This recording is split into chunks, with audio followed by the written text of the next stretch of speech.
Vatolu amo Samoa Yamanuia Leneaso.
Ua na ole Radio Samoa se furulima iwa toru amo e tautuaina oe ilaungangana fitua so le vai aso.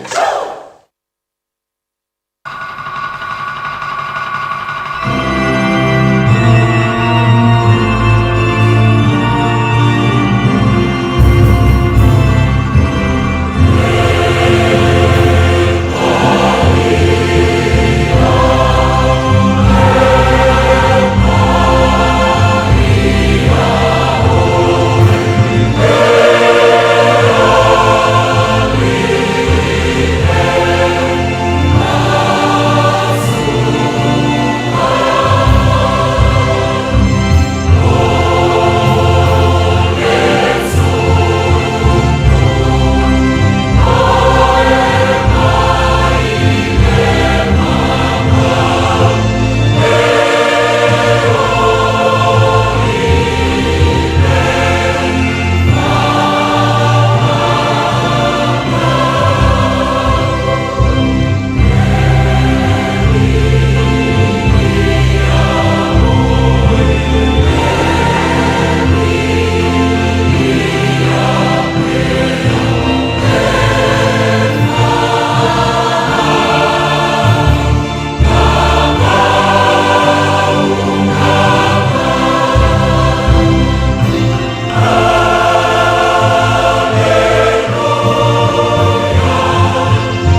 malama mo le mi tonu wa lulu ina fo ile oli mo e wa loto fa mahoni o to we wa mi tonu ia o to fia ile li ia o to vivi pe amana tua lona pa ia lo matou tamae o de langi ia vi ia lava oe le nei tai au sing-singi ma le tai au manino tai au to o le asafou ua e au mai ua mātou sing-sangi fia ma mātou se pai au whaamunianga o le ola ma le asafou e au mai mo i mātou wa mātou alagaina lo manu malo wa mātou whaape atu e pa ia lava oe le atua au e le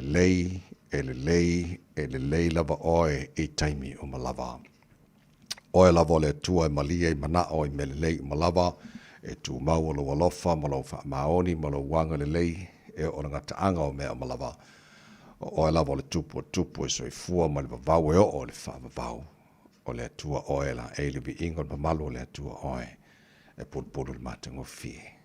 Tama whaaftai tele i lau mea lofa o le ola fau o mātu maua nei tai hao. Whaaftai lo alofa wa tuta i manu whai ngā malolonga sa tō whawhai o tangata o lele ua maleifu o mai a tapa au mahinga. Wa le whai fwoi whangunga le lei o auna o le neifu o mātu whiala mai mātu ma le fia. Mātu pese whaftai e te oelo mātu o tua whaftai. Wa e whapopo nias o faudo lātu se fua mo le mātu ne yola o mātu o lira nias whareile se fulmaleiva ia yaso te semba o le mātu wholonga o le nei tau sanga. Whaftai sa waringa o le neva yaso o le nei o mātu tini tonu o le aso muli ngā luenga i lātu le ngā lue whai unga wa yaso te tasi ia a o le toi aso foi a onga nai mātu whanau o le nei tau sanga. Lau pule lea lo mātu o tua whaftai mea umalawa wa e whaia mo i mātou. Mātou wholonga nei aso lo mātou o tua, wa mātou tuinatio o ao. Whamole mole tau te mai, le sawalinga wa whai nei. Ia awali tia whaiva le a whengai mana tino, e le whaunga nei vai aso, whaftai lo lātou sui fua tau tua, nei vai aso a toa. Leo pui pēna ia mātou whanau, au ia ili toi aso a onga nei tau sanga, whamoni e foi, le matamai tai whaia onga i o lātou whaiva, sa whenga ere ni tau sanga atoa, maua la tōle manuia mai anta oelo mātou ta mā. Whaamaria la tino pele i sa moa, pe nā foi, le lala malpapa awai na ia mātou tangate so se tafora nei ke lope.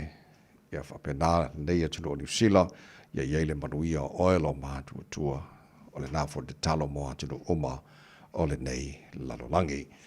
Ia mātou talolo mātou tua le mwhailawa na ngalo le tu imail mulipanga ma le tāpua inga na ia mātua tu asen sino le tino i malo maata malaora ni yasa maso seno fuanga o tau sia i lantou mātou talo leo ina ma manu tia i lantou le paolo ho ao ma ue pera lantou se fua laule le tino siri lava ile anganga.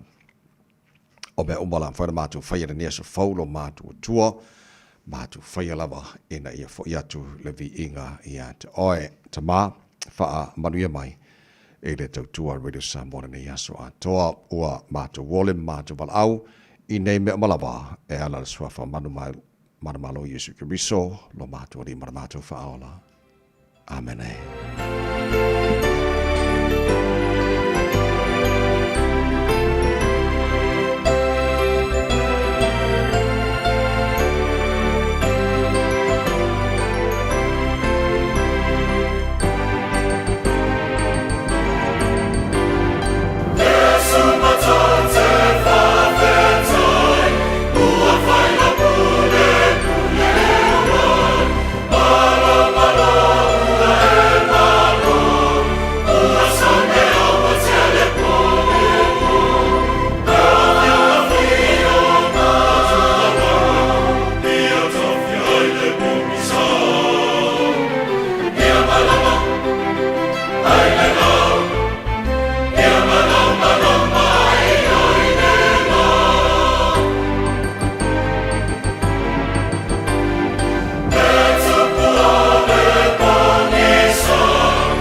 su mātou te whawhetai o le vi ingo le tua, langina la whepese le kolisi whawhaiwhi awi mālua, le tautua mo radio sa mos whalima i watolu a mo sauri mai mo le tātou. Poloklame, mālua le tāo i nai se kone.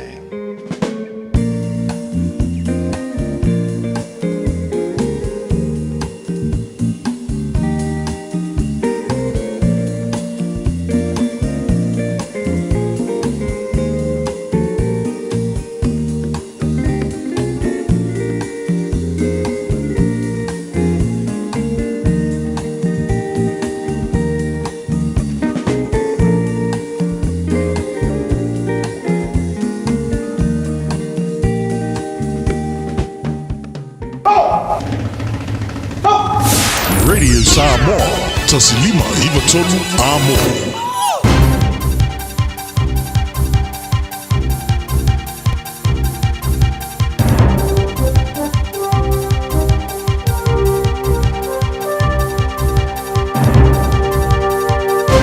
In this update, the economy is rebounding more quickly than previously forecast. Latest GDP data shows the economy grew 1.1% in the September quarter, driven by growth in business services and manufacturing. Revised data shows the economy contracted more than previously thought in the June quarter, rebounded more than previously thought last year, and grew less than previously thought during the post-COVID boom. But ASB Chief Economist Nick Tuffley says all in all, the picture is positive. When you put together the second quarter and the third quarter, the economy has ended up in a place where it's a bit bigger than what was expected.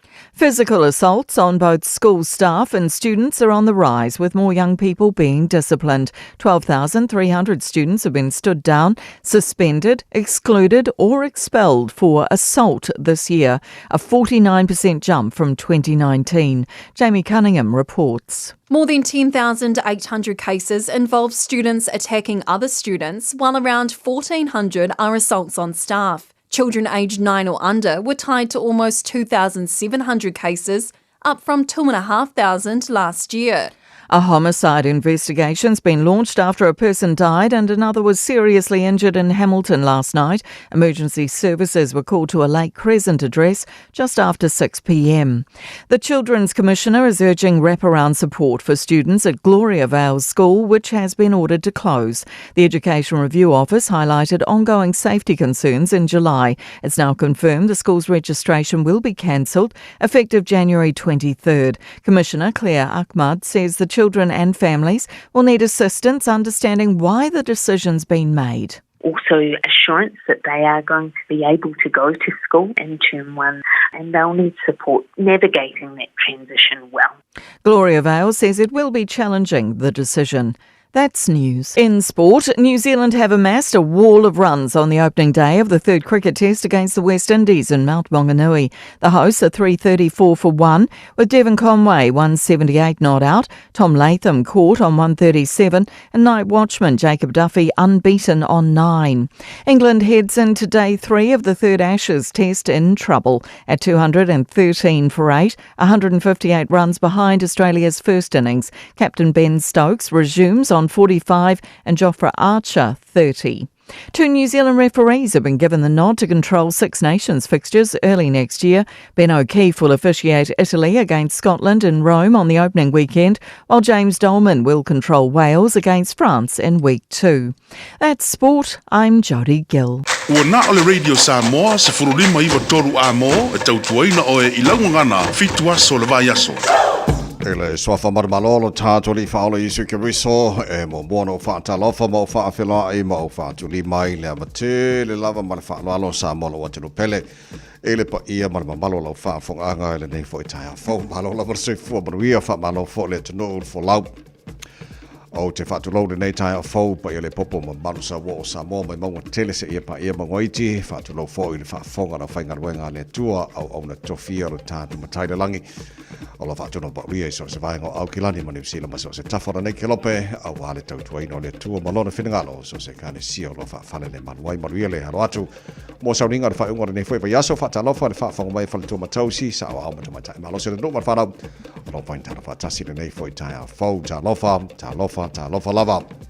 tātou awe le mua ma le whaasangi le tātou matai siri le langi lona lofa o tātou ria le nei aso le aso o whaia le tua tātou te ori ori ma tātou fia iai parapatia langa le lei o le tātou tupu siri le langi o le fo mori maru tau si fo mara mātou malosi o tātou si whaia manua le o mala le nei tai au fo i le veinga ia te ia tau tai le tātou matai le wholau o le nei aso ma tātou wholau o le lao lona lofa o tātou iai le nei fo i aso whareile se full ma nei vai i aso te sema o tātou wholau o le rua whe lua se fullo ma le lima o si maila whaafonga le poro kalame maro le tai au Radio Samoa Falima e matova mo le fionga ngamon mala tasha ba lua social media sinio ta Facebook ma YouTube Radio Samoa sera tasi pantea ma fionga pesta el jelo sio ma to ona nei takai meni to ira o se ya pa ele to live e le ta nei ma rose fo mania ma nei ta ya Malo le langi mama I lo sunga la hoa o vi ele tu o tato o lia le nei sfarai Happy Friday Samoa la tunu pele malo le so fo manu ele nei fo itaya Sorry Manga ya mo ia rilas fora ile le ka ko o ia ri ya. Pen kau ki mula kiki a ngene ka ya a do ma yo kau ko la kiki be for ngi fa ngor ka ya fo. Tau ma fan mai full tire. Asa o sorry a. Le ni mo challenge la yo no. Pusi mai lo mai mo lo fa fonga ole lo tau mo le aso.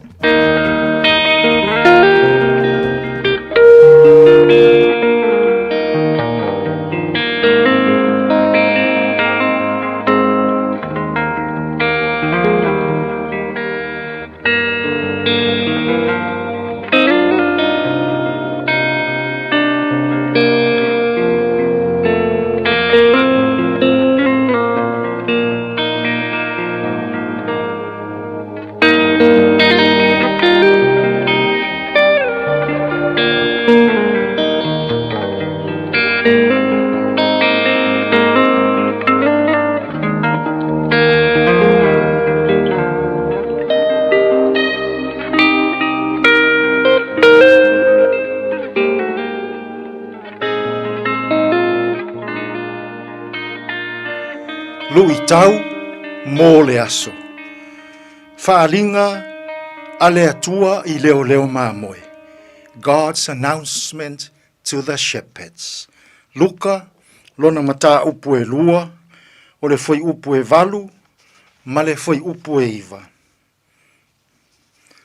Sai le vao o lea nuu leo leo māmoe. Sa no nofo ai ma leo leo, ia lātou lafu māmoe. Whaau ta foi. Wa tū mai ia te I lātou le a ngelu ale ali. Ua pupula whaatali o li o mai foi ia te I lātou le pupula o le ali. Whaalinga le atua I leo leo māmoe. God's announcement to the shepherds. O leo leo māmoe o petele ema. Nan mua a whaali I ai ele atua. Le mea ua whanau mai ai Yesu le whaola o le lalolangi. Whetalai le atua. Awa o le aso nei ua whanau ai ia te outou I le a ai o tāvita. Le whaaola o le keriso lea lii. E iloa e outou o le tama mea ua aui le ie. O loo ta oto I le fale manu. Ua o leo māmoe e tusa ma le whaalinga le atua. Ua lātou maua Yesu I le fale o manu. Ua lātou iloa atu Iosefa ma Maria. Ma lātou vaai atu. I le whaaola o le lalolang, o loo awi I le ie. O le aso na whana wa Yesu, e le I whaai loa ina e le atua ini tupu. E le I whaai loa ina e le atua ini alo li. E le I whaai loa ina e le atua ini tangata taua loa ma maua lulunga o la tautulanga. E le I whaai loa ina foi e le atua. I le auosi taulanga. Samoai. O le aso na whana wa Yesu. Na mua whaai loa e le atua. I le po. i tangata whaatauwaa. Mua whaailoa i tangata lea mana ia ina. Na mua whaailoa e lea tua i tangata ua lea mana ia ina. O tangata au pito i tā ua ia i le pō le Keresimasi. O e ua lea mana ia ina. O tangata tau whaatau waaina. O tangata tūla foaina. Ma tangata le tau aloa. O le Keresimasi. O se aso ua whaata ua ina ia lea tua tangata uma.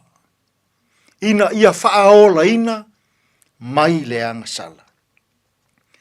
Samoai. A o e sa auni e whaamanatu lau Keresimasi o le nei tausanga. E tā ua tele oe i lea tua. Pē maua lunga, pē maua lalo. Pē tā ua, pē le tau aloa. Pē whaatau waa lou ainga. E tā ua oe i lea tua. I le aso Keresimasi. Tātou te tālo. Whawhetai tele lea tua. Na e mua i whaailoa i tangata whaatau waa. Le pō na whanau mai ai Iesu le whaaola o le lalolangi. E tā ua tangata uma i laua fio. Tātou ia ia mātou whiau mga aruenga o le ne yaso. E tonu malelei ai mea uma. Lou lava suafa Iesu lo mātou ali i male whaaola ua mātou tatalo atua i nei. Amene.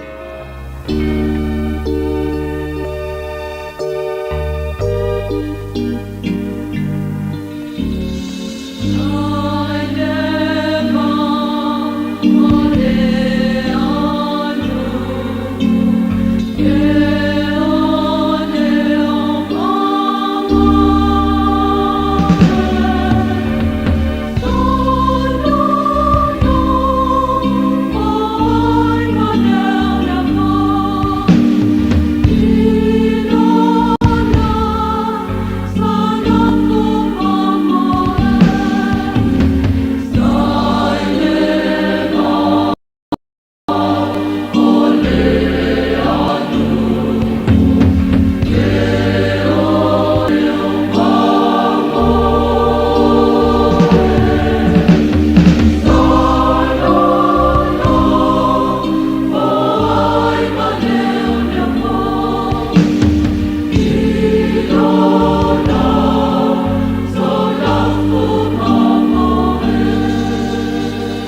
Sekon Christmasi sai le vao leo mamoe fa mai ai le tato proclame lo tamo le aso ne foi tai au le tolunga foi le na proclame ora ne foi yaso mori fa te tele lava sanga reverend Edison nga fa malo fa te tele ya mole te penaina o tato lo tamo le aso le ngata le tai au ne va so ato tal fe unga le foi ya fe au mole lo tamo le aso ne va yaso ma ne va yaso ma vai au tato wanga tu ile ne vai taimi o le atibenu po le advent fatel taliatu i le whamana tuina, le loto whaafetaima, parapatia, ma le loto fia le mea lofa siri le tua ua whanau mai le pepe o le whaalutanga mo le lalangi a toa.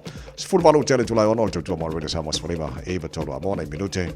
Ia ona whangasolo fo leo taro musika so i fei filo i whawhiwhi o le nefo i tai au fau whamalo se au le atano le lausu tuta mga ruenga whai unga le nefa yaso o mga isi siri usu whamole mone wha umar kako wa yaso ki ore mausau pinge auro nge fu i vaso to kwata fitu le tai o le fa avano mai so taimi taulunga le vai aso le taro pokalame Arreto le ola mai pasta la fa le copa fa na tato malu ta ha fa nganga por nes for Raylan today in history tano pa mai pani minute tupulesos furibo te sema ele teno to sanga ba vale ta ina fitu ile ta nei mo fa po telefone ngal pro tani ba ta fitu por club na popo fa le ka ha for Raylan la to se mo mo tano pa mai po mai no wana de foi ta Talo fatu avta vale Whaafonga mai le nei whaitaimi le tae au lungo le tatou awala lo mana i alfile mua le ala tele mai tau watu ia e le o iai lava ma se vaenga o le ala tele ua pisi le nei taimi o le nā lava o lo o saunga le mu ti le mu fo i le isi whaalava lave tau ta avale ia taua o le avta avale ia tau sisia pēr le saunga le mu nei taimi o le tae au ia e mai se fo i le nei a se wharai le ina o se fulu iwa minuti te ai le tulai ono Radio Samoa. Taslima Ivatolu. Amo.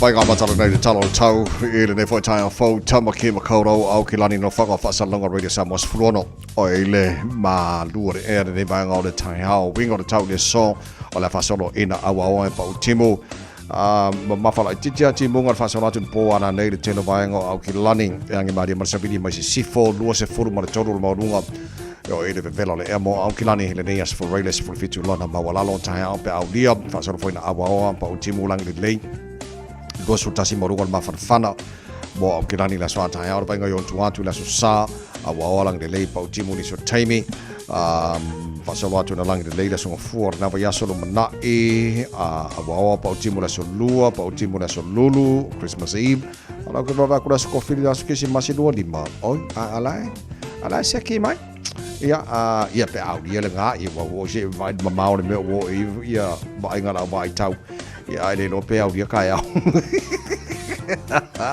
ia o fa mabongo banala mai tau tu da mai nei foi tai au fo pa ga solo tara pa kala nei tai au na tara pa ban chula ile tau chelo si vai ngori si la pa pena fa tau sa mo nei so vai ngori ke lopel tau tu ro sa mos folima I va todo amo Pes pesoro que se mais mai le vai ba tala ina fa fi fianga nei foi tai au fo le tunu ga chuta manga ngori tai au fo ma lo la ba usu ma lo fa ma lo si ma lo fa to ma lo fi te tunga chuta ma faiva ora nei vai aso mo ia faiva nei tai au pese le boy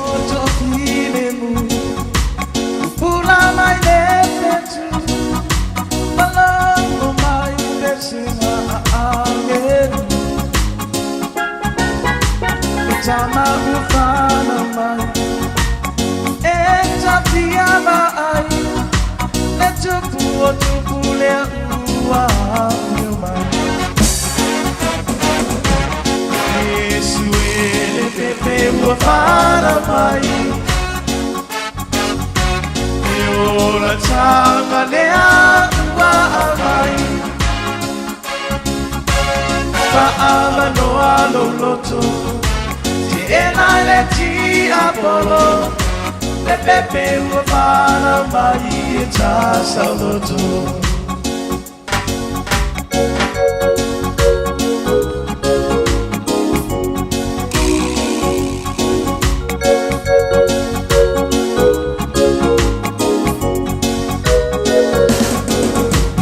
Valo anga a profeta Ya Maria mai Josefa Ina tula imau iketele ema Awa Filipia Banawa ile Mesia Letupu le tamana balonia Yesu ele pepe ufana mai Meola tanga lea ua amai Paama no alo loto Sirena le ti apolo Le pepe ufana mai e tasa loto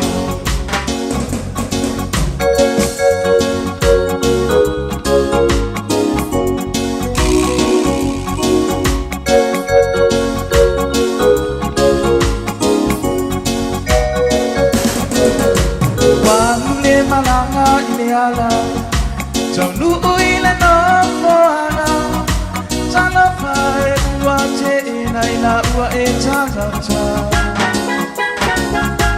E ai se avanoa Langona le faa anoa Meita I le fale o manu ua avanoa Yesu ele pepe ua fana mai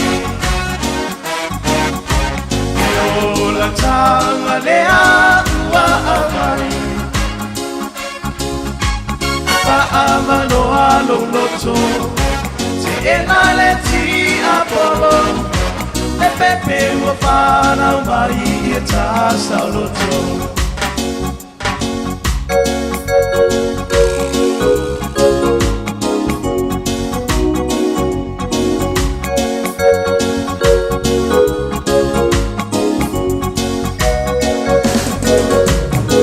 Sei amale fia Osana ma aleluia Sauli e saume alufa e ave moia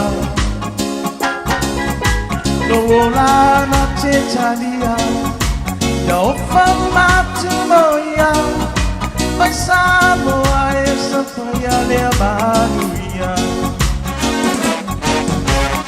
Yesu ele pepe ua whana mai Ola tanga lea ua amai Whaamanoa loloto Si enale ti apolo E pepe wafana mai ita sauloto Yesu e pepe wafana mai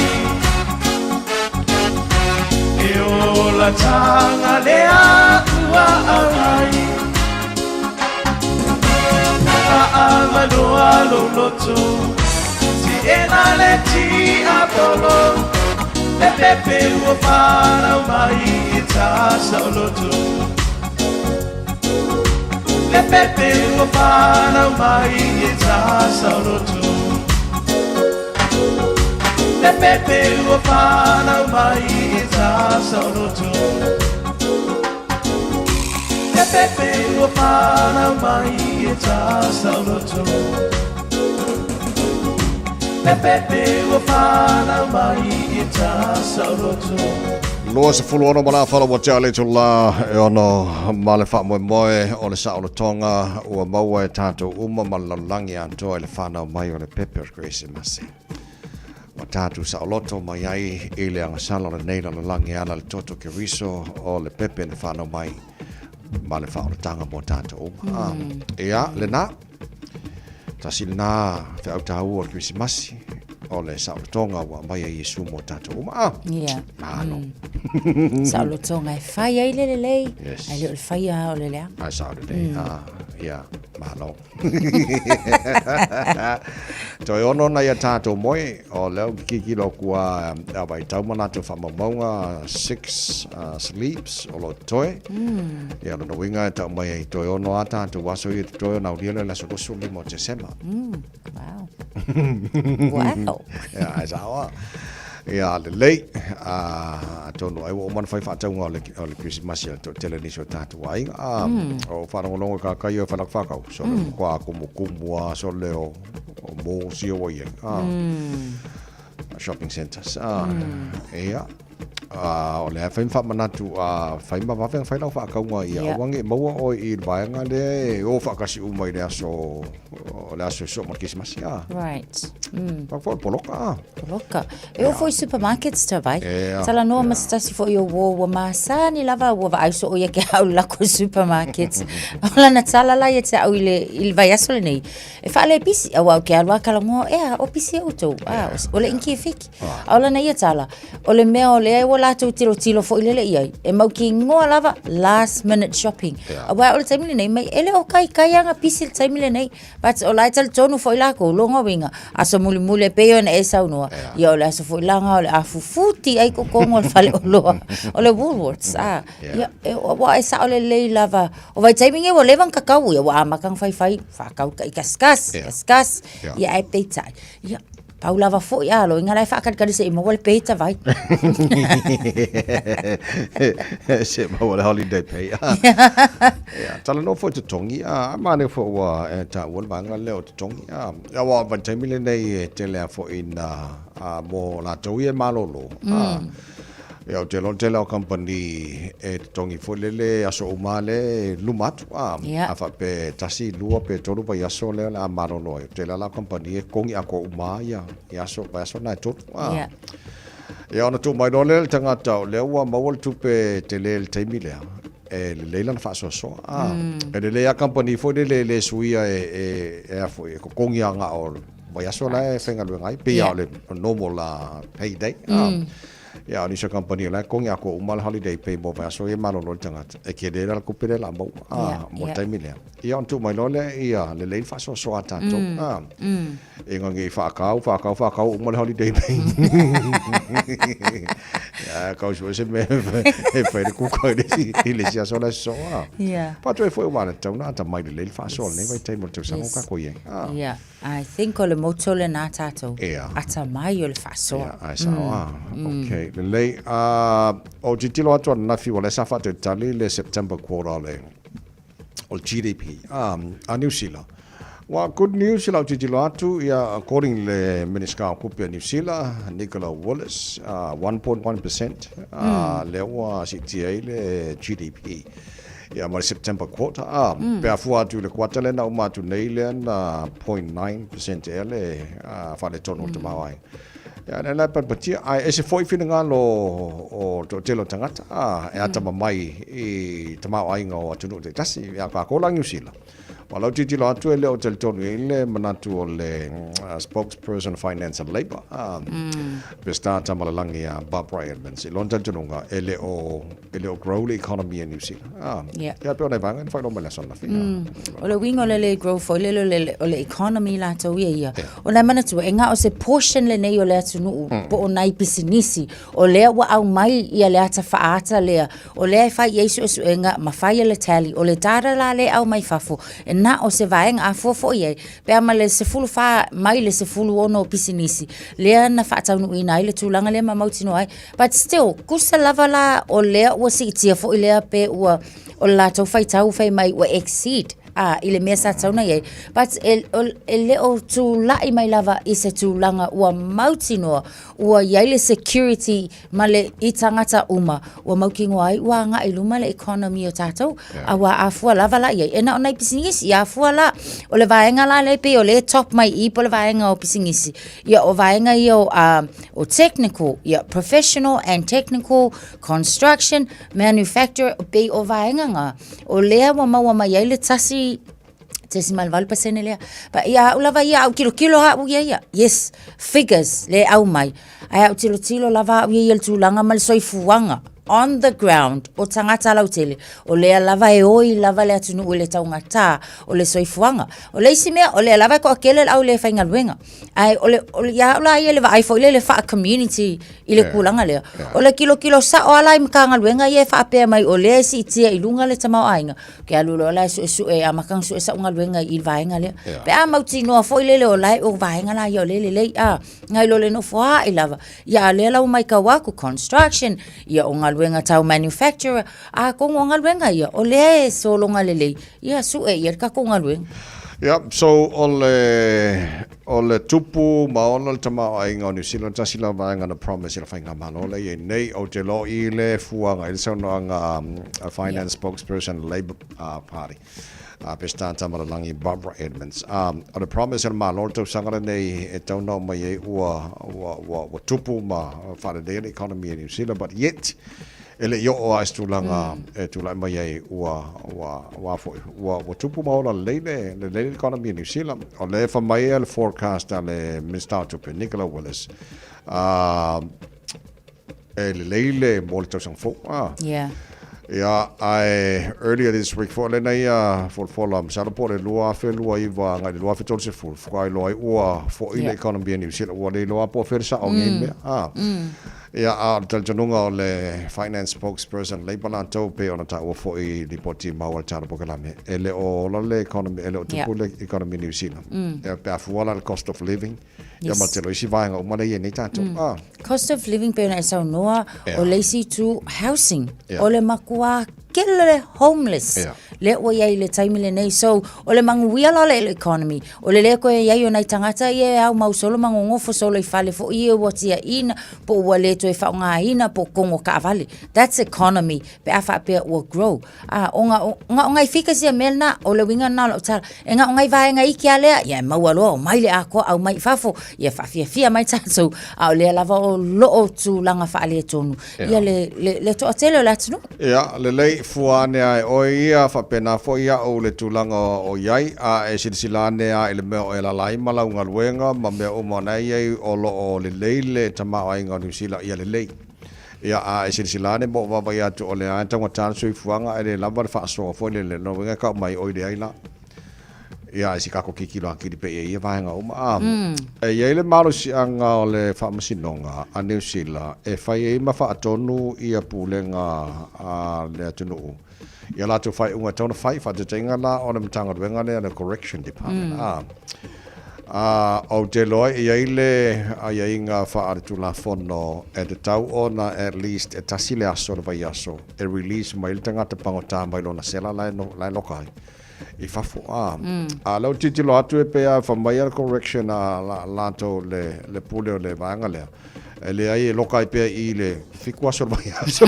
a le lo te va ia tu fa mo o fa tonu la fa masino a o ko le fa il mela e fa ko ia at least one day il va so release el panta ia long winga la na o se fufanga ia tu a tonu e au ngā fo ile tu e moni lava fo I wala o ngā o kong o le whaalonga but ile tau sia pea o le soifua malolo ino le vaenga lea a o tuli o la tu whaasalanga e te tau lava ona iei se taimi ma o le au ngā o le aso le e te tala mai ei tua mo la tu sila o le mai whaia la tu whaamalo stino ia ngā yoyo la tu tino ia mawhai fo ina tal noa ma whaasoa i le isi pongka so le whaapea unga o kia mio le anga fo kia mio le anga but ole au ngale na ona e tele ni afianga fo ia o le tangata pe ale au mai ala I fafo kai peila le vaenga fo ile afianga le tino ia mental health effects e ele kanga ka a fitu aso o loka I kongol sela umane ia o tele le afai no lo na mafau po lo na fai ai e mau le vaenga nga paranoia ia wa ia ile tulanga fo ile le aggression ia onisio vaenga depression anxiety joint pain, migraines, be ale whaia le tūlanga lea. Tasi lava lea so tauna au mai I fafo. Io mai le wai eisi vaenga whaila ko ka alonga. Io nisi o vaenga whaifa amalo stino. Ia ai ole fi naula le corrections. Le lava le staff. Le lava equipments, le lava facilities. No winga. Ko ke whaakongu mai fo I mātou. Ia au le nei fo I la mātou tali atu. A wai le mwhainga mai whafula wali I whalonga ka. Pea le lava le staff. Lona winga ia fo isi whaalave lave to e tūlai mai. Pat o lea la, ka kaula I le whainga malo, o ngai I le vālea. Ina ia le pālengi le leilea. Ma mauti noa, o lo whaataunu winga le ngaluenga. Tūlanga e tatau o nei ia. So, tatu tilola wa ila o baba ai le whaiunga al whaamsinonga maulunga. Al whaamsinonga maulunga. E malo siltula fono wa, according to the law, I tono New Zealand, e te tauna at least one day a week. E te tau ona available pangata I fafo mai le mea o lo kai. Ai afa pela le tilo la le correction department I le lato foi vai. E sioki le au fainga luenga o la sa o lato sisi tu. Ia fa la vela tu la fono la e. O la e fe mal tu la fono. O menga ka ngai o mela nga le fa tono el fam sino. Mo lu. Fa le mele fa ko tu la fono. Otherwise e pa ule le ulu la. O ko mo ko fa ngana fa. Pa ko for mano sil telefono. Alo sil telefono. E te tau foi la telefono on tanga ai foi lele. Po ai tonu la le middleman e te tau ona I. Ia wa moni lava a fa apela vai le lava le staff. O longa winga e au nga ko e foi mai foi pankanga I staff ia wala. Ele lava foi facilities ma le. So e kakawa ona mautinoa. O lai e lava uma me e keita mol mana onga foi mai se la o panka. Asa le ia le lei e fo I tolu to finga le te vaten fai le komsina le asora nafi. O te loa o te finga nei o le na lau le amtanga ba so nei fai unga le sa bea. Ia masui komsina leo. Ia le lau filfilia. Nisi fo tolu te lo ave fa tu twanga komsina leo. E la to lento fia foi e to finga la son fia. Matawatu Commissioner Richard Chambers, Superintendent Janine Park, Malaysia for Etato Superintendent now Corey Parnell, Lea Ua and Tim Anderson, o la tola ia o kusa ia te auta vai o le tilo. O kolu la pe pe. Ia ila to uma ia ua tula I mai as Deputy po o ila to ia Assistant Commissioners ile New Zealand Police kong ia ile tilo ia ile nei taimi ona ole tulanga fo ile ina ua mai ona lawina le faasalanga fo ia o stasa avea fo I masui tai ia ile vaenga le komsino leo kong ole le leio le to atolu po le to afao nisi se tulanga mawalunga fa pe ise matanga luenga mawalunga fo I fa pene ole faia le ala to feeling ele ko akasi fo ilea e faia e le mea o lewa le ini se fau tua mai le ai ngai kakaunga kilo mai ile pito lea Malaysia pito lea but tonu ole ia se swinga ia ai mai se lava fo ile fa taunu uwina ia ole vaenga e pei lava ona pafala ile au nanga fo ia le o mo ile taimi le nei ila na fo au nanga ai ke au ia kolu fa o matua mana ia o te lo le fa tu tuanga komsino le lo ia nei ai la tau ia to tolu o le fatinoino la tunga luenga ile le ngatai se I kau kape se ile fa le tonu le ua bakua e uli ai le vai le ku I au na ngale le so fa mo to le to fine as assistant commissioners I le mtango le o le atele so la tu sao se ko fa fo I le tal tonu o tangata New Zealand I le mtango le mala ko fa au e ala nga le ona vanga matal taru tai to was for fitu fa fi fianga tai fa na Jerome Grace so mo le poti mai ngona walam tu na tu le tata ma do tai le tai fo good morning Atamani.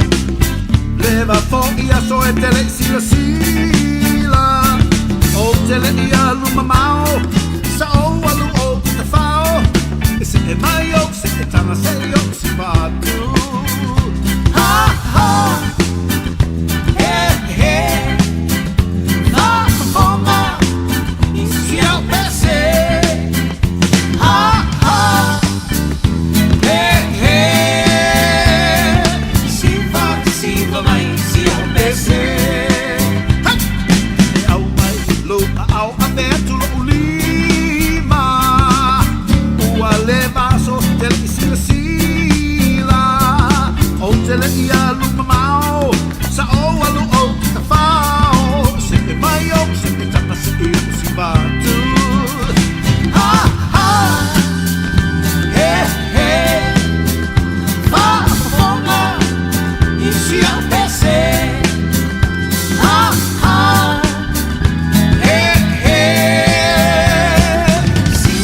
Siva mai si au pese Hey, ole fuata le ta amila sanga Sui ole lo pe ala talata O tele mata nana Tolu lima tau sanga Fa fonga mai esi I toi pese atu prada Ha ha He he Fa fonga I si au pese Ha ha He he Siva mai si au pese Ole fuata le ta amilo sanga Sui ole lo pe ala talata O tele mata nana Tolu lima tau sanga Pa fonga mai si ito e te se atu brada Ha ha He he Fa fonga I si au pese Now Ha ha He he Siva mai si au pese Ha ha He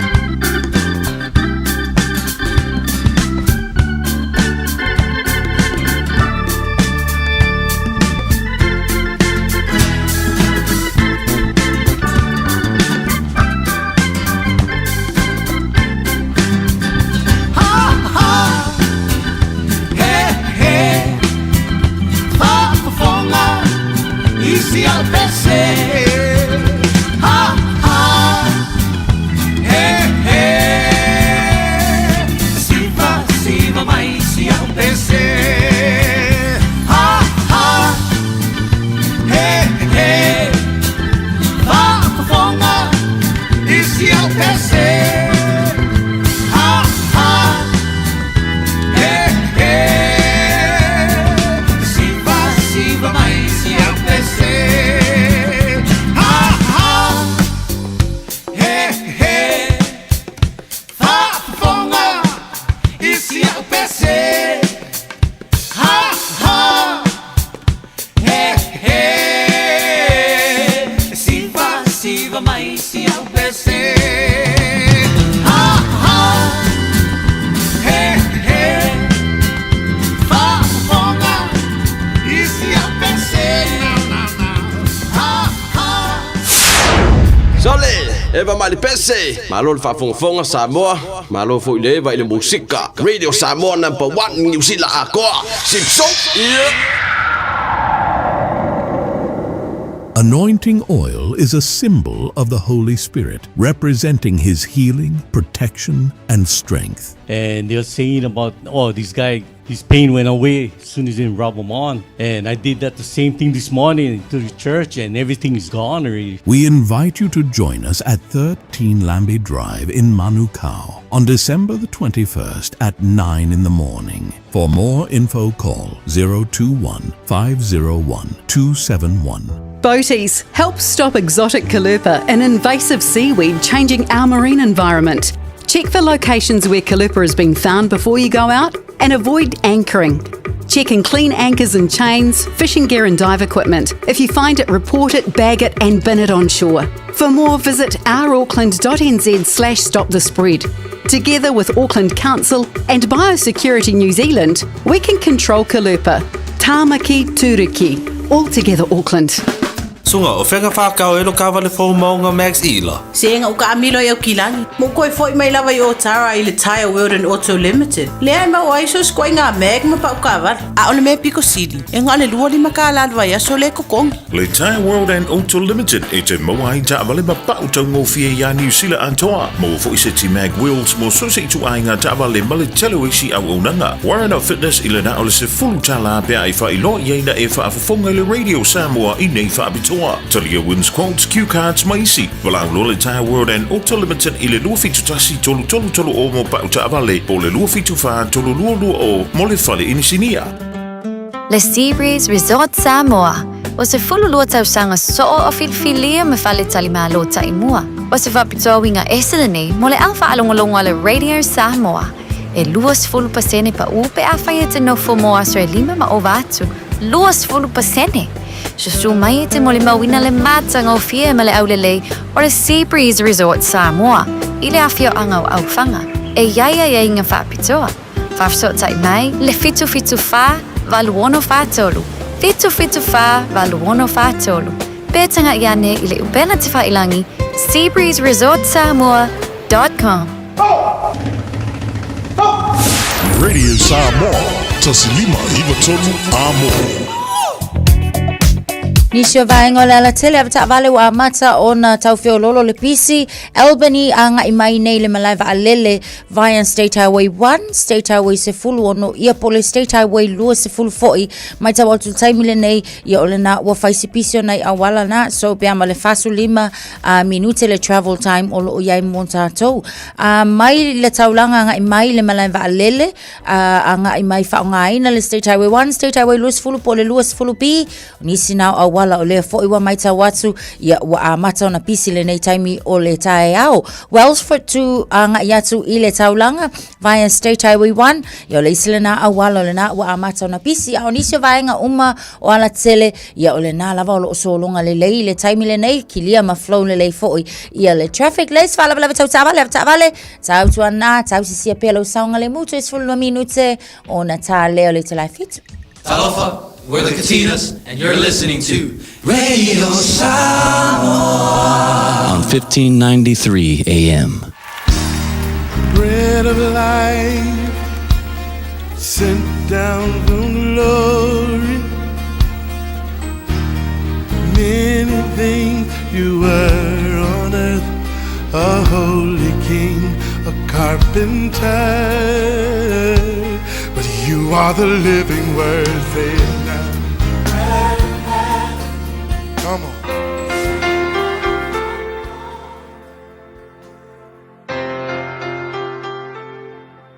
Au te whaatalofa le tātou atunuu ia o lo mawhaifo i ona fiso tai mai le tātou Pol Kalame o le arito le ola i le nei aso tālofa malo le soifua manuia.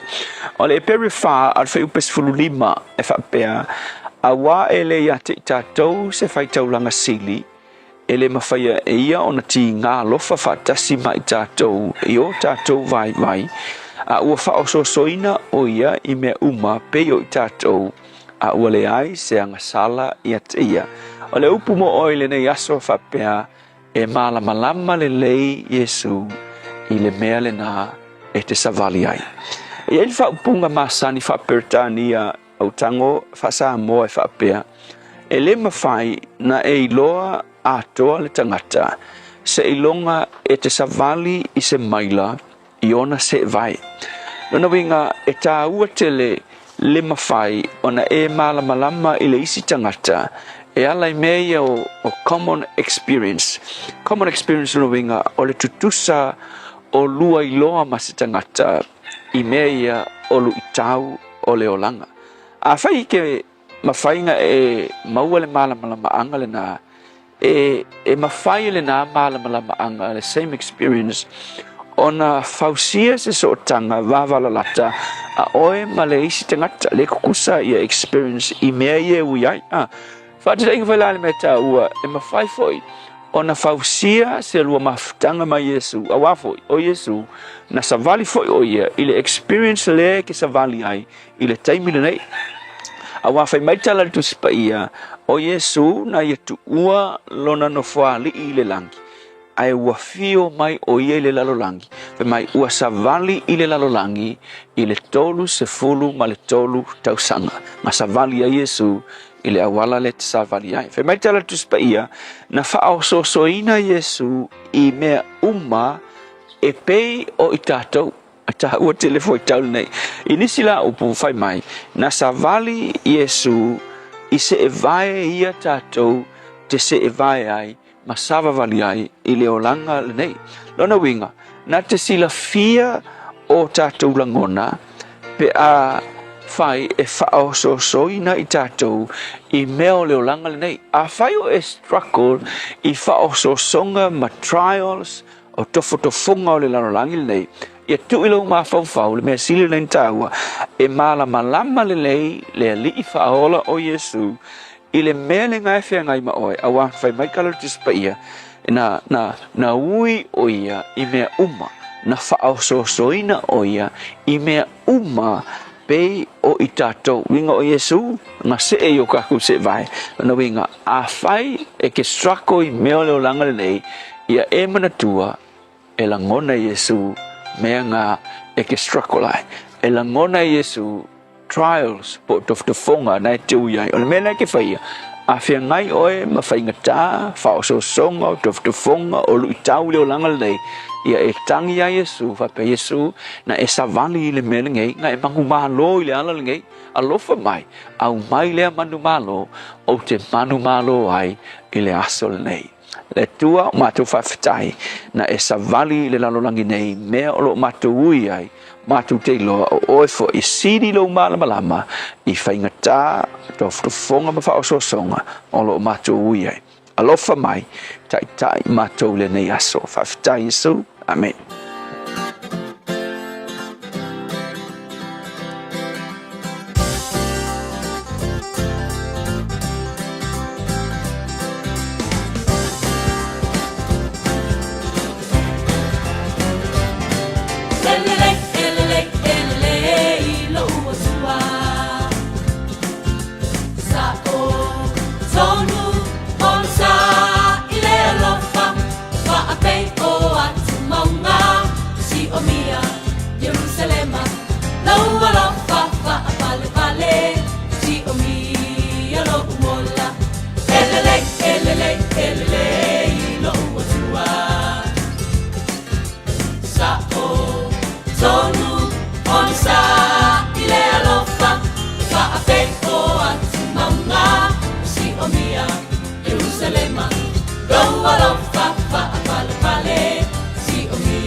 Mea Saluana Eva Atonu Tonu Ko Ua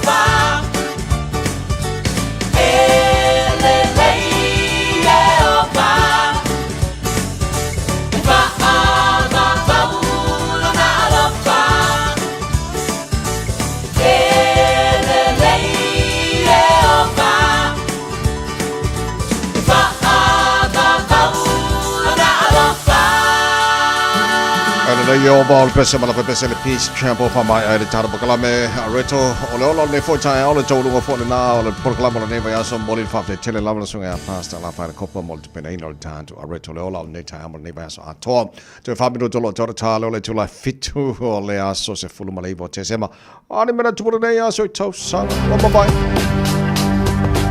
So sanga te siva valu faile so ia na toe sainia ai ele pale mia o le malo o saina ya Zhao Ziyang fa pena fo ele pale mia o le malo o Peritania Margaret Thatcher ia le toe fa fo ia le o Hong Kong ia saina.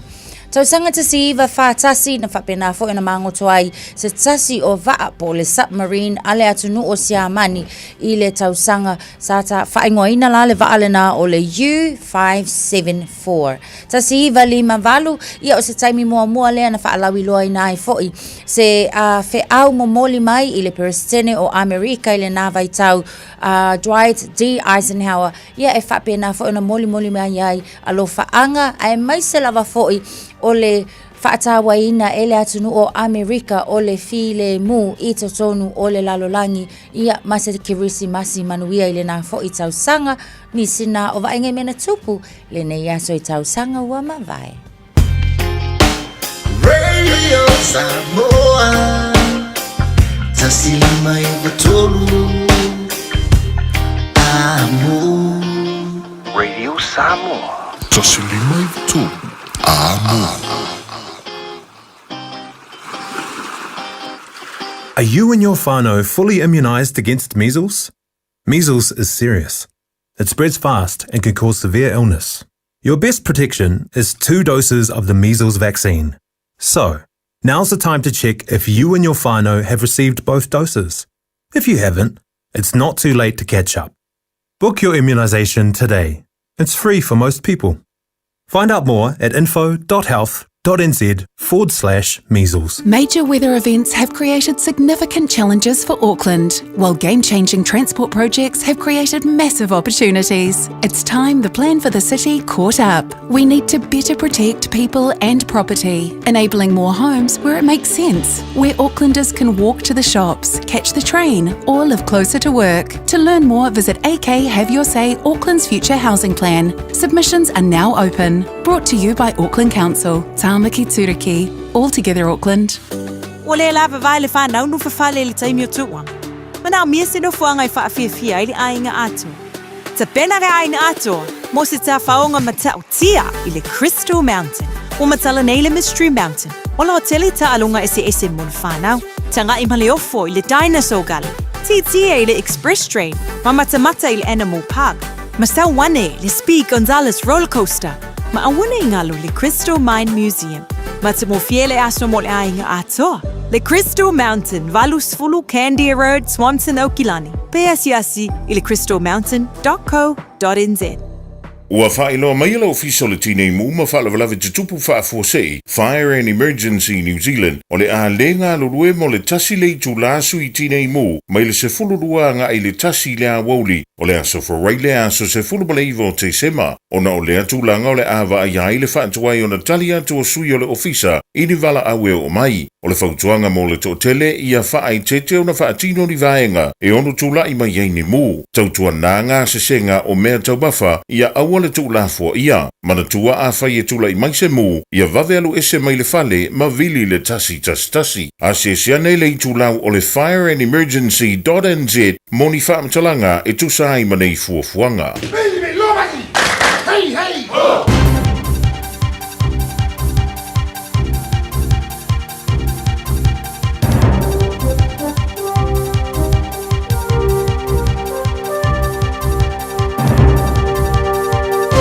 In this update, more hope in the economy after a higher than expected rise in GDP. Latest Stats NZ data shows the economy has grown 1.1% in the September quarter, surpassing expectations. Strong growth is also expected in the December quarter. Mark Knopf-Thomas, the Chief Executive of Auckland's Newmarket Business Association, says having the country officially back in growth should make everyone more optimistic. The GDP announcement is going to further add to the confidence, and I think we can all look forward to to some positive growth and a bit more happiness in the country. It's thought the closure of Gloria Vales School is more complicated than just finding a new school. The Secretary for Education has cancelled the Christian Sex School's licence, forcing it closed from January. Education researcher Liz Gordon says it's not as straightforward as moving the students elsewhere. The ministry should, in the interim, negotiate to put in a number of professional teachers, bring them to the community and have the kids taught there. Physical assaults on both school staff and students are on the rise, with more young children being disciplined.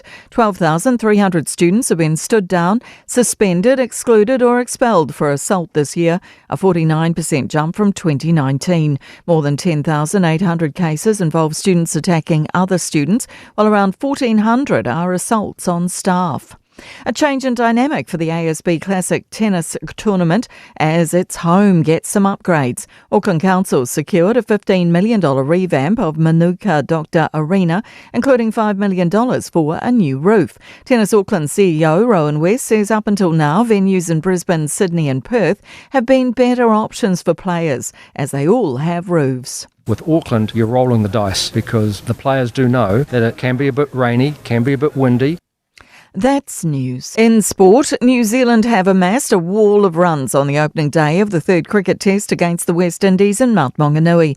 The hosts are 334 for 1 with Devon Conway 178 not out. Tom Latham caught on 137 and night watchman Jacob Duffy unbeaten on 9. 323 marks the country's second highest opening partnership behind 387.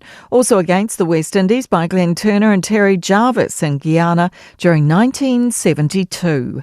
England stumbled to 213 for 8 at stumps on day 2 of the third Ashes test in Adelaide, 158 runs behind Australia's first innings. Tall Blacks guard Shea Ili has re-aggravated a hamstring injury in his Melbourne United side's 97-75 Australian Basketball League thumping of the Illawarra Hawks. That's sport. I'm Jody Gill. Ua na ole Radio Samoa se furulima iwa toru a mo e tautuaina o e ilaungangana fitu aso le vai aso. Na misi atu tātou li poti na se imawai atu nei, sa is whalawalawe tau taawale I nai le vaenga le na State Highway Lewis Fulu Mayora Street. Ia ole nala sa tāpuni ai se tasi fo'i o ala I le tu po o lane, I le tu tau matau le anga I atu le na I Mayoro on the southbound on-ramp.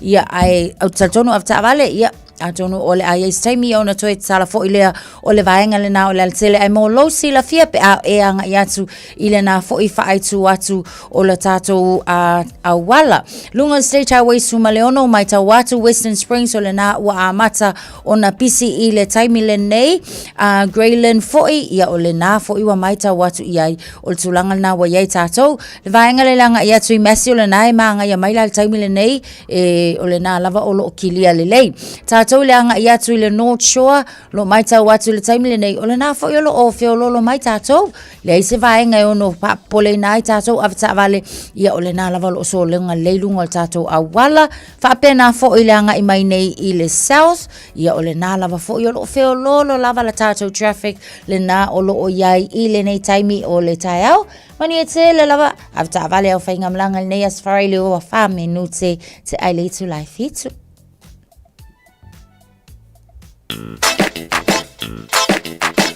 Eva mai pea I the radio kasi lima I kolu amo.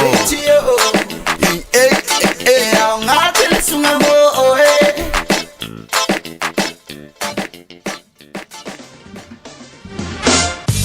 Pala se whamaria le tunu nei vaenga le taia fōu whaftai le teli a mai le tautua I lo maonta whapena fo I tona ta vale tona whale whainga luenga ma le mai lunga le Facebook ma le YouTube a le Radio Samoa. O le vaenga la tamale nei I le tala o le tau o le nei fo I taia fōu I le o le atatua matamai Samoa I le nei vaenga o le taia o wawai atu I Samoa. Le vanga ta o lo se fulo lo ile ma fana fana le ea lai ma nei mai langi le mal tau Samoa ne vanga ta o winga tau Samoa ne yaso a toa o le afa solo ina langi le tau I pa ultimo ni so vai ngo le tunu e ma faina o le tolu se fulo degree Celsius mo runga le vela le Samoa ne so lo se mal fa I lona mawalalo tau lunga taru tala mai Samoa pe ta le valu I le tai o nei o mo mal so ta inga sui ole tātou Radio Samoa i pia ole ale mawhai ona maus tātou whilo inga pera masani ai i aso whareile o vai aso te tasi a ole taurunga o tātou talame Samoa ole tā ole valu i le tae o nei panga o man tātou pakalame whawhong mai Samoa whapena whai Amerika Samoa lunga o Facebook mari YouTube o Radio Samoa manisio ala o walolo tātou whasota iai Patalo whātua nei panga o le tae au mahalo laba ia le sui fua manuia se mai talo tau toro New Zealand nei ole a tātou a mata mai i le motu i saute whātalo whātua i panga o malawa tātou pakalame so se manga o motu i saute ne fwoi tae alo o tātou mafuta mahalo laba ia le sui fua manuia e le vavai atu le tele vaenga o motu i saute kaikora ole a whasaron awa oe pa utimu i le so Luas futolu mau ngale vela Nelson la fasolo foi na awa langi de lane so timing Luas futolu mau ngale mafana fana Queenstown e Pautimo e de nei foi yaso fasolo langi de lane fefia na nei fu fa mau ngale maru luson kwa maru luri Tibodo e Pautimo mo to fasolo langi de lane fefia na nei luas futolu Ola mau ngale na le vela fa mau ina mo Tibodo de so wana kai Pautimo langi de lane o ori mala fefia na nei fu fitu mau ngale maru Louis Port o fo timo ai le sos fulvaru morunga le malu le ea il baba tu invenga ko e pa timo le sos fulvaru morunga le malu lu de niden pa timo le so langi le leila o lima le fiafia nes fulvaru morunga le malu lu fa mawina mo nei fo yes for railing kara stete good morning malu si fo monwia pa timo ga mafa timo ga mo to le so mo watu mo mafa na timo ga le o lima le fiafia na nei So really lau te papa iatu angi malosi mai saute si form o le baru se furu kilometer i tula alo na malosi eni so taimi los fu farma lunga le bela fa mawina ya mo kara stete le so taro va vai le motu i matu pi tola lunga motu i matu kai taia los fu lunga lunga ma fa fana la fa sono awa pa utimu e ni so taimi la mo Wellington ma lo se fu maria pa angal tar pokalame la mo Wellington awa le tau pa utimu ni so vai ngale tu matu pi tone Fasolo twa inisa vaenga la mua or sa vide fasolo nangi malosi mai le tulangi le matu fasolo nangi malosi mai saute ini so taimi la fiafia na nes furiva al malu ngana al malu e fa mawina morning tone ele ne yas for raile o le tela vaenga o tauranga awa pa utimu su fan malu ngol vela tau po fasolo kona awa pa utimu furiva al malu ngol malu le e tela vaenga o torua Awa pa Timo Luas Furumonunga le mafana fana le ere nei fo yaso Palmerston North Luas Furumonunga le mafana fana fasolo pa Timo le telo vaenga le so de Plymouth fasolo fona pa Timo ma mafati monga le so taimi Luas Furumonunga le mafana fana nei pia langi le tau Luas Furumonunga le vela so kafe feri Masterton Luas Furumonunga le mafana fana awa pa Timo nei fo yaso le ben Furumonunga le malu le air awa pa Timo ni so taimi ma mafati monga ni so taimi le so Hastings faisi vela le mo todo so fitu lona maulunga langi de le tau los fulona morunga le vela Gisborne langi de le for le tau kirikiri do lo so tasi morunga la fana fasoro na awa pa Timo ni si o vaenga o Hamilton e le for yaso tama ki ba wa kilani no fanga fasala longa ale radio sam ba ti fafo fa mon mal taia fa impo ukim e kafe fe Sfuru ono lo ele ma lulu ne ba ngora tai au e tu mawinga fa mawino le tau le so awa pa Timo ni so taimi lo su tolu malunga le vela fa mawina mo au kilani le nei fo yaso fu fitu lona ma walalo tai au pe au lia fa soron awa pa Timo lang de lei foi fa soron awa lang de lei sa lang de lei son for ba so fo fa so latu le so lua e awa pa Timo Christmas Eve le so lo su fa le so lulu pa Timo ia ai aso losu lima lo te sema ia pa o mai lo mbakpaki la uri ia ai langi le lo matang ia le lei o nei la so furi vo te sema ko yo ngo ya ka ko moi on tatu le la so losu lima o te sema au tu langa na ia pa monga la vai tau ne foi va ngona tai au atu no la lampa pa au ni so va ngona kilo pe le te tu ngona muri ma le tau mo to ile ne foi so forward tatu wo lia se follow what you ale to la fitu pa nga ubala wal tala bukalame lo tano mafuta long on Facebook mari YouTube or sa mona neba ngata good morning palo la verse fo mo hier fa tel tel mai to tour e so se mai ngo au kilani fa pena fa se mai nga ole la langi lo ala la papa ole tu no Mahalo. lava. Lol fola manuia. Ko yo nga ya so ka ko ria so so lima te sema. Ta sire lo fole tua ya mo ya tu so fola no. Ya mo ma to wola se yo tato mo tua pat patia ma le lot of tai. Le be lo fole tua. Se sili mo tato Amen. Ora fa ola tanga wo mai mo tato. Ya le lei. Fiska ko ki ma yo la sfori fa mo mo. E wa ya tava ka ilo ya va ngala o se pangi keke a. Pangi ke ma fola foi lalia. Ya pe omi ya ke mal fai pula. Ya a fa pe foi ele fai palo fai pula. Vela la pangi ke ka ai ilo ko kongul ka fai pula. E kusala nga mal palva kasi foi ele. Oi. Asa ale.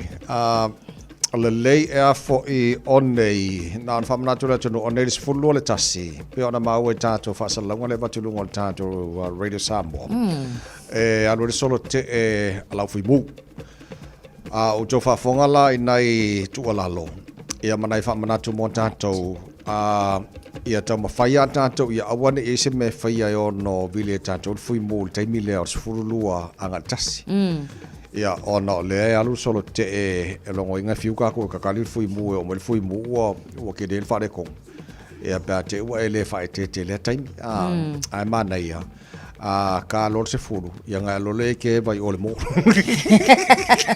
ia mo kingoa lai ka pe mala pa pala kol fa ka pe ma palaka awange ko ia se me ola se palaka ola ia nga lo le ke vai o le mo se facinga we vai kasi ngi yaso wa alu for vai yaso go for fat o moi ai alu we vai o le ope ke o moi fangi seu friends o fasco far kala mas ko far ku ngi ka ya io ka wa ko ele se yo life ai vai ngala nga ko e pele o loye o ai fai per ko ka wa mata ia nga vai ko ka nga pepelo ai nga ke ro kasi le manga ia la kilo inai tama foi mana tina matua e ke le ngo la ko wa fe il ma ko mo le lin mo ai ola e fai mai le puki ka ma so le ma fai le la ko fa far kui se no no fai ngi ko inga me ngam lo ma ko fa nga ma nga ia ke le nga ka ko wa nga wa fai mana to ma sani pe wa fai me fie la to le o ta fa relax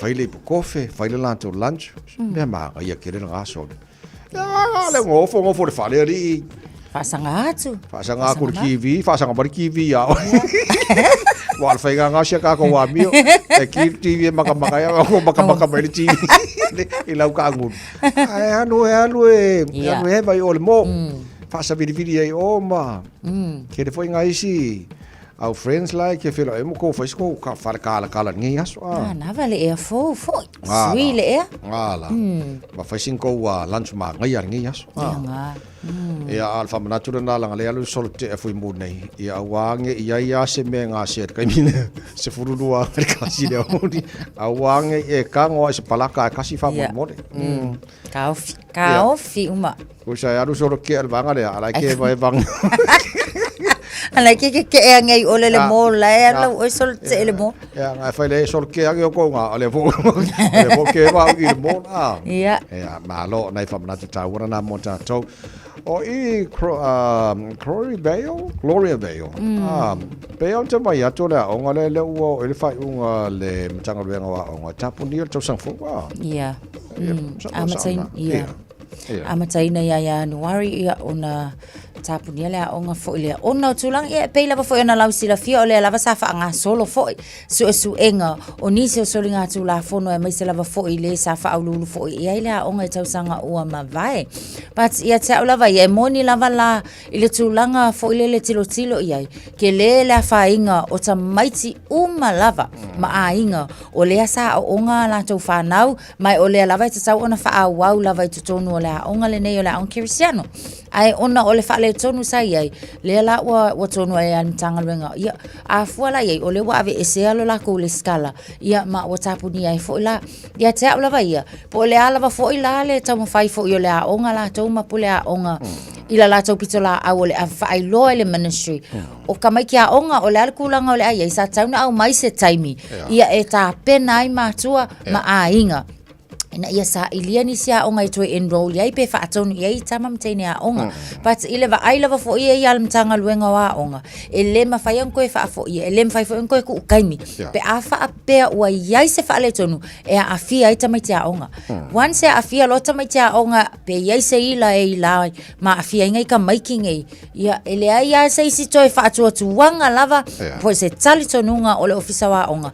Ia pawale le tulanga o iai. O le isi o vaenga i vaenga lava tau licensing criteria po o le vaenga fo i e whaatawa ina po le compliance a ngai i ta iala umal mtanga luenga wa onga. O le ana maua ia o lo iai nisi vaenga o lo o lape i le au nanga a le a onga so o isi na vaenga wala ia o na whai elfo whanga le a tapunia pat salo whai e sa o fo i la le pule a o i le vaenga o whai a onga lo iai nei ingai a inga mana i tamaiti a wale whai ngofie le toe tau sa i lia wa onga ia alfa manatu mo tātou tātou olo umia le pawa ma le pule ia whai ma le fuafua ia wa o vaenga ia maululunga o le entu la i mai elfa le tonu ia o le wa afia tamaiti afia a inga o te mai atu le nei sau noa ngal mana i vaenga e mana mia e mai atu 3 out of 8 registration criteria ele i whamaria ina tu sema le lipotere iro ya you like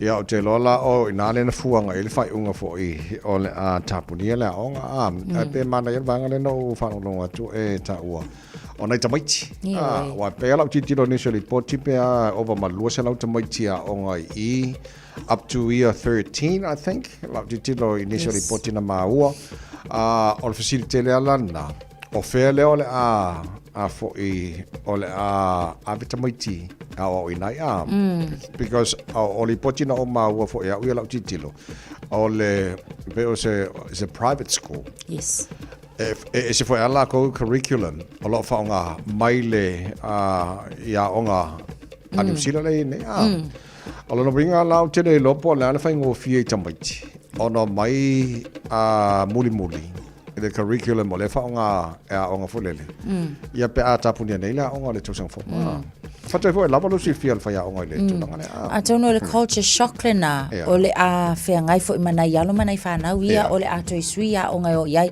ia mana tua e se lava fo le fa ta milonga o le isi tu o le ya fianga o ma fa o tamaiti onga o le a o wai moni lava o le tupu isi vai taimi mai but e ia lango na ma fo le ka mai kikilanga o le wai la le ngo le onga sa onga so o tu langa uma ia e a fia tamaiti talosia ia le leila ni a onga fo o le ao lātou tue talia ina, ia ma koe whaafai inga ma koe ka pui, ngai tamaiti, e toe inga ia koe whaafoisia, le loto tele ma le loto toa o nai tamaiti whaawawela lātou wao. Ia, asa le, ia, o nei vaenga na, whamalo whaftai whaiaonga, an tātou tunu o lea o nei, ia wā koe alvanga le umeske, fo i e mawala lalo, le umeske mawalunga, e o vākui lunga.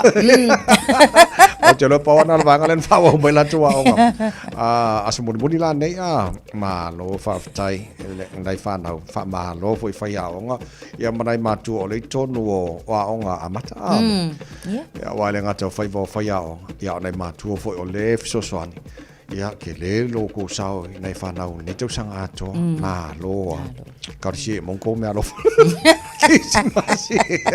e whao man kausanga ia na ia so kalo whaingai kamiki ia a whaifo ia wale I paki kele le isi matua le nei tau sanga I tau mwhaingata maiti mo sai koe wha malosi mai fo I le tau sanga ia asa ia di kai ia o nai tau mati leila lo I ngafko a makala lātou o la o oina e mi ale folau ia mako foi la ku unga foi le ngaman mana wa ke ku unga le nga alo e mo uma mo ka me ke mo ku fa ko ku unga pe afai e ia tamaiti foi le nga ko le ako ai de kingi ia wasela le la ko maki kile slow foi le e slow langa take off ia ai mo kwa sa alfa mangole mana ina mangale ia mana ina mangale na fa manatu ia fa pen pati nei matu o le nei fa na mo nei time le kai ar ko unga fa makar ko unga ka makia malo ia vai fa le nei fa nau o le si va ngol vai le nei fa nau la cho pui pui ngofo nei fa nau nei vai taimi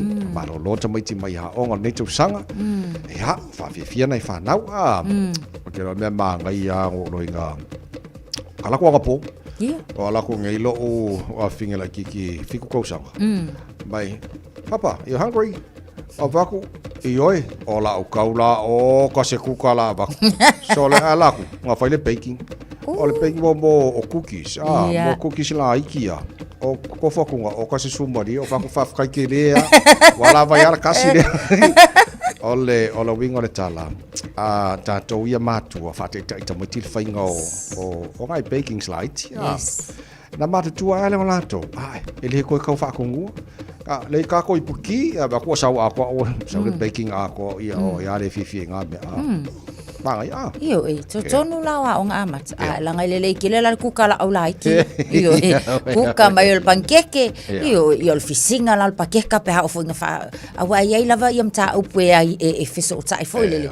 Ia fisi mai la pakeka kama ia oi. Ka loki ele fisia ka loki lawa ai.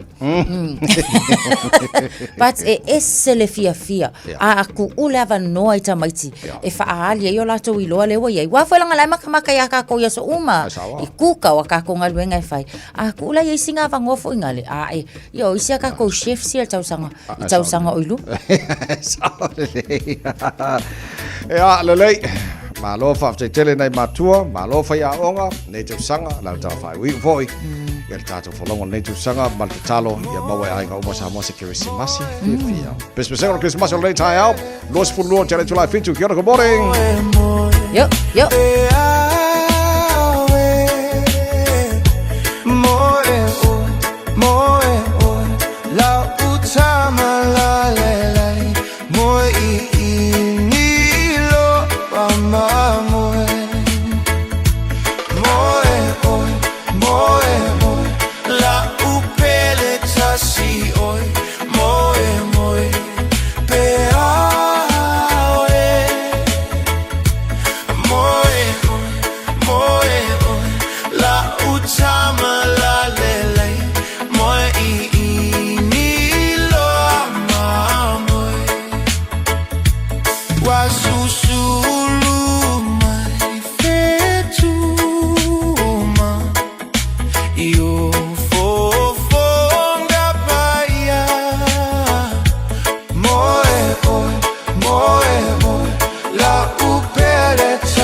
lava, I'm Annie Pulitiwatua and you're with Radio Samoa 1593 AM. Just think a minute.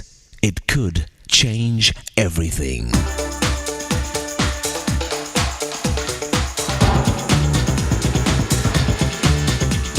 Think a minute. Who said life's fair? I heard my grandmother say that 1,000 times if I heard it once.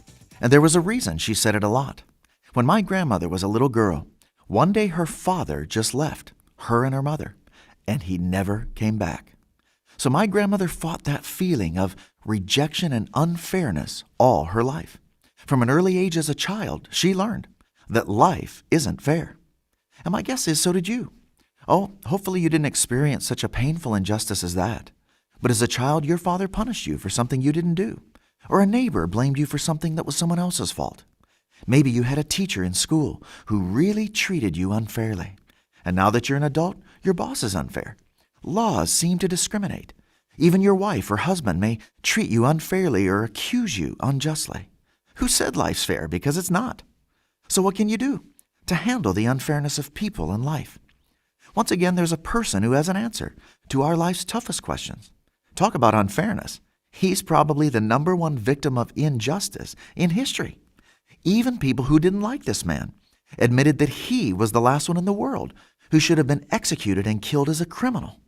If Jesus Christ was not a good and innocent man, friend, no one is. So next time you and I think we're being treated unfairly, just tell him about it. He knows exactly what you're feeling and going through. So how do you handle unfairness in life? With Jesus, you can handle whatever life and others do to you, since he's already cleared the way for you to follow. He's been there, done that. And he gives his same power to anyone who will ask him to take control of their life every day. His own inner strength and peace that doesn't let the unfairness of others keep you down. You'll also be strong and free enough to forgive those who hurt and treat you unfairly, just as he forgives you for the times you yourself have treated others wrongly. Jesus' love and power is yours for the asking. So why not ask him today? Then no matter how unfair people are to you, you'll know that the one who's in control of your life will always be more than fair to you. Just think a minute. If you'd like a free CD of our top 40 programs, write to us on the internet at www.thinkaminute.com. Salamu nusful malifitu, malifoi upu mua, malifoi upu esfulu malifa. Psalms 27, verse 1 and verse 14 says, The Lord is my light and my salvation. Whom shall I fear, Lord? The Lord is the strength of my life. Whom shall I be afraid? Wait on the Lord, be of good courage, and he shall strengthen your heart. Wait, I say on the Lord. Wait, I say on the Lord. The Lord is my light and my salvation. Whom shall I fear, Lord?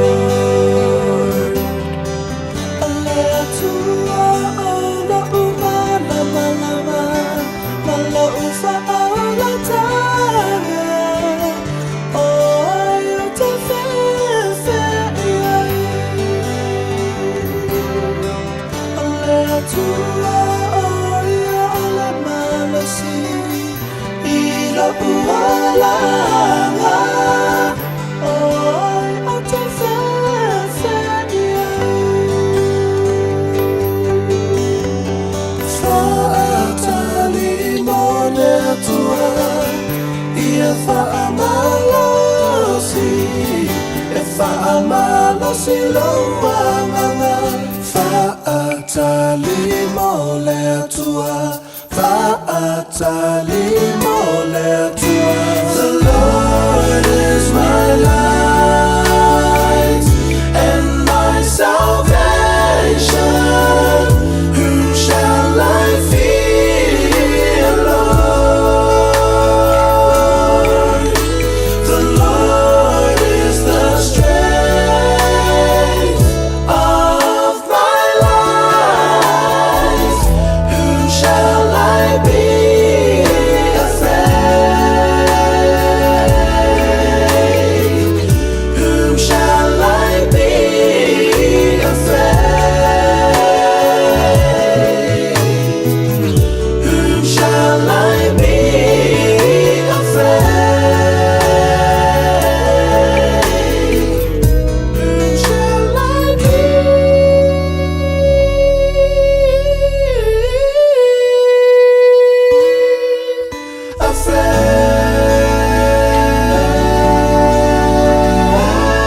Talo for Samoa on Mr. Cowboy Lene. Whaafafonga ma mai mo mai pea i le Radio Samoa. Yeehaw!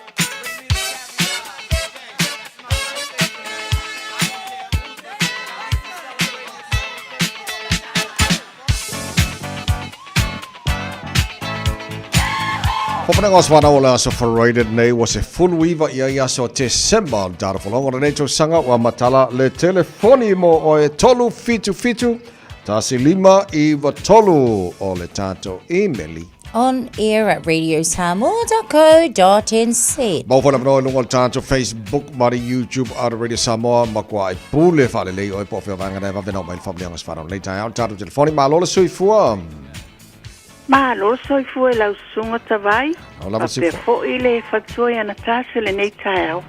Whaftai tele molo uawa noa. O alo whaanga ma whaamanianga e monimoli atu si o mato oso to tasi o lo o Samoa. O a sia mo o manu. O lo o Samoa si o mato wainga o le so.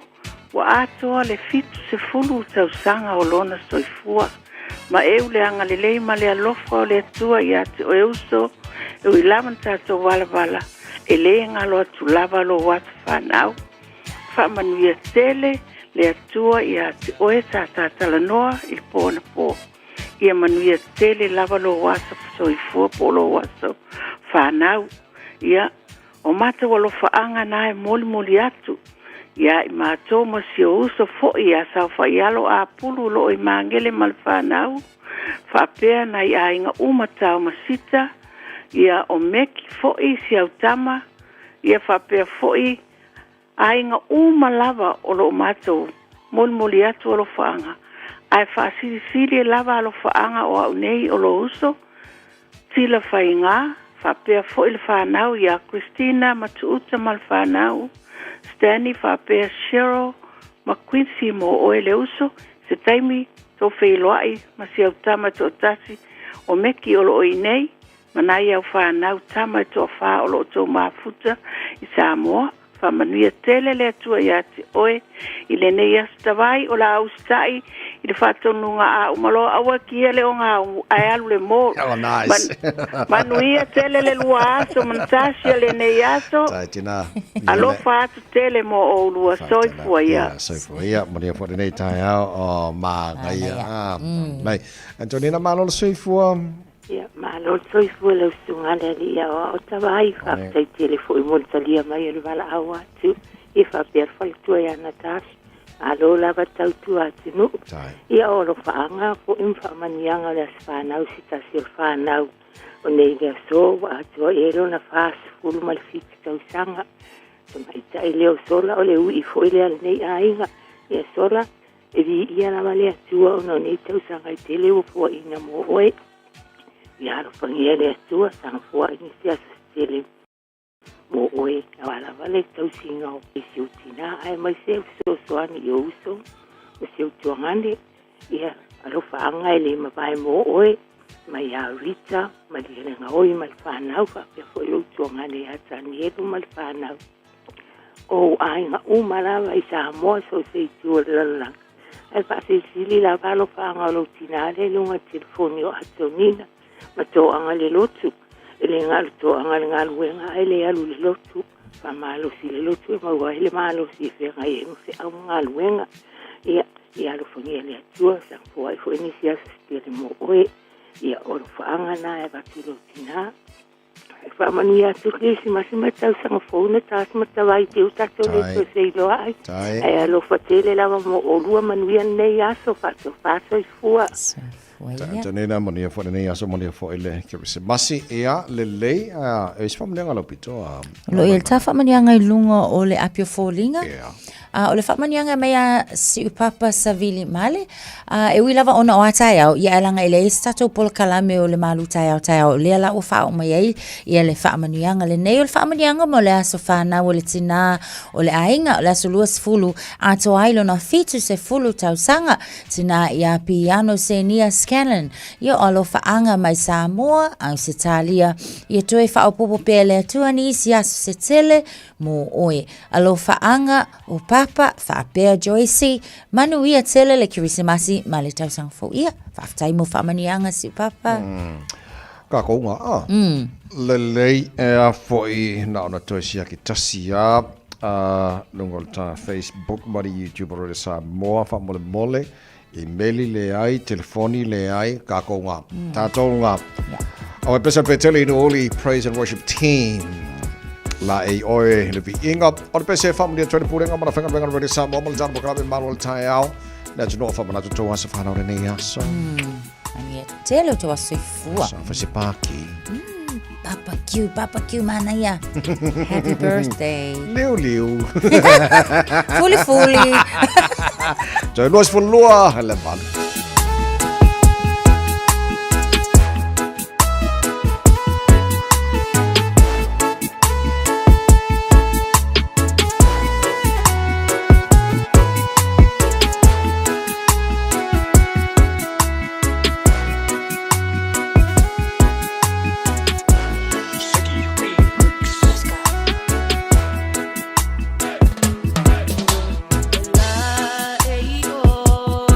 You know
Falava o le siufonga le neo Samoa, le Radio Samoa.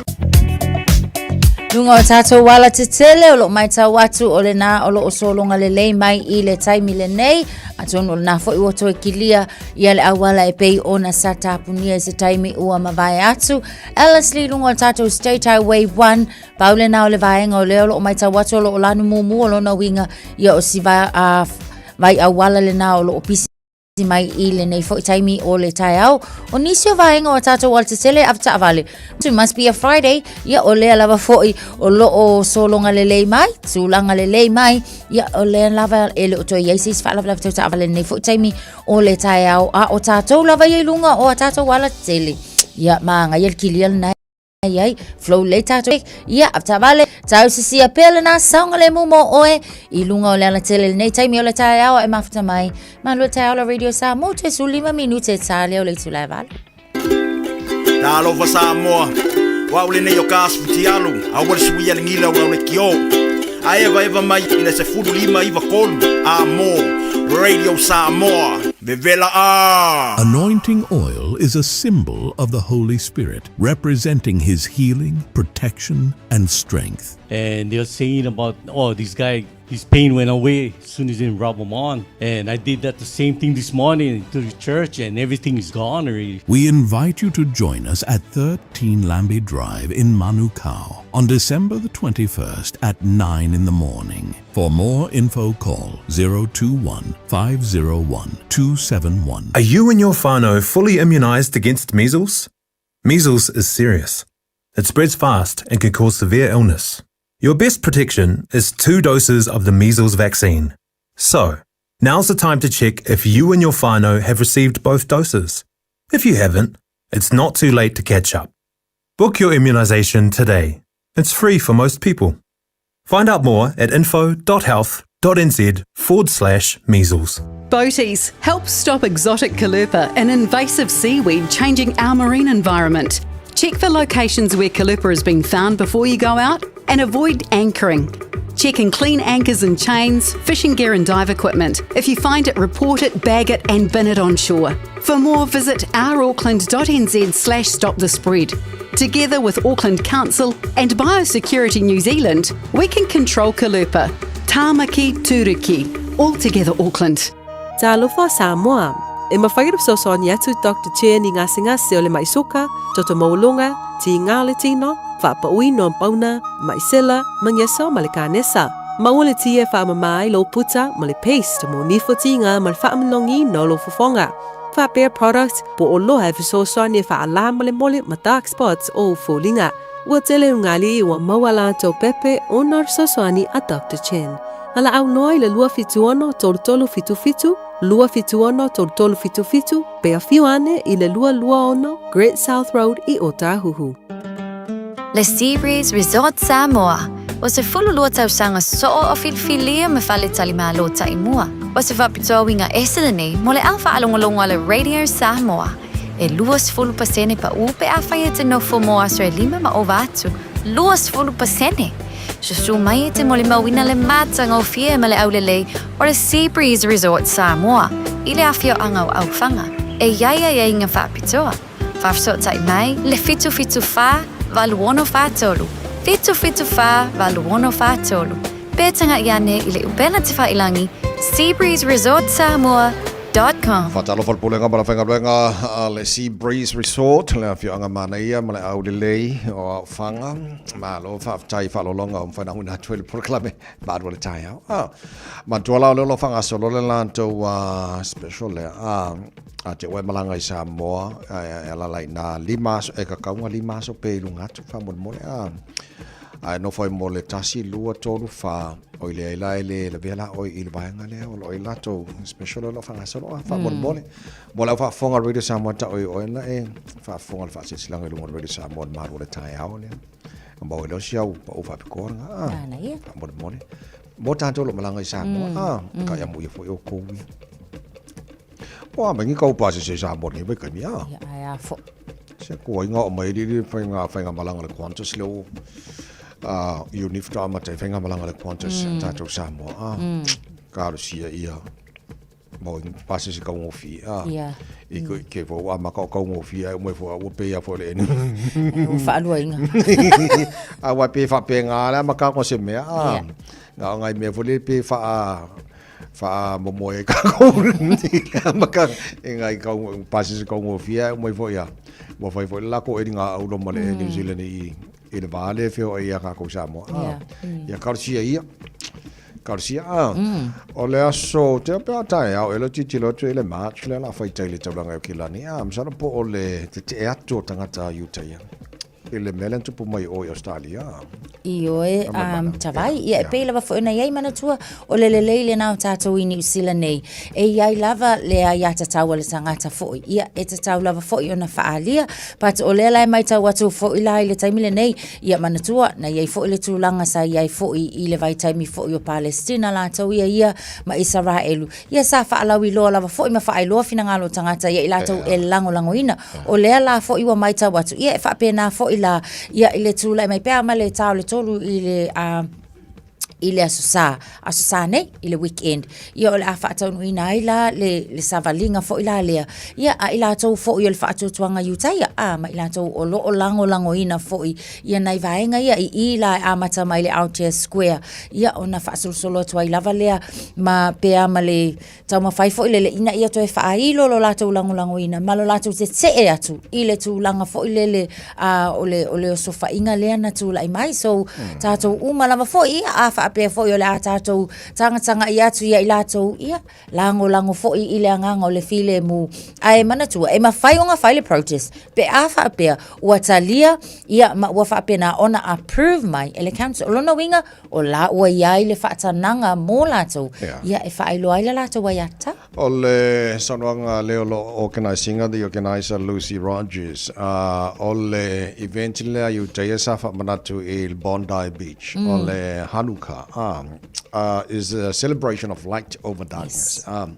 So and that's the kaupapa o le event le fai tai au o le na well, talafala no I'm sure ele ngata na tangata Utah ia la tu umelangoina ni te if you are support why not yes o ya ole ya tau e te alu e te awai ma fonele ma support na foi famo mo le aso tai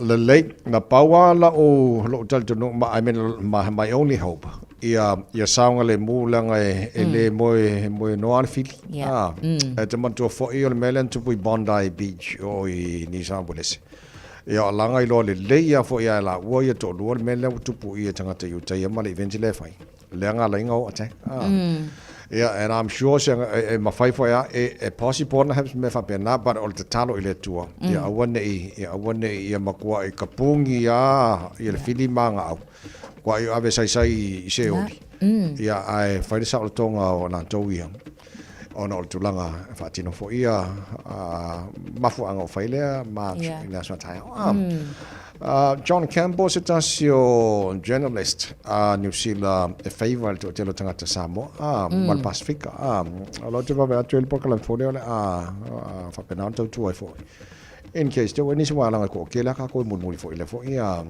tama fa sala lau New Zealand lawi loa tele ia le sunga fo ia John Campbell I lunga o ala leo fa sala lau e mai se lava fo I le lipotia ia male tama fai fo ile ia tuli au loa lava fo ni tala anga po ala vani me tupu le ngata tono la tunu lau tele ia internationally e fa pena fo ia o tangata ta ito atasi o le tula le na le o fa lawi loa fo ele chief audio ele RNZ o lea ua maua ia se tasi fo I o avanoa fa salalau o lea lau le avea nei ma co-host o le morning report I le ala leo le RNZ ma o lo fa alia I latou mai se lava fo I le pulenga o John Campbell ele o stai mua le nei ma walawi loa foi I lana au nanga so o lato hope le ai ia mawhai onga au mai le influence foi leo John Campbell I leisi ala leo sanga lue ia whapena foi na whaatupu ai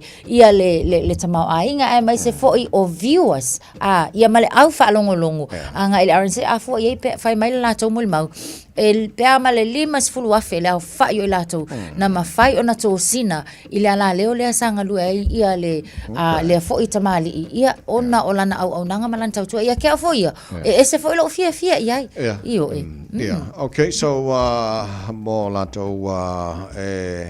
favor ya lato fo lea just ala ia po tanga fa sala ni sila au nanga fo na le fa ma me la tau tuai sa telefona va ile ngol TV1 lana fo tau tua tu langa na le ai o le kou company fo le ngan man le is it IKEA or yeah o lo tupa vai atu pe le la tapunia na inisho vai ngola to nanga amata tu nei mo vaso ato masalo po te le se fa le ton o ka mangisi mea la toba vai atu li potina mai io fo le luas fluiva o la to no fanga fo e piki ai oka ia be fai ai oka tangata e sanga tau lo moli mau lo na fa no ona o tulanga le boy but o le so o le amata tapunia ai ia customer services fo ia i vai ese umane ona wa ia le tulanga fo ile wa ke le delay o oka ia sa mafai sa tau mafai atu tangata ia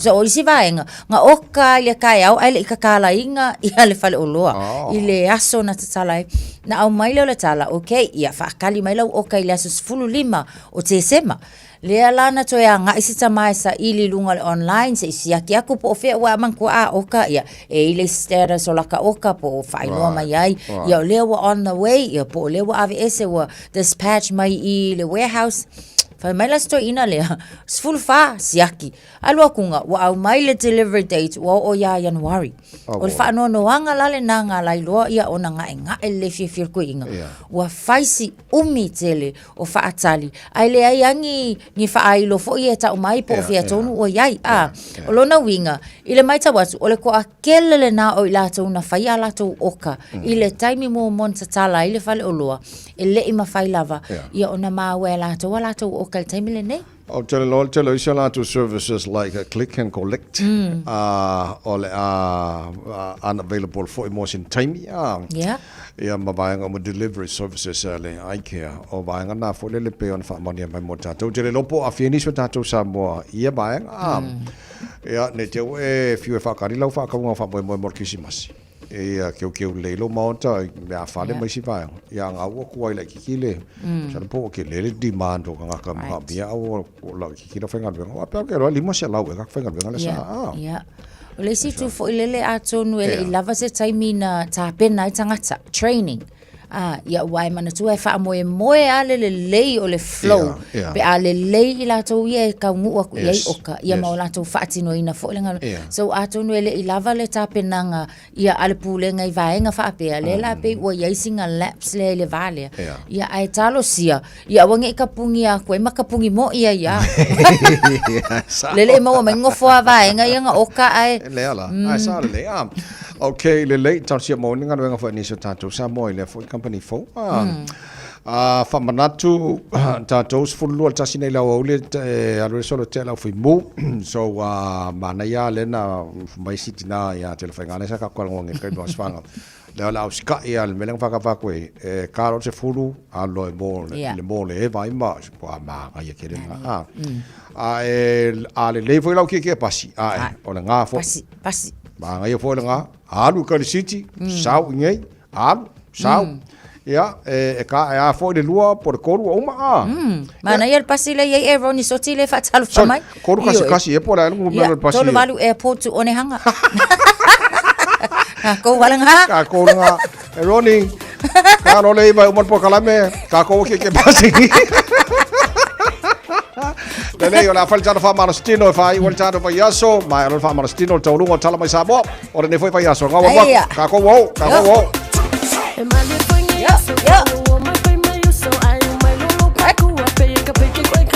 Luma yeah Luma aya Alsafa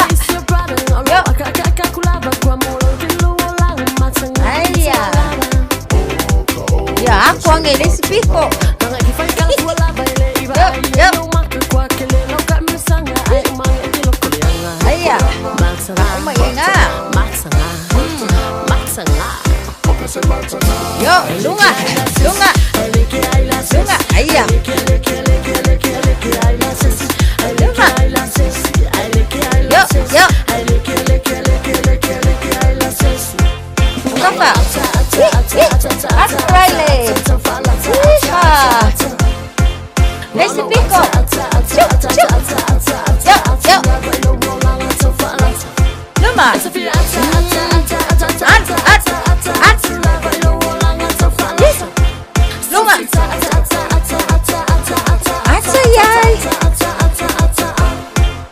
Luma. Naya, apa?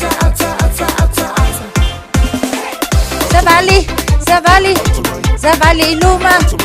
Sawi tua. Luma, tua. Luma. Sawi tua. Ras, yo. Let's go. Aya. Luma. Sefuru seko le. Aya. Luma nge yala ya luma. Ia malo, ia.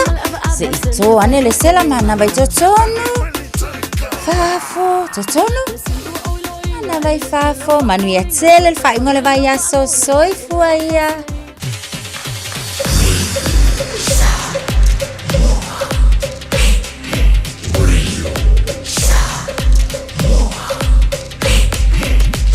Tasilingoi betul.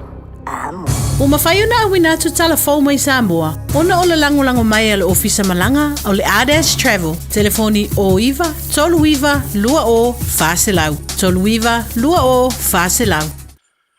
O te whatalofo e te taualunga o le ngā ruenga o le nei vā yaso i lo tātou watino o tātou mafuta fo i mawhelo ai i au si mai alau whafonga.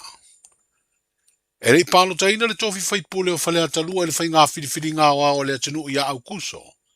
E mafua no le whaai unga le whaamsinonga. Ma le mafua anga fo i leana aveire tusi tālo sanga. A salama tua raso i yang iene o se tangata pālota o lea i tū malo. Mo le sa ilinga o le tofi teitai fono o le fono whaavae a whalea talua. O lona tani te nunga sa te tauna te tala le avano i tangata pālota o le i tū malo. E tālo sanga ai. Pe taina te enara na tālo sanga ona o le aia inga. Wana o sui fai pule na manu malo o le palota. Ma sui sa tau wā ele i manuia. Silfia fo, se mafu angana la iona matou le tau wā i le palota. O le isi o le sa ili malo. O le isi o le finga ngalo o le tu malo. O tūlanga whapena. Ai peita iane o le tūlanga le tupu whale atalua pena o whai atu. Ele se matou palota na fai i lo la tanto nunga a tonu fala ta lo sa tauna ta tala le avanoa le apala ya to so awa te le se no fala ta lua ma isi tu malo ono o fala ta lua la vai o lo fatu langa mai na le afionga le atinu ule anga va anei le finga fa vai le ufa silsila nei na o le sui malolo ma le sui ta wa le finga palota o tulanga la le te wa vatu ai se manatu foi le fua ile matu feutanga ina ma le official tinam to mai ta ile latu te ena ile o tal sanga tu inat o salama tu Russell e ye ona fianga tu mau na te fa nga se no fo fa ta vale ai stanga te fina we pe na sa ye na fa moe e tau vai le palo te tere le dua olu tasi. Pe ta ina toi wha mauiro na manao ila na wha amtalanga. Na saidi malo ilo na tāpuai, ai sema sona avanoa i se isi teimi ua tāle whenga iai. Pena e sila fia le mauta aval malo. O plo ke tili nei, o sosia le manta mau ai o le tu malo. O le mafu angala leo te, ala yo no fia maua le avanoa leo te taifono.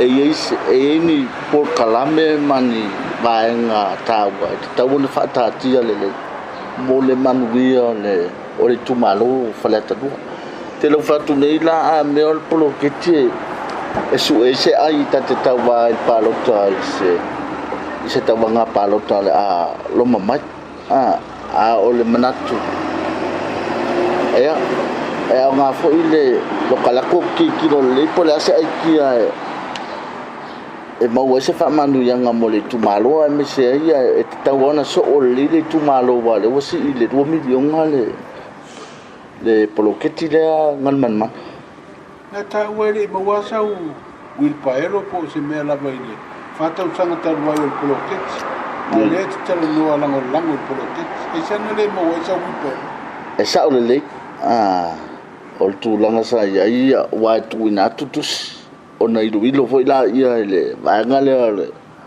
al fon fa vai pe talia la tusi ya sa wala le me sa ia na vai taimi ele afo ele tali atu le fon fa vai ia le asa kai ka me mo awa me uma e fua dungo o me tu stusiam fa ma win e to tali atu nai la ofisi le fa se ala e te fono sai ai ma kumi ia o te le fa se ai le tu langa na pawal me no la esa je foi de process le fon fa vai na vai ten e tu na tu la tu senti tiro le ia pe talia pe wa lua fe el tangata to tasilena fa tu langa mai le fa ngole o bloketira ai sa fisili ai se anga le talia ai la u tar sanga i mena mana o mia mai bloki ia o te le fisili le tu langa ona o tu langa tau se le ni den ta sanga yo te langa le tu langa na le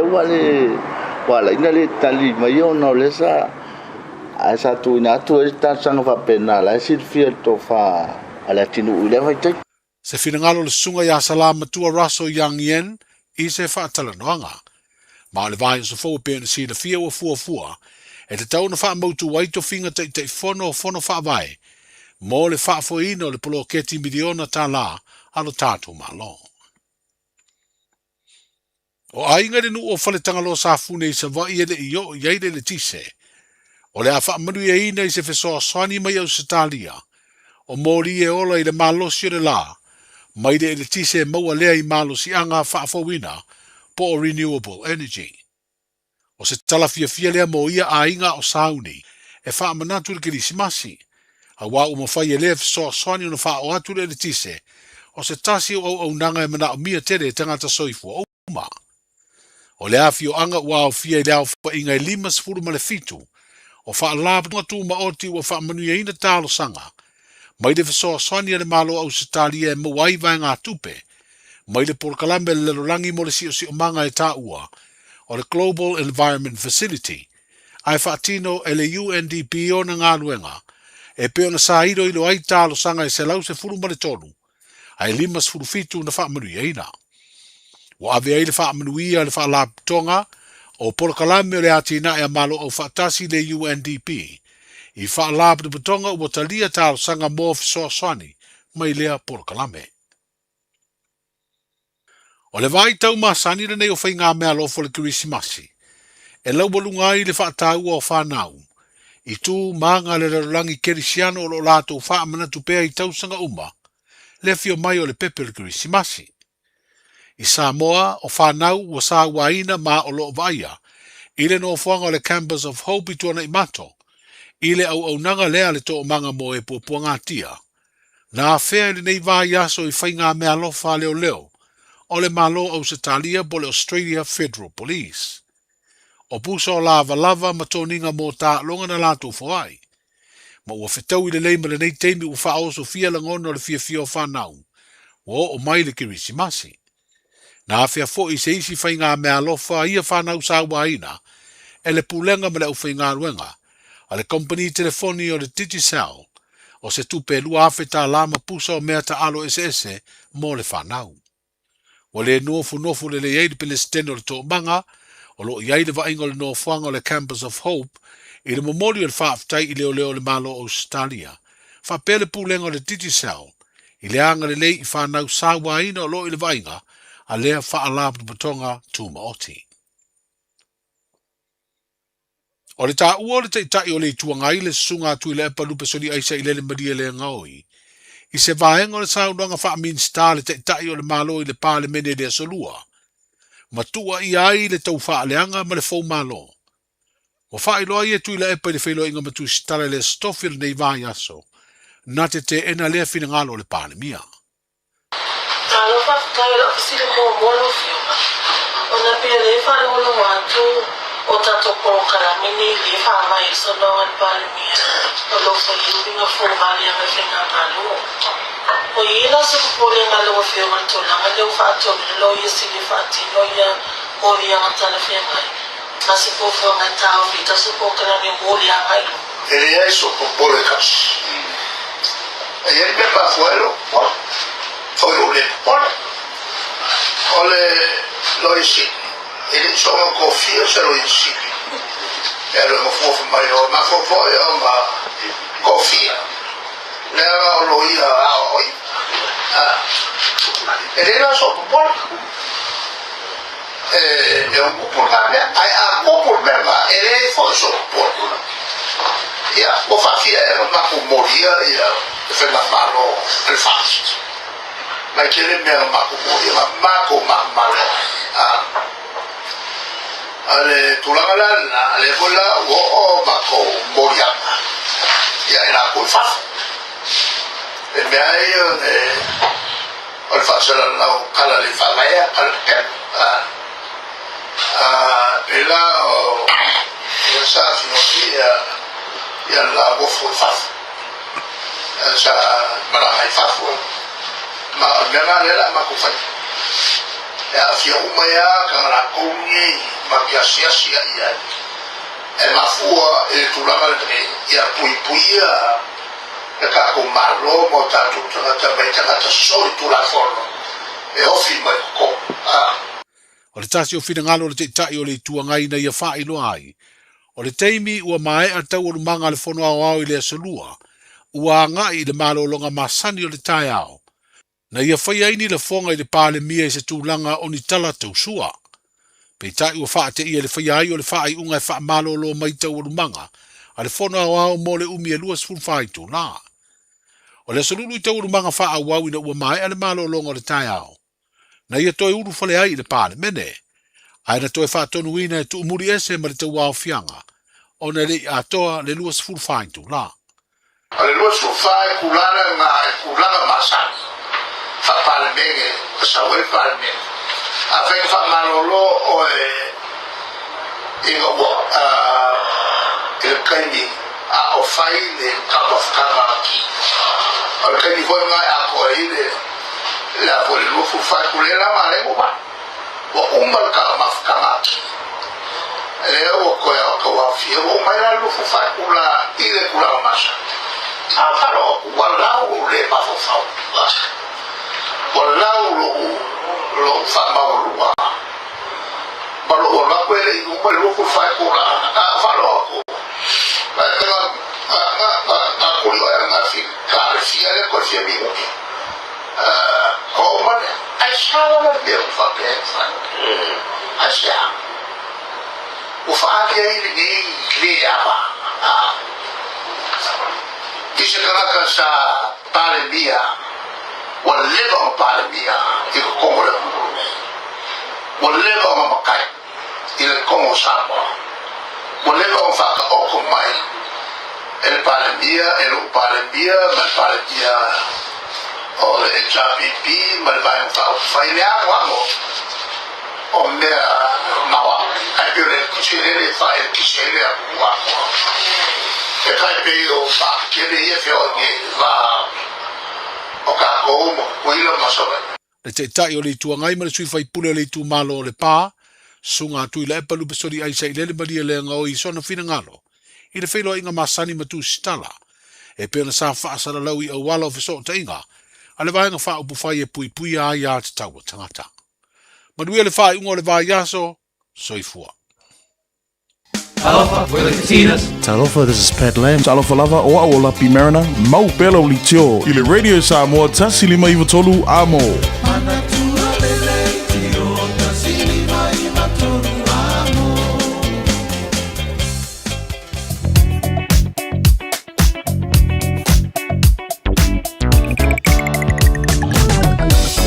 Le poti la tamai lunga ole awala le nei taimi le tai au sole makua ma ngai a lunga ole awala sole. Ole me e ali ua mano lo kaka murkisi maseri pea. Le mase vaenga o kiki lo ku sole o mumu mai ngā ale langu mea maka ma le langu sama le o ke waku lunga ole whawhangua le lunga ole screen le o ke maka ku i. So, avtabale ma lo o lunga na le awala i le baba iatu le nei vanga o le tai au, whaara lawe le sa tupu nei le babe au le taina le ono i Mayora Road, on-ramp, southbound o le State Highway no se fulu, ia lawa kiri al tamina nei, le wala te wawa atu lau mana ia, flow le lea, so lunga la wala, le aise whaara lawe, le aise vaenga polo kara nei vanga o le tai au, ae, o ka kou le ngā, Am tabale saunga le mo fe malanga ingor ne yaso malanga tu fa ungor ba yaso lunga na la wala nei tai mo le tai ya. Tasilima Ivatolu Amo Radio Samoa. Malo of tayo tino lau mai mo malo fa fonga nei fo wanga tai out ba inga lata mai le nei e le tala o le tau. Wa o le losu fa le mafan fana po le vela le Samoa. Le wanga tai out te le balu. E tu mauinga langi le leo le tau e pa utimu niso baengo Samoa pera fa mawina morneas for rele. O te vava yatu whaina o le tolu se furuanga le tolu se futasi degrees Celsius morunga le vela le Samoa morneas for rele luas for lima lona mawalalo. Te whatalo whatu le taro pakalame e le nebango le tai oi panga o malava le malu le tai au alo taro mafuta. I le nebango le tai au fau malo lava le sui fua maduia. Le ngata le mai moa mal fa mai Samoa fa pena foi America Samoa maria lava le alo mo fa unga ole nei foi pe yaso tatu papai e le tulanga e le tau I Australia good day mate malo se fo maria pa nga umal tatu pakalame so se va Australia le mo Canberra foot fa ele malu lu nei bang ole tai hao fa mai lava tau la fa so na awa malo sit savile pa utimo ni so temi tols fu va oka ko ave vela di la mo ni tols fu va mo ngol vela fa mo ina mo nei fo yaso Mel pone malor si fo maria sole vevela mai e mo ko wori ya was futon. O yele vevela nei va ngora tai au. Ala fa solo ina awa pa utimo ni so taimi.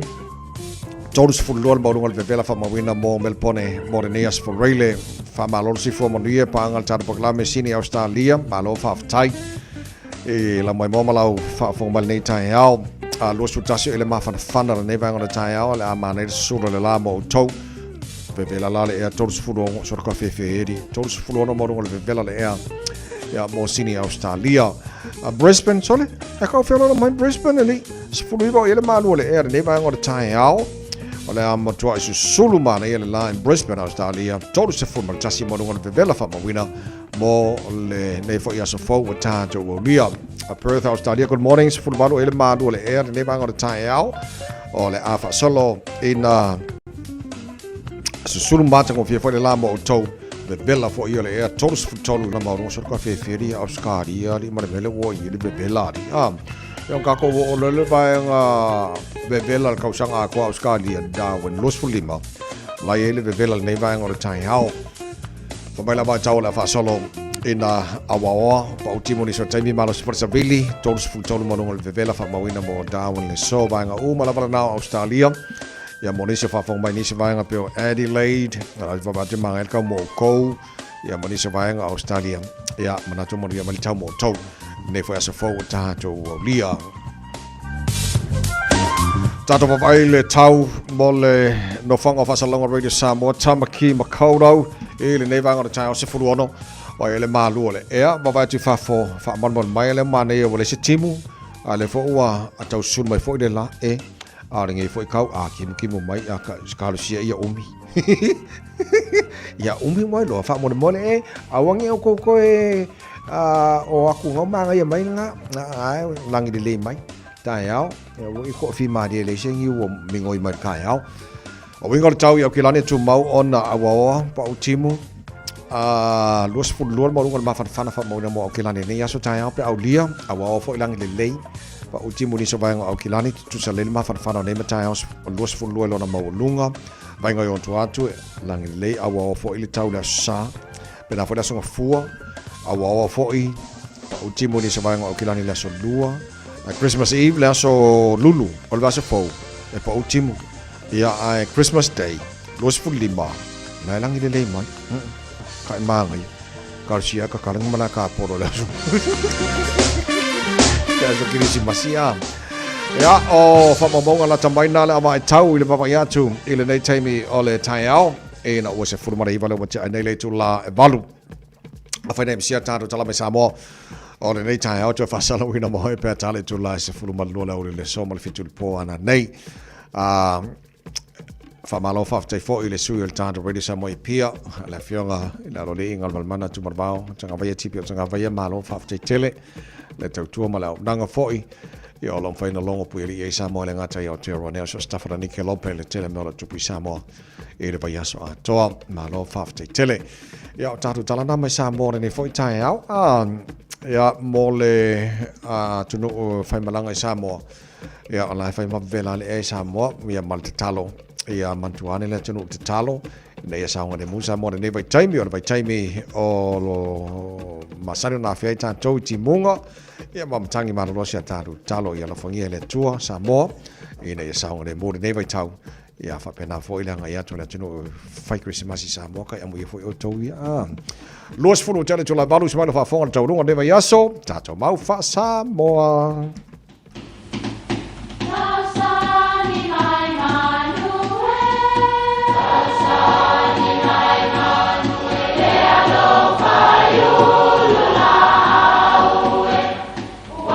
E o whanga manu i ululu o la au, awa e whawhanga i funga o la au.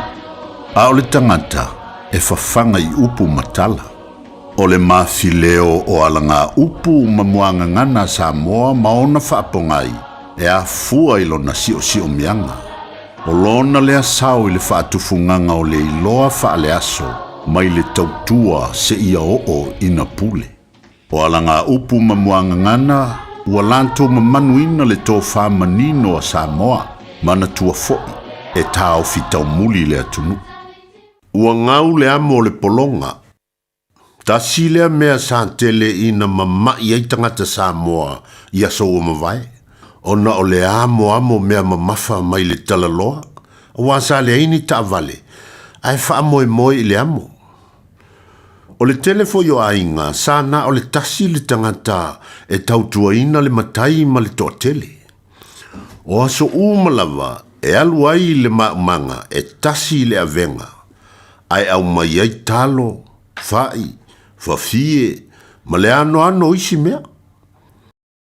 A fai ua le toe faia se mea na tinga aina ai o na whaapele o tangata ua ngau le amo le polonga. Ua ngau lea mo le polonga i le whainga o maumanga, a ua tele i na wha o ngā masini, ai leo toi wha moe le malosi a sonei. Ia, tanga i le mea ua whai ai e tātou maumanga i nei o na pō. Ia ua sea o na toe tinga ina se isi e taula lafo. Ua nā le avantua le vaila au whangaloa. Ia pe na o nā sāfo lele tau wha apupu te isi i lalo. Ia ua mwhai fōi o na whao ngā i le masini, po le moa vāo fōi lea se le loi. E whaala loai. Whai mai leo tangata, ua ngau le amo le polonga. E manuia lau whasau.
fa o to finga le tau tala ma eselo fia whanonga le breakfast le Radio Samoa o te mā ona. Are you and your whānau fully immunised against measles?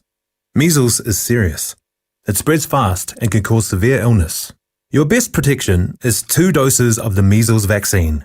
So, now's the time to check if you and your whānau have received both doses. If you haven't, it's not too late to catch up. Book your immunisation today. It's free for most people. Find out more at info.health.nz/measles. O fia maua sau ta avale po sau piki apu. Ai tongi ta iwa yaso, lua va yaso, pe ta imasina. O le sleek cars o le a maua ai le fisoswani. Ua ta pena le au whainga luenga a le sleek cars mo oi malo a inga. Aua e te popole i se mea e tasi. Te tala fitu aso, mai le sifulu i le tai au, angai le afo le ono le afi. Tele la lai au kilani i saute, vili mai loa i le olua tasi fa, fitu lua selau, po le o lua o, fa lima, tasi lima tasi. Beta Drive Doctors, i le taulanga whaatau i mangele, whaapea manrua, mo le vaenga o so ngase pe amana o mia, e whaatino e fo i matuipui o le whana witi, o tuipui la COVID sfuluiva, mo i lātou e sfuluan tausanga malunga atu, whaapea matuipui o le flu, Pala au telefoni, 255-25 mo so wanoe whaatino ai nei au nanga. O fisa whamai i mangele i taftafane o McDonald. A manrewa i taftafane o Whaletusi po le Public Library. Beta Drive Doctors Clinics. Le Seabreeze Resort Samoa. O se fululua tausanga soo o filfilia me whale talimalo ta imua. O se whapitoa winga esele nei mo le alfa alongolonga le Radio Samoa. E luas fulu pasene pa upe a whaia te no fomo asre lima ma o vatu. Luas fulu pasene. Susu mai te mo le mawina le matanga o fia ma le aulelei o le Seabreeze Resort Samoa. I le afio anga o aufanga. E iaia inga whapitoa. Whafso tai mai le fitu wha valuono whatolu. Fitu wha valuono whatolu. Petanga iane i le upena te whailangi SeabreezeResortSamoa.com.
Kirisimasi. Kirisimasi. Kirisimasi. Kirisimasi. All happy, peace, I live in the sea. Kirisimasi, after my isu, South Semini.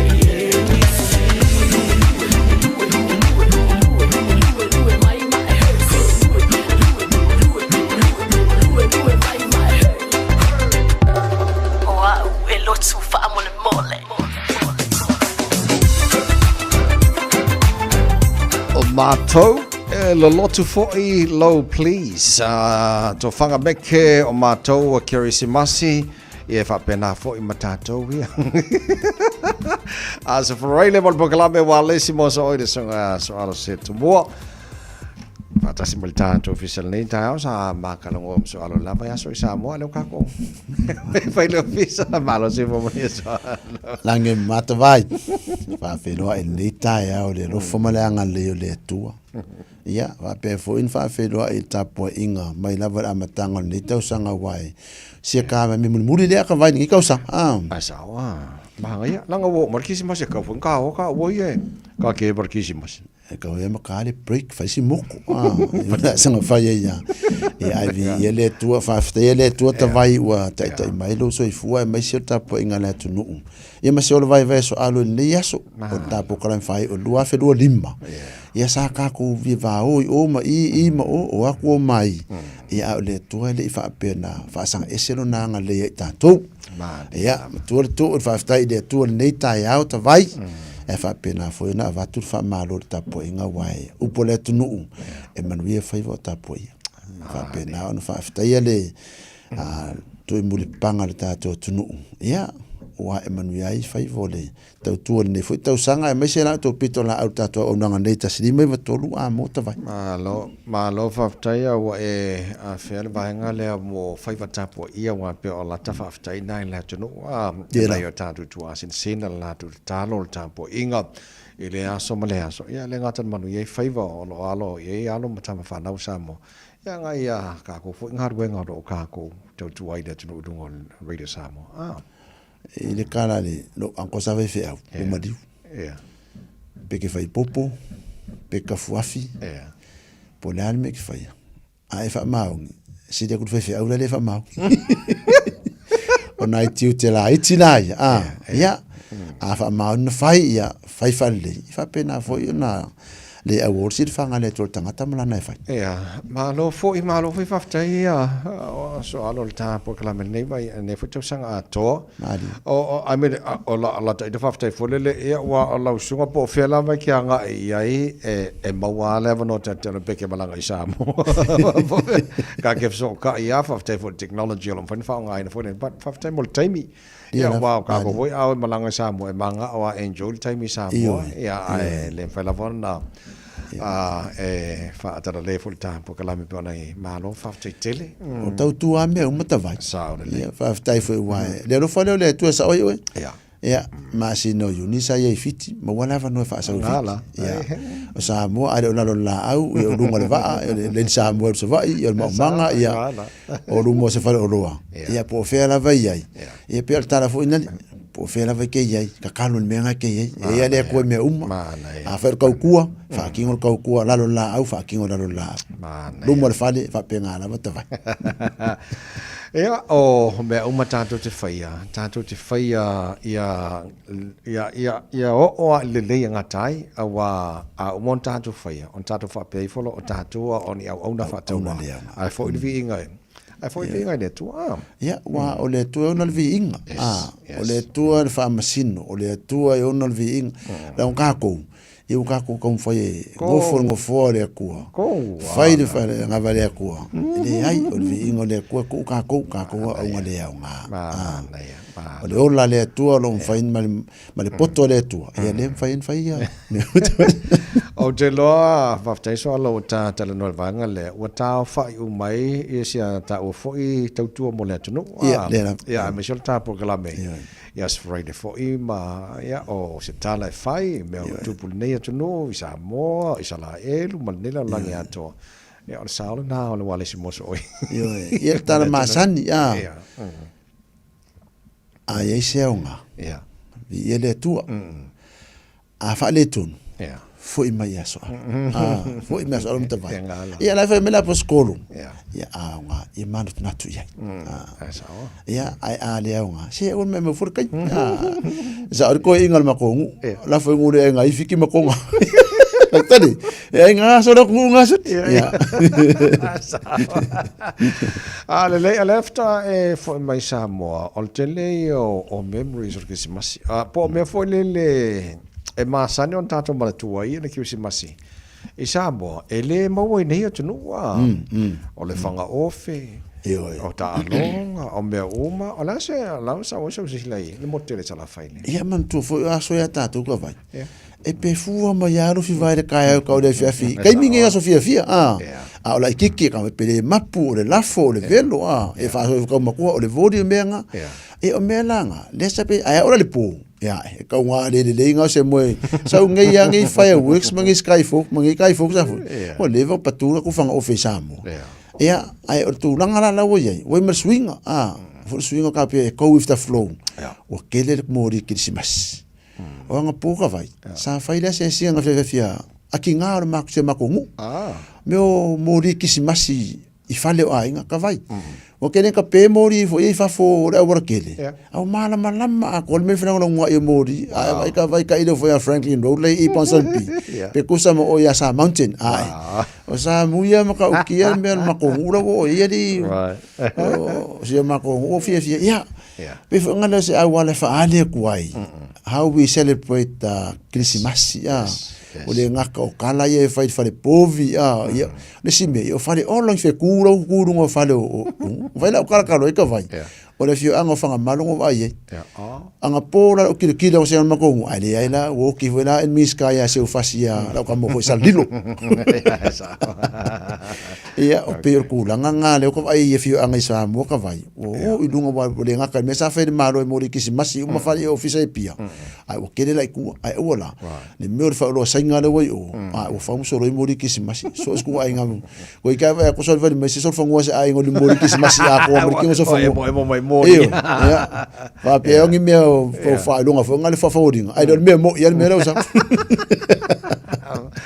alo malo fa fitai ia o te lo fo i a ta il ta pa ka mo mo le tu sanga ia o ta wurung fo te le o nanga tangar wenga ia o ia pena foi kane siama telo vai ia o mo pakia Martin Hotels pe o ngei ka vai fai le morning tea le staff sa fai ale i o wife ngale vai sola ia ai morning tea lo ia le wale fo manga fia ia learners ia ngei rola ia celebrate wale ko kene se staff ai sa oi ia u fa solo uma ia end of year ma pa ki Christmas ia kampangi ma mafkang ia ai ol vai aso kulia sa fai end of year skopa sa fai lai ngi ia ka po me ia usamo le ka penga le fundraising skopa la corporate na fai sa mo ila surungo yang wat le na malanga fa ide o tsaka ka nga wa o le side executive skopa so nga pe dani po fa funga ide lo ka fa ide o le la malanga ia au ngangi o le vala o le ka vai ke ru pa ki titisa a fa mai le pepe au nge ka o irunga musa ka vai au ka o ke o ko e esa la au la ko vala o le o mona ko ese sima mere le pa ka ya la pepe mo vala o dia ma nei au wa tanta no ai nei vanga ia tu so te mi fa dia foi the appreciation a company ia mo tanga fa ngat wenga me fa pena fa fitai tanga tale pulenga inga wenga tau sanga ia no me fa tasi dia e vi ia le i ma lo si ma le o lam fa fa tino i ti tau sanga fa pena foi la se vai venga ka poka me ka vai i ko i kai me ba ko ia lo fa anga ma mo nga lo fa mai le wale si mo so oi ka vai mi so alo ia me se foi Martin Hotus pulenga Martin ele a kungu ia mawale a kungu se Christmas e como fa mangu ya ai mas se fosse festive season e saunga le mu ma fi le mu ia o kulanga il vi ingole ku fa ko ka singa fa fi au o upula kungu ngai ko bom pula la fa pulunga fa ka vai so alo ngal vale mo so ina O ka uanga ni ka. Awar kang fu oi des ne skill ke. Oi yes. E wal mena kupu. Pero benga sal pipi na foi. Na ku asfanga do malvat. E fa yakun fa akau so vai. Sali. Ai so mal pari mai ari o mo kai so vai. Sali. O pari ke fa akau fa mai yo. Ya. Ore o mal fi yang fa kai fia. Mai se o se ya fi pesero. Fa la pesero kan pes. Ya le to ni ya so vai. No fa te tele so alo malo fa te mo ta por kalame e le ne foi tau sanga to ya nga i vas for la ka mano lo ia ka ko mai foi le ka sanga pe au dia ko pa o ai sa so ia le atunu ui ia ma au tapu ai o le a ko le ko vai me aso alum ka vai mo ngi si vai aso lu ma ko ko sia malo lo o malava foi ia spense kai manga ia i fa ngau ma inga ia me se foi ia o au ainga malanga mai Samoa o le la ngofu ia kirangi e kisimasi me ka sa foka vai e on ko fo le nga ia ku Samoa ka me le ka sanga vai na ia mana ia so alo ia once again malo fa te tele ia on te lol ta por kala mena mo ne ta mo te sanga ia ka barbala ia manuele kisimasi mo la sunga ma fal tu fo mal no falo ia mangui fo ko malanga mo yo ko ngala ko Samoa ia sei uma ka sanga fo fa pe nga fo yo nga mo le fa mo yang kisimasi ta vai le sunga ma le fa tu ma le ainga ia manuele tele ne yaso so fo ia Samoa manuele kisimasi me ka sanga fo alo tai la so alo ele na ole taurunga na ole walesimo so oi ole ne fo te sanga wa fe los fo mal lima e no tos fu fitu minuto lo talo le tulla e iva te bona minuto lo toil tanto por la mi mano le tao por ne fu aspo rele poni alava rosa no fotasi mai nalo moenga o leva le poto e mama fo ilo aina wapi pe moli to e malulu o le po rosa ia e alo fatali lau malo o rosa se ia talio upua puanga telemana oi se tupe ai ia tao ilo uva o telemana o foi se ilu po se tau sami a emisi a wesili a tule alunga i se maa a o le tafunga fiu a musa e sae o lo o tu mai te i o uluma o volinga ua misia e le tele o o ma o e lo uau ma le mafana fana o e rosala uta usala ai mau pe ana tu mau pe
sia alu rosa sa mo se me alo porque si mas.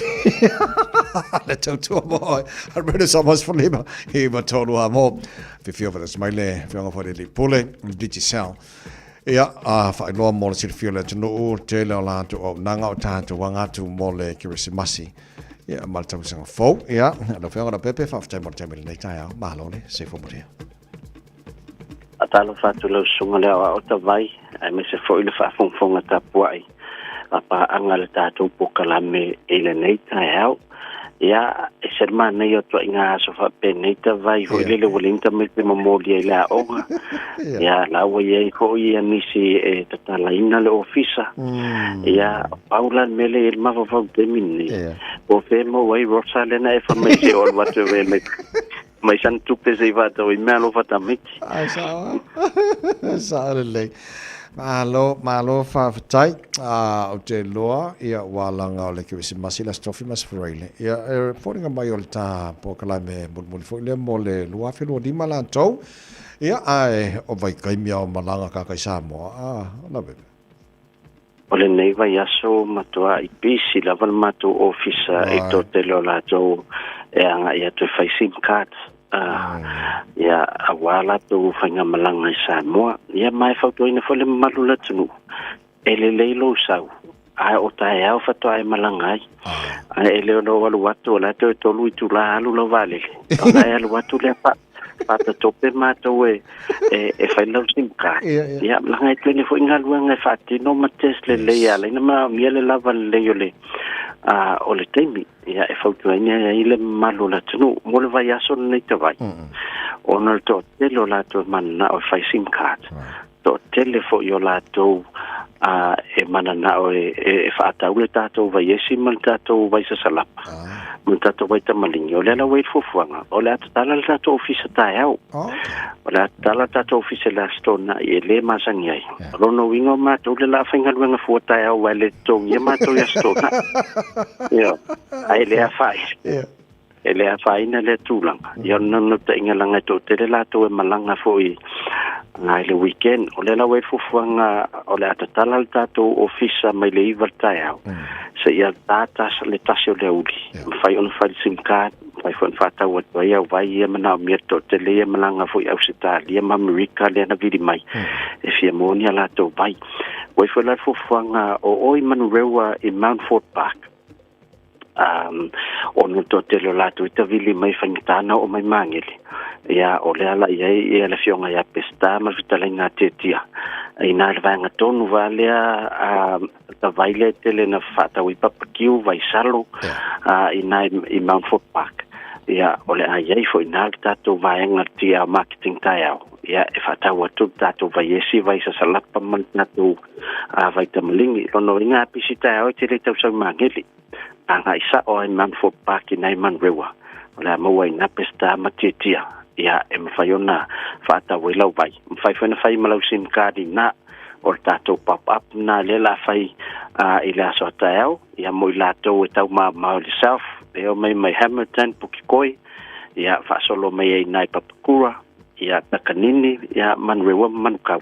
Anga isa ola o toina wa te lota ya ol matua pisi fota ya mangele ta vai ele ngatai il tato marketi vo ide ma sen fai itaya uma ya arto tele la fai fata uta ya ya ola wait for fuanga le ina ya fango pia mole atunu ona ye ya office do po vai nga e ma fai ona nga ye ina wal fango sim card ya mal fata nga o tato vai o le update le tato promotion ele to ye pe ansa nota vai ele sato pokala me vai aso le ia ma le vai aso i tua to tau fo fato faila tato pokala ele vai aso to nuala le fail tato sei le vai aso le amata le aso lima o le aso ngafua o le vai aso lana le la fail sei o le aso lima fail tato sei e loai o ai le la man malo ya tato tickets ia offer lua return ticket i sa moam to foi mai ia o lua fo ia tatu tai dima se lau tala America lau pocket money tangata le malo i ticket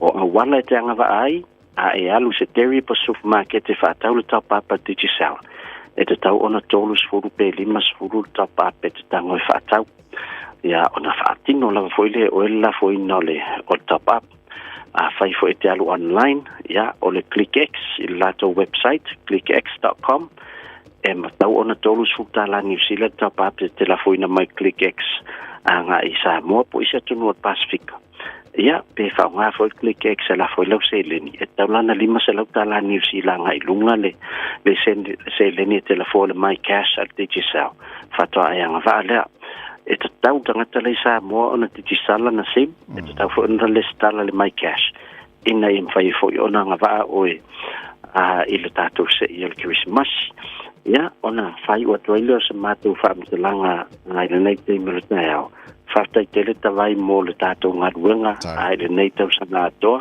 le tau tua le tato Radio Samoa e le long puia li o le malu la tnu ia isi tau tua fo ia le tato digital ia mai se tato company pe o dia marketing male Pacific 40 muli atu fo yo matu o lo fa angam fa manianga o le Christmas ia mataso sang fo tato talo leli ia maua se isi ava noa tato tau lia el tau sang fo ia o lo malo se pela sunga la wa ia mautu le tau tua al tato Radio Samoa ia mo fo so matu malo si wa tau tua ina se o tato watinu ia so matu tala lele nei tau malo na pepe fa malo fa te fo il tato ngalwenga malo le tawa tai tu atunu ia malta maftanga pe nei fo yes for university tasi ia ai manipulenga mana fenga wenga tato Radio Samoa nei ia mo le tele la Christmas lo fionga ni pule mana fenga wenga ia mo ne fo ile fal tu mal no fo alo ka fe lo ile fa ka usang fo pe audia Ioi, okay, lo hai maua o lungo le mai. Ya, la vai tal e awane te tele ti mungol mai aso le vai pa wana tele te le fenwa e o tele te tele ia ya timu. Ya, man mia la lo tu foi malo longa. O le Christmas ma tau sa fo fe mo le foi lo fa anga. Ya, man fitanga se matu no pasto uta, na ta mama tua ya ai ono mai ono ya ftalenga ape ya me se foi sunga ele fascina ya tole foi pu na manu ya tele Christmas ma tau sa fo mastanga fasto ya me se foi maftanga se matua onga skopa mo se malo longa lei ka manuele tu enga wenga ya sauninga fo Christmas ma tau sa fo na tu te filo ai tau sa fo de la malanga le o tatu tu ya se matu tal le fa te vai mo le ta te la va so la va tu mo tele Christmas ya se foi le fionga le pole digital no pepe tuna tale lene ya all time po kala bana le ta nan fa manatu la sa nei le tunu whanau community free lunch tala fa tau o tara so o mana cash converters mai tasi ila o di fa le fiafi ba wala no ba wala jama tanga le si tongi second hand clothing face paintings ma me umalaba le ai se tongi mo ba era nga me alo for Christmas ya tapo kala bana mo nei ta ma rol ta na mo nei yes for railing Pafte lo tala mo tapo inga nei foi va so to se opo pa lo fa fo mal nei ta mal nei va yaso ma lo be fa le fe ngalo mo ilo weekend to wa ona nei ta vai meni so fo va ya paro ia i uleni ta usanga oni ale ye la ko ane fo ma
le pepelea e fai malai asala uta ia tonu tai isofu vai vai ualiuti no le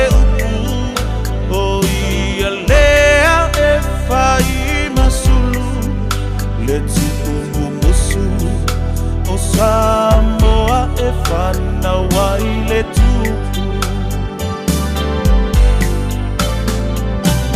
Samoa tula i mai tato ta ni sapai le pepe le kerisimasi ua wha na umai o tala ufanua o whana uai le mesia ai mai a whaata sia mao la fia fia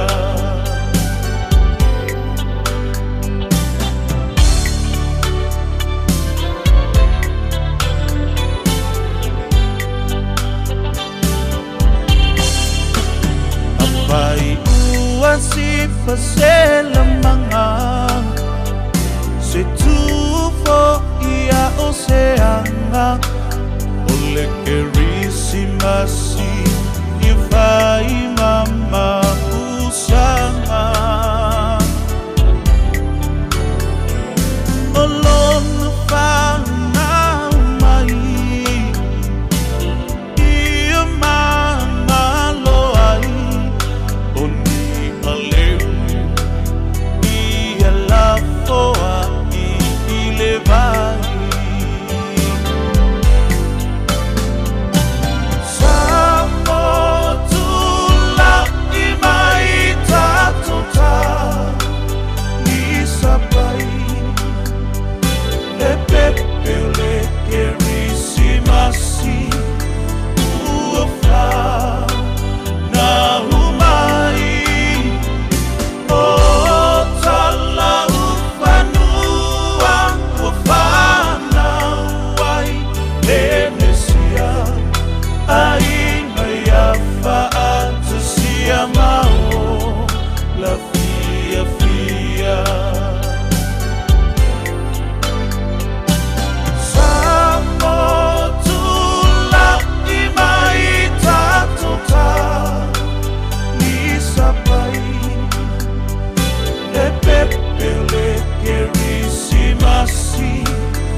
Maria, whangamaia. O se savari e langalanga i tangata i uteia, ma te ea i whainga whaasanga tau i tangata i uteia, o le a whaia leo sā mai le tolu le whia whili taulanga o Kilani. O le savari o whaingoina, o le savari te te le i tangia o tangata i uteia, March Against True Hatred, e am teina le no whanga o le whaatafa whale ao te square, o whaamawa poina, e tali atua i os whainga whaatupu whalawlawe sāle le mai i sini au stadia le sā. O le toa sumali limo tangata iuteia sa whanoiso i fua i le whaalawe e au fiei masteni titi lai titi na o se furu tausanga. O le tai o whaamawa poina le savali Lucy Rogers sa ia whaalia o le whaalinga le Hanuka a iuteia o le samina leo le mana malama e susulu i le pongi sa le whaavae o le latu savali. Whaalia Rogers o New Zealand i le tebine wa avea matunu e leoina e leo ia whale te talo po Senegal whapea ma onga mō tangata iuteia. Ma ia ta wai i le te tau o na avea ma mea masani ai. Ma ua te tau wai na kolossi le laina i leo neone. Whaamaoni ai Rogers o le Savali o lo langalonga ina whasosoni ai le fon whaatono tangata iuteia New Zealand ma tangata ni Zealand te ile fita fatu falvalave ale Hamas e beona tau fai ioi na lo iai e nei whaarapatonga lua le nei savali. Ai mai leisi tole vasita se mani o forflaina le Parlemia Australia Anthony Albanese le sa ilia whaatapito tangata e whaalotu tele ma whaasala la wina le ino whaatapina le whaitangain ma whaato sinanga i le vai tamaina leo whainga ma tautia whaatu whaalavlave po le radicalization is it tula whana fōu. O nei tula whana fōu o le whao popo ia so tula whano o tautalanga ino po le hate speech offences e whaia whai au o loko ma tai e la to te whaalau te lene ia whainga whaatu bevesi o le forfulanga sa whaia Albanese i le mai aiona matua ai Samaleina e whai tionga matua inga i le manatu noa ma le vai o lana whainga malo ma le tū whau o tangata whaatu vevese whaia forfulanga whaatu vevese ma wha maaro singa whainga te e whaasanga i tangata uteia o le tamalo ia Sajid Agram amalo Natali Navid Agram sa la whaia reos whainga e pera riputi ai sa yeso tanga ma le kulup tup whaarabala vele ISIS sa whaari ai Albanese le astronafi o le atapaina lana whainga malo le fōla sio le tūlafana fōu sa ilia whaatapito i tautalanga ino e whaia i le mai ai o le whaarabala vele sasa o le matanga ruenga o mata au whaalo toi whale o le ave i le power e solo iai visa mo i la tu e whaia ni tautalanga launga ma whaalau telena i le ino i si tangata. Ai o le lia na Vid Agram sa whaau pengaina i whana walo i ane o na mōlia i le 5 marivo sori ngā tū la whono i tusa ma leos whainga i no te iane ma le masini sa whaolai ma i manoa o ni purwhana leo ai o lona tama ia sa jit sa whana leo ma umai leola i lea no whanga. Ai o le jamene umatuai whai joina ta o le Pasifika i leos whainga i Australia e pena veai o se fasioti ngā tangata pito sili atu leo na matau tia le tala anga o Australia talu mai leos whainga i Port Arthur i le awhi ipsa leo Ivas Furuono ma se o se whainga whaatu whaalawalawe o tupu mai e pena whaali ai ane malom e se whaamtalanga sia sa tāpai e le pāremi o whiti te veni rampuka i le matua i le e se talia ino ni whainga whaatu whaalawalawe ino whaatu vevesi ma vaenga omo ni whaatinonga anitanga te leanga ma o foinai whaamaisenga mo ainga mawhatia o i ere wha moe moenga rambuka, o le wha amasinonga tonu ma le file mua le atu e maua e tengata, ma ia apa tua i le pāremi o Australia, e mori ai le lango ma le titu whata si mawhiti, mo tangata i uteio wa a fia le wha lawe, sa moa mai si moto le Pasifika sa tau whaiofoina i wha mawhanwhananga ma tu whatasi i wha noanga i Australia. O leos whainga sa whai e tua mai o so tanga wha sua malo le Pasifika, ia fiti sa moa Papua New Guinea ma le telo isimotu i lo latu le langolongo ina leo se stete o Palestina e whawaina ai o so tanga whawa malo fiti Papua New Guinea o whawau lava e arai o fisa o whawaina i Israelu.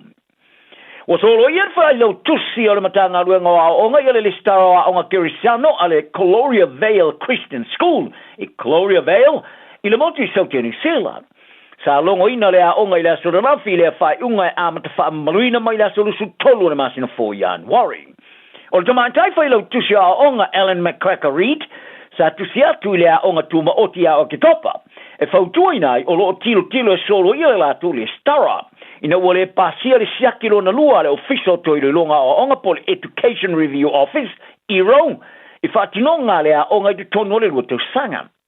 I le lipoti ai u lai o le ofisa a ERO, sa mawai e leo whatonu ina e lea onga i vaenga e tolu mai vaenga e valu e tau si o le stara, maisi. O leo seno whanga sa onga le mumo to maitia onga maula to ma fau. Sa wheloa e sui o le ofisa mtai o lea onga i ai u lai o le lua whamare futolu, e whaelo i ai atu ngalunga e winga i le leo sta i o mana onga o le stara, ma to e ave i ai le whaaringa tusialo na lua mo le usta i a leo ne mana onga. Ia au kuso sa tāpai e tamatai komisino tamaiti Claire Ahmed i le vave te puni o le a onga i lona whaali ai e matua i ngao i mason te tununga ato toa i le saunga le mua tamaiti. O le ritu stala laulo ni sila John Campbell, John Campbell, o le ato e taliu mai le tio New Zealand o stasa so a taulo le purakalama le Morning Report e to o lua aima Ingrid Hipkiss. Whaari ai le tamatai officer silo wha maamu pongo por kalame le Johnny Silla le Chief Audio Officer Pip Keane. Sa whanga e tia tere tālasanga sa whato ai mo le whato taingo le por kalame ai o Campbell sa tūmatila. Ele ngate le tele lo na malmala mo se tu stella mali tolino por kalame matua mawa elava. A tu sai le tau o lona fa na nongole e turi o tala. E tau o tele le fa longo e pena la tu fa tau ina ile malosio la nga nga fa tu stella. Tu ele foi. O Campbell sa la o tele tanga sa mo anga lua de tele se tolu le sa va ili nai tu inga finga fa ala tu e tu pele uni la kapia sa mo ile lo fa masu tasi. Ai o lona fa siningi no le pari me sa mo ile lo fa malu futasi. Ya tu le epa sa ile ma ile ngoi po fe o i kope o me alo fa tsunami mai tu le fafo.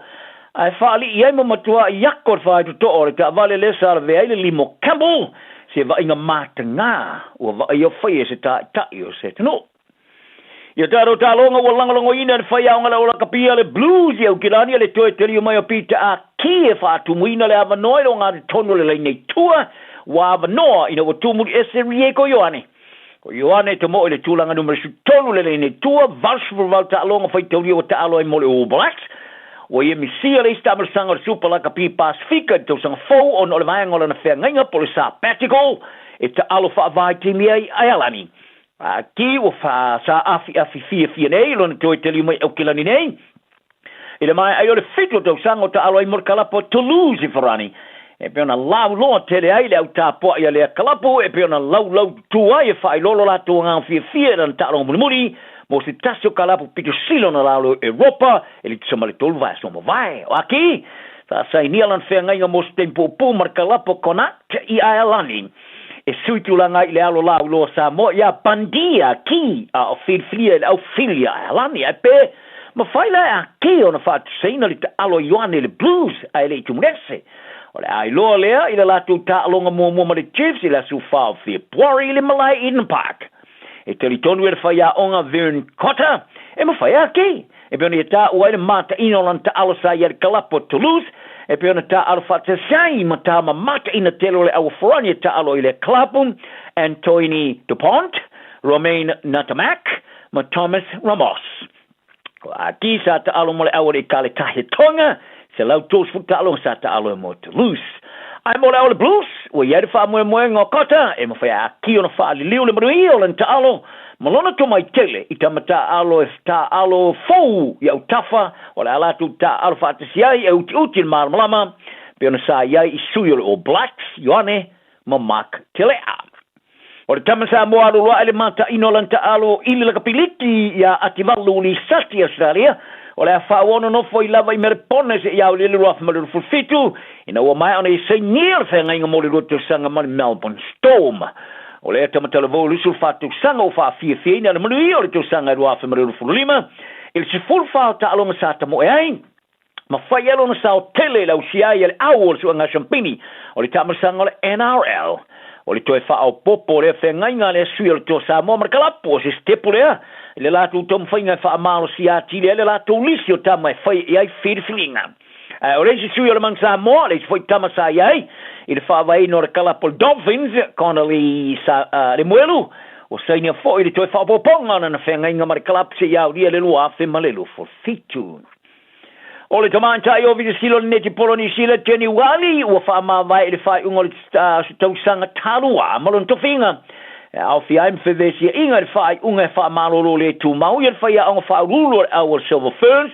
Dame Nolin Taudua ili to sanga nei sa fau tuina wali ia le fono fa fole ne poloni sile le sono nafi o fa ia na fa unga step i lalo molon to finga mo telos temi e fia fa alu molon ainga ma tilo inisio ava no e maua talanal ne yaso angale leisi Manuela Soul 24 hours a day 7 days a week Radio Samoa streaming live on www.radiosamoa.co.nz. Are you and your whānau fully immunised against measles? Measles is serious. It spreads fast and can cause severe illness. Your best protection is 2 doses of the measles vaccine. So, now's the time to check if you and your whānau have received both doses. If you haven't, it's not too late to catch up. Book your immunisation today. It's free for most people. Find out more at info.health.nz/measles. Anointing oil is a symbol of the Holy Spirit, representing His healing, protection, and strength. And they're saying about, oh, this guy his pain went away as soon as you rub him on. And I did that the same thing this morning to the church, and everything is gone already. We invite you to join us at 13 Lambie Drive in Manukau on December the 21st at 9 in the morning. For more info, call 021 501 271. Awa ua whanau mai mo I tātou le tama. Ua fōa ina mai mo I tātou le atali. Eiro na ua le maro. E ingoa fo'i o ia o le sirisiri ese, o le whaipule, o le atua malosi, o le tamā o le whaavavau, o le alii o le file e mo. Samoa e, ua lata mai le aso sui fua le mesia ia tātou oli ma fia iai. O le tauvanga al Radio Samoa mo le nei tausanga o le whaasoa le anganga modi o le Christmasi. Whaasoa mai I au lava o pule anganga o le Christmasi, pe usu sau pese, pe whaifo I sau solo pule lava o e. Pue mai sau video malafa mai I le radiosamoa.co.nz/Kirisimasi. E ma whaifo I on e vili mai I teimi whaatulanga ino porkalame teitasi. E maua I loa wanoa e te anga waa ai le sei. Whaasoa le anganga modi o le Christmasi, ia tātou whaatawa ina le Kirisimasi malona winga moni. O le mea lofa fitu whai, o le nganga moni leo le Kirisimasi. Pei o na whinangalo o lo whai le tua e fua e mailona tali e tua tasi mole lalolangi. Ina ia au mai ele whaora tanga mo I tātou uma. Talia lau video mai leso se fulu lima o te sema, whangate leso se fulu malaiva o te sema. O le awhata unu ule sei leso se fulu malaiva o te sema le porokalame o le malu o le tae ao. O le nei tauvanga o langolorina ele o Dentures. Telefoni 252 Tātou whasoa le nganga moni le Kirisimasi. Ia manuia le Kirisimasi mai le pūlenga ma la whaingaruenga a le Radio Samoa. A whaia te leifa o ngā hina le au nanga le Samoa Market. O nisi nei o mafua anga e te tauai. O e au Maui New Zealand ai olo e fia fisoswani ai ngai Samoa. E mawhaia le tutongi lau whaataunga I lunga o le penga te whailangi a le Samoa Market. Ai piki Samoa. Whawhainga o fia sa onga o so se whaalavelave. Tutongi le pili o moli, pili o le vai, mea whawhale po o se tau mafutanga mo lau vainga. Tō mai lau whaatuatuanga I le Samoa Market. Mo so se whaamoemoe mo ai ngai Samoa. www.samoamarket.com. Radio Samoa, tasilima ibatolu, amo. Radio Samoa, tasilima ibatolu, amo. Faitauina le upo le poto no le tautua matavela linga Fusi and Sons Funeral Services I Mangele ma Samoa. I taimi o mawhatianga ma whaanoanoanga ona o le maliu. Manatua linga Fusi and Sons malana au nanga o le a whaamama avenga atu mo oe ma le ainga. Wala au I le telefoni lua fitu lima tolu o fitu.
Peta wina rau po le poto, mo I tātou le nei tai ao, mo mai le tusi o le pata oto, o lona mata upo e spuluiva.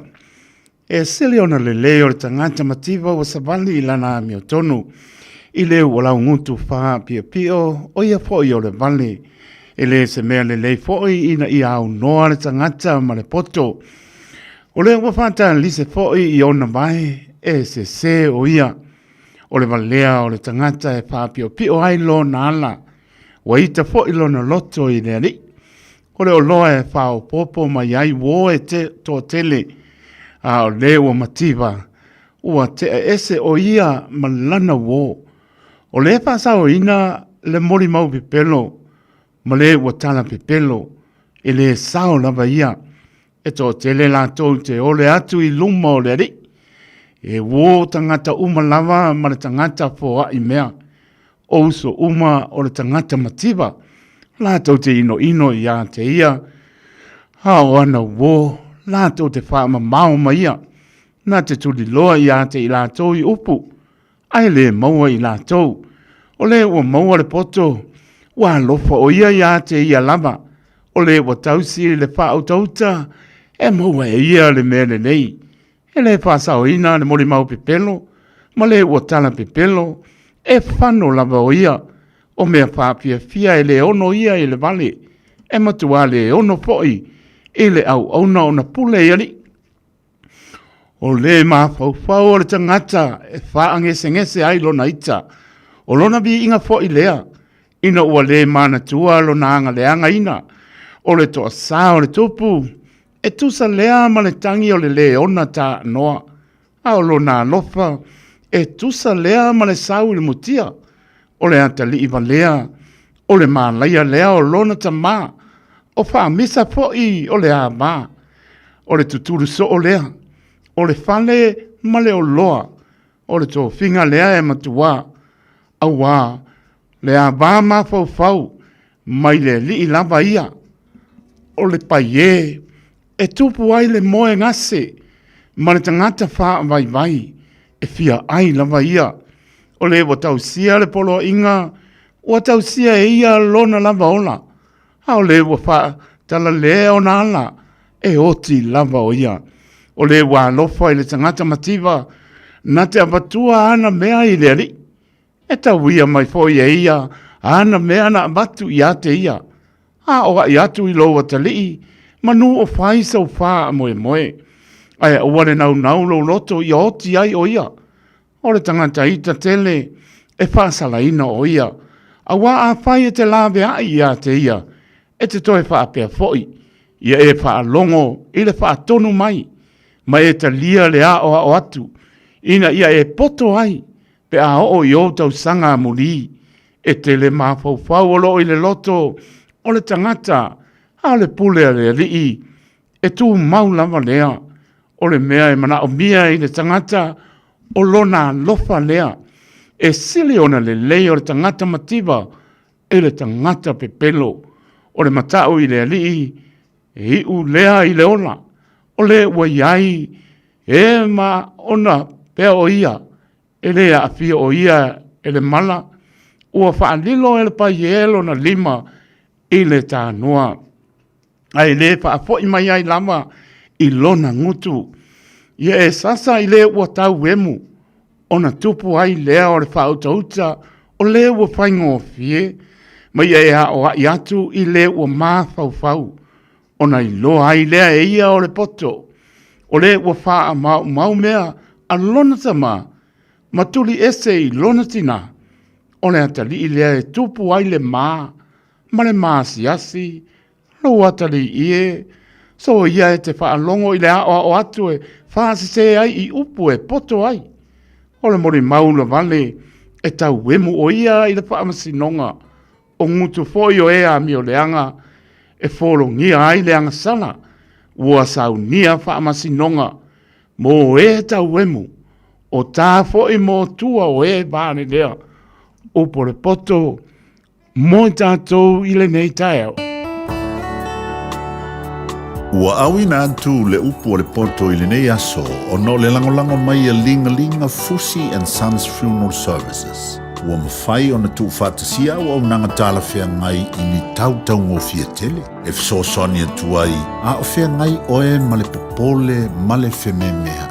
E mori whatasia atu ai ma wha mai senga, ma wha mawhana whananga mai a linga Fusi and Sons mo a inga uma o Samoa ua whea le maliu ma le oti. Malau mai loa ia lingalinga Philip Fusi lingalinga, to ia whaapō lingalinga, to ngia si ulavea, pesusu mai I le luas fulvalu Canning Crescent I Mangele.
Ia ine rei si whakamani aleluia worship tim mai o tau mai atu ai le paitawina o le upu o le poto mo i tātou le nei tai ao tai o la Sparaile suri pa te sema lu o lo lima upu le ola suli o tātou bai o le mama lama i o tātou wana so wapanga paitawina o le upu o le poto le vai spou moli ai lo tau soifua mo lo tātou wola i le anga le lei o lo tātou atua. Talo fa Samoa. Wa ule ne yo kasu tialu. Awal suia le ngila wa le kio. Aeva eva mai ina se fulu lima iva kolu. Amo Radio Samoa. Bevela a. Tavi tula mai le wa luas purono mana minuto wa te ai le tula iva.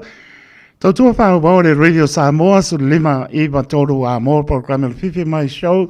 Ia le fo sui tu langa talenga ya tia para tusi tia ni se fo puanga lo fenga e lo so ya ta tono to fo me polan tau tu staime o luma mo lava no mori fa ma no ma fa tai sung ya o ya to by many lo na wa fo neva ya so wa manuia o la paipa ya me so tau tu inga maro ta to no to fo me fo la tau tu e le va fo pa ta to lia e le anga le lo ta to matai Bel sua pa manu malolo tātou le o Yesu ke riso le nganga pa alolo le minga ta wai o falofa pa ta lofa le upe ngalonga pa ia le tu o lofa no manu a wasa mo ata yao ta lofa lama ma lolo soifua manu ia ma lolo folau tātou ta pa ilungo pe ngalu ea e ala le tautua fa wao le Radio Samoa su lima iwa tolu a mo ta lofa lama pa ta lofa le a tolu tātou tunu mai lava I monga ma lunga pa ia se o pito titi ta lofa lava o tunu e mamao malo le tunu lo ai pe le au mo po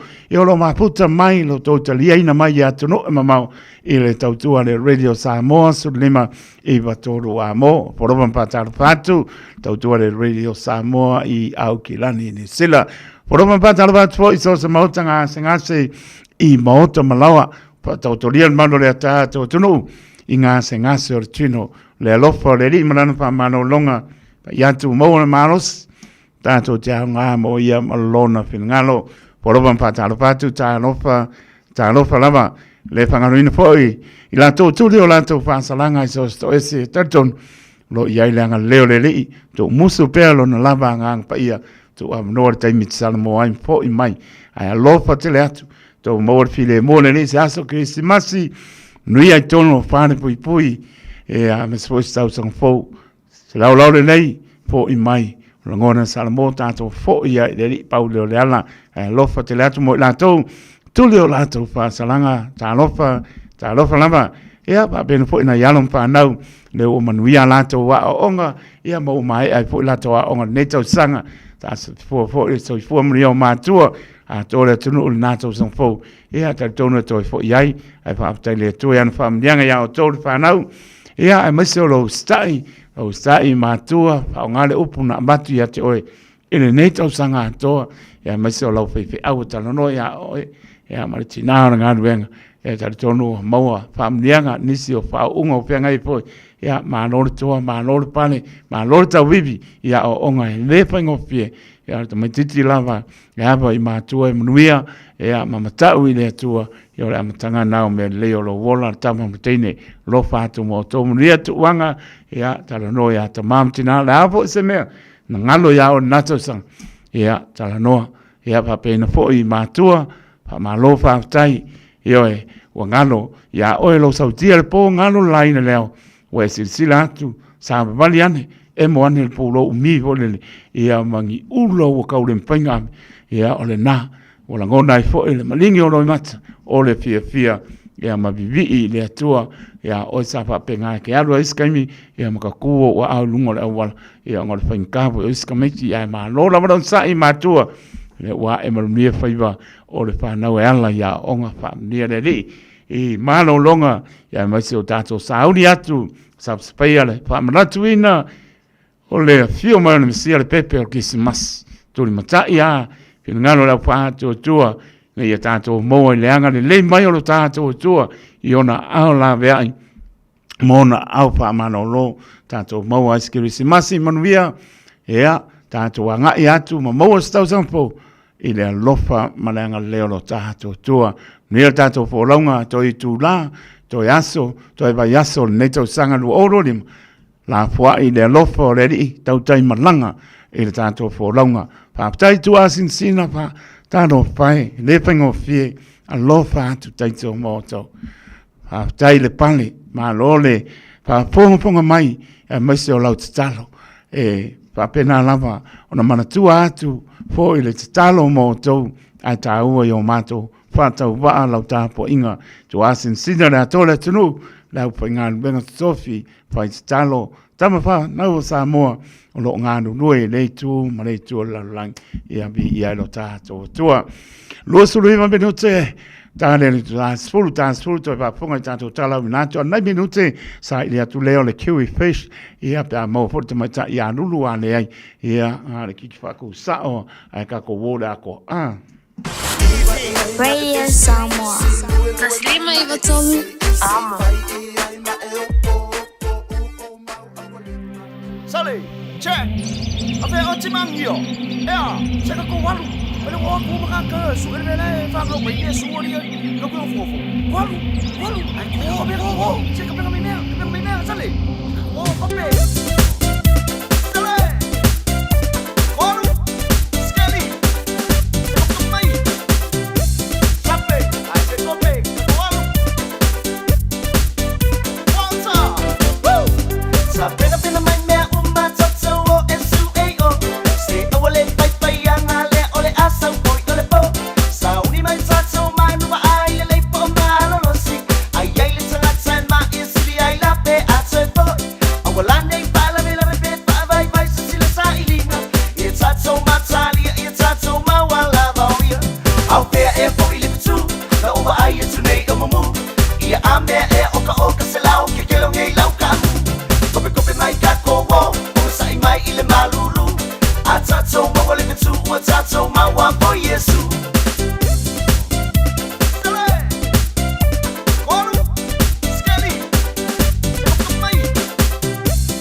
Dele, kwa veta ya ngaka.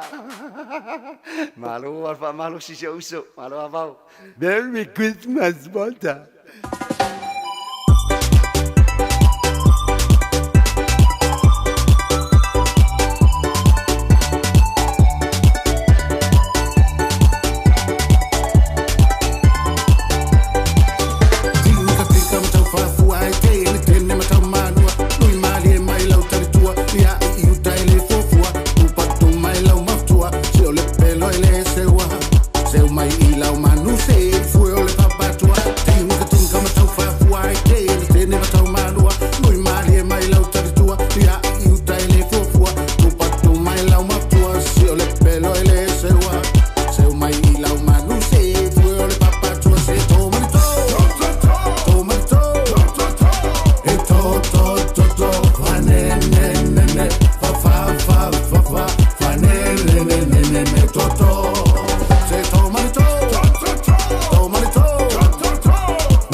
se ai au ora fa maka ese o ia sa pipi ai fa au mai ora ka komisia pasi de loko balo se ai au ora masa salo mau ora loko malamo e fa ai inga yo ka malo misi masi pipi ai sa mo lea ia ka komia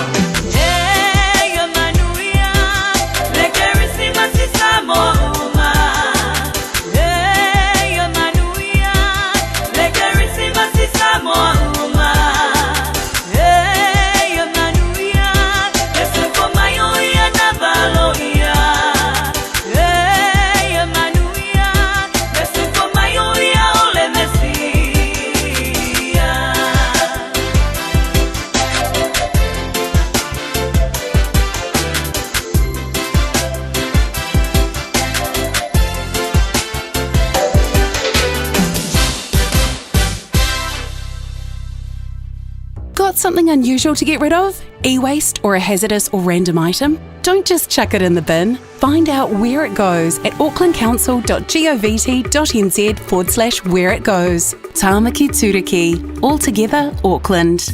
Mo tupe wha mawoli Samoa, mana tua loa le Pacific Easy. Oro wha au pe le tātu wha pitoa nao le 5 tala tutongi pe ai wha ina le Pacific Easy app. E wha tino ai au tupe wha mawoli mai lau telefoni whewe ai. Olo awa no fo le tātu direct transfer, ti posi mai lau tupe le tātu account, ma wha mani eina whasiri lunga o telefoni. Ma wha tino la fo ina o lau tupe, ai inga wha pitoa. Ora tungi no pidio le pai, mo li, te ngā tupe so se whale tupe Samoa, pe to tongi no ngā tupe e le nupi wha Samoa House Corporation, o Samoa Land, ma so se au tanga Samoa, o lopa whai ora tino uma ili tātu au nanga o le Easy Pay. Mana tua o whasoponia so se vaenga ni usila yo tātu lala, o lo avanofo yo tātu ofise tolu yo tara o tāhuhu mamangele. Me wha ngā le Pacific Easy app po le direct transfer, me wha sawa ilo teimi, ai sidi ona wha sawa inau tupe ua taunga tāle benisini. Mō nisi o whamtalanga bala au le o varu se lau o tasi ono, po numera masani au kilani o le lua fitu ono fitu iwa fitu wha, ma le lua fitu ono fitu iwa valu wha. Pacific Easy, o la ba anga mo tupe wha Modi Samoa. O mana o mie o e pose isi lo a inga se fisoso ani tau whi malanga inga mo New Zealand. Ima ta au pue peo le vaita mai no whanau po anga luenga. A whaia lau tali o le ioi, wala au loa Ken Fernieho o le Fern Immigration Services e iaila na lai sene. Ma o silia ma le se funu lima tau sanga hola na tau tua. E toa tele tanga tau o fisoso ani iai Ken, ima ta au pu tau whi malanga inga. E awhia ima ta au pu na o atu le tribunal. Ma apili le minister. Tanga iana e le Facebook, ma le upenga te whailangi I Molimau. Mo nisi whamtalanga, wala au mai le Fern Immigration Services. O luatasi, tasi lima tasi, o lima. Fire and Emergency New Zealand advises that paid firefighters will stop work for 1 hour from 12 p.m. to 1 p.m. on Friday 19 December. During this hour, fire and emergencies response in some towns and cities will be delayed.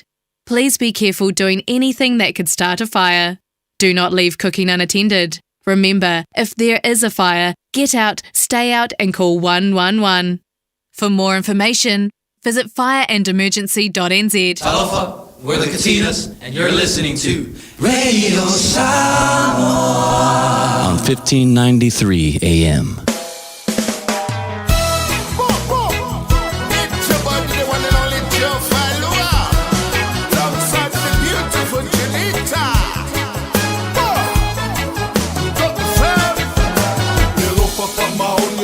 Lana whanau, awalo ta uola ina nei mamau. Pese o sana, aleluia, o whanau mai o re tama. Mai lai ni sau pati, o mai le Christmas tau. O mai le Christmas sa tato, atali tali.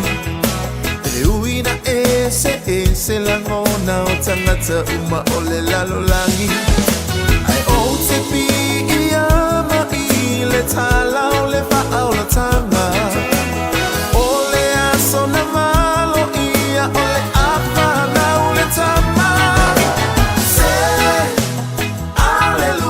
Sana, utau umalo anga.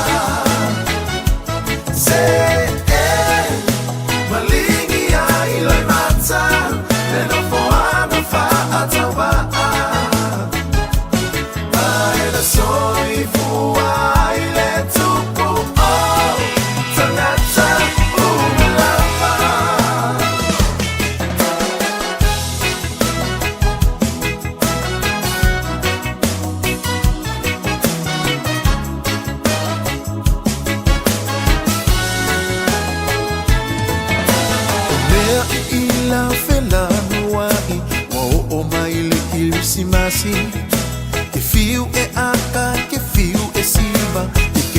malekoya ina a ole au gerisiano fa ama malutapua ina mafutanga ua mafana fana ua te otoya iseita say hallelujah wasana mutaunu umalo ama say malingi ya iloi mata nena fuana fa atawa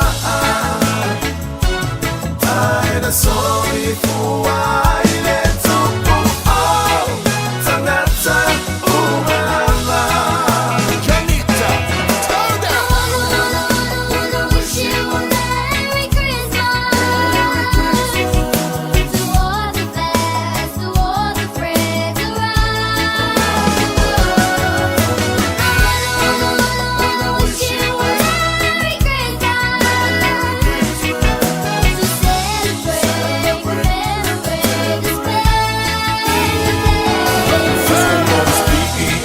Beautiful time of the year, Island Christmas, lots of good cheer. All of the children opening their presents, Mama and Papa sharing a kiss. A photo of a lima will never be a miss. Everyone dancing and singing. All of my people from up here to Oakland, North and the South, they're singing aloud. I wanna.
Ronga ni tuenga le pai cho pai lua yo e wo mai le Krismasi. Spulu minuto yo na ta le o le tu la spulu.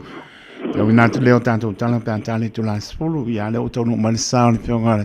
To mai tai pule o le kiwi fish e Pennsylvania il fai va caro di Marosco. Ya, por un pa tala pa tu lo pe ngara mai pule lulu nei tai au. Merry Christmas. Sala palava saitu, malu lava sai foi la wasionga. E ele tua matango tien nei sai au sai. Mana ia wa ala usu mai fo le malo le tunu ia mai se o manga ia le manu o mo le manu.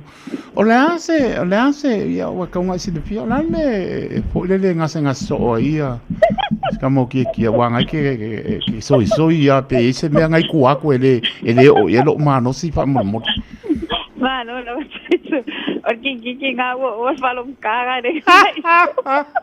Oh, le la o falong ka. O falong ka ki nga le nga mai so ki. Anga o si ka ila a. Ia. O pa po ka ki nga so ri. Ngala. Ia wa e fa penga fiu le nga fa kali mai le lo me ali e manga par ka o le ka su bo. Ah. Kalau faya o ngali suya o le ya pa tai la ngonga po ya pa tau vai no moreli e le se mano si o tanga pa ko molo mano si po e ka ba mai ngai o so kurang po yo yai ya me se ban ma ko nga venga tu pa tas ya malo me se na me nuia o e lulu ya me so wa baba et por si ui por ne to sang ya na la ba tau to le tu no ya la po to le a se ka u con kau ngel ka au ke ba ko pe ya ngai ke le fe ya ka ko Awak Haleluya, haleluya. Ko sal me ngai kami kisinga ngai so. Sei uma ki ya GPS po per mera ya. Awa ki ya kwa GPS e mawol nei. Eu mau ke sele o kila ka ngai lu. Iya, mera ngai ngo pa ko ele elo manus. Angala amaka ngai sa ngo mai ai. Angala amaka ngai sa ngo mai. Ele ka ki ngor lulu. Iya, lulu ma ngai ka ki ngor solo kamano ele yo kisimasi. Ia ka ko pia le mo ko ya du. Ia mo ko ya popo ai wale o mau ai. Ngai ka sa ngo mai ai pe ese me ngai ka ku nganu ai. Le ai va mole manelo vinga ke le lo ese me ka. Ia, ora ka o pa penga ya, ora ka o pa penga ka ko ai ko ya. Ko nga. Ia. Ia lo la mo so ia den sua ia. Ai. Sa sai sua mo fulnia manua. Fala lo ato fo le mato, fala lo fo I con mato ko kisnisi. Sai la vai le cattolicio mo le no tu ina mai. Ia le tu sai fo me malo le atinu o fa pena fa fonga mai o e fo lo su mai ma tala mai au fa pena na sapoda tu ne fa mo ia. Ia le tu alo fele amo tu fa sai lo tu tala au mai. Ia le ime uma ia ni ya sole te fa talo fa tu el mamalu mo le pa io jo ta tu atinu.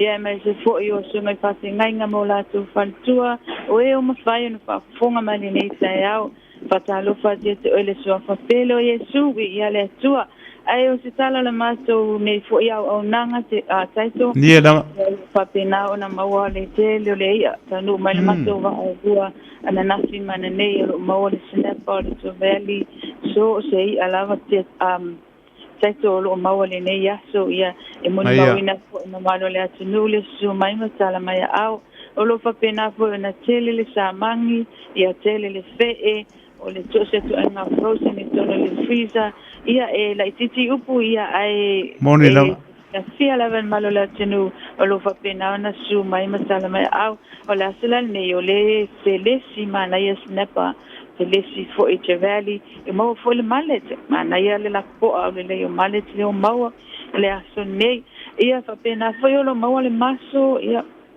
mo le mato mo ta maftanga le malo le tinu e fo yo lo mana mia I ni maso mo malanga ti tinu e fafo ia fa so ta mai lava fa e fa si ta matala e ti fa lo ia no vil mai le lo o la suna le wa mi como kai pule de se pule o una fatta una le ne fo I tu taito ia fa pena no malo se tato atinu e tato e fa pena fa so ile lo fa ia a fa so tamta ia vin mai so ma wa tse sina so son e wala vidi uma mai vidi te tasi mai fa mo le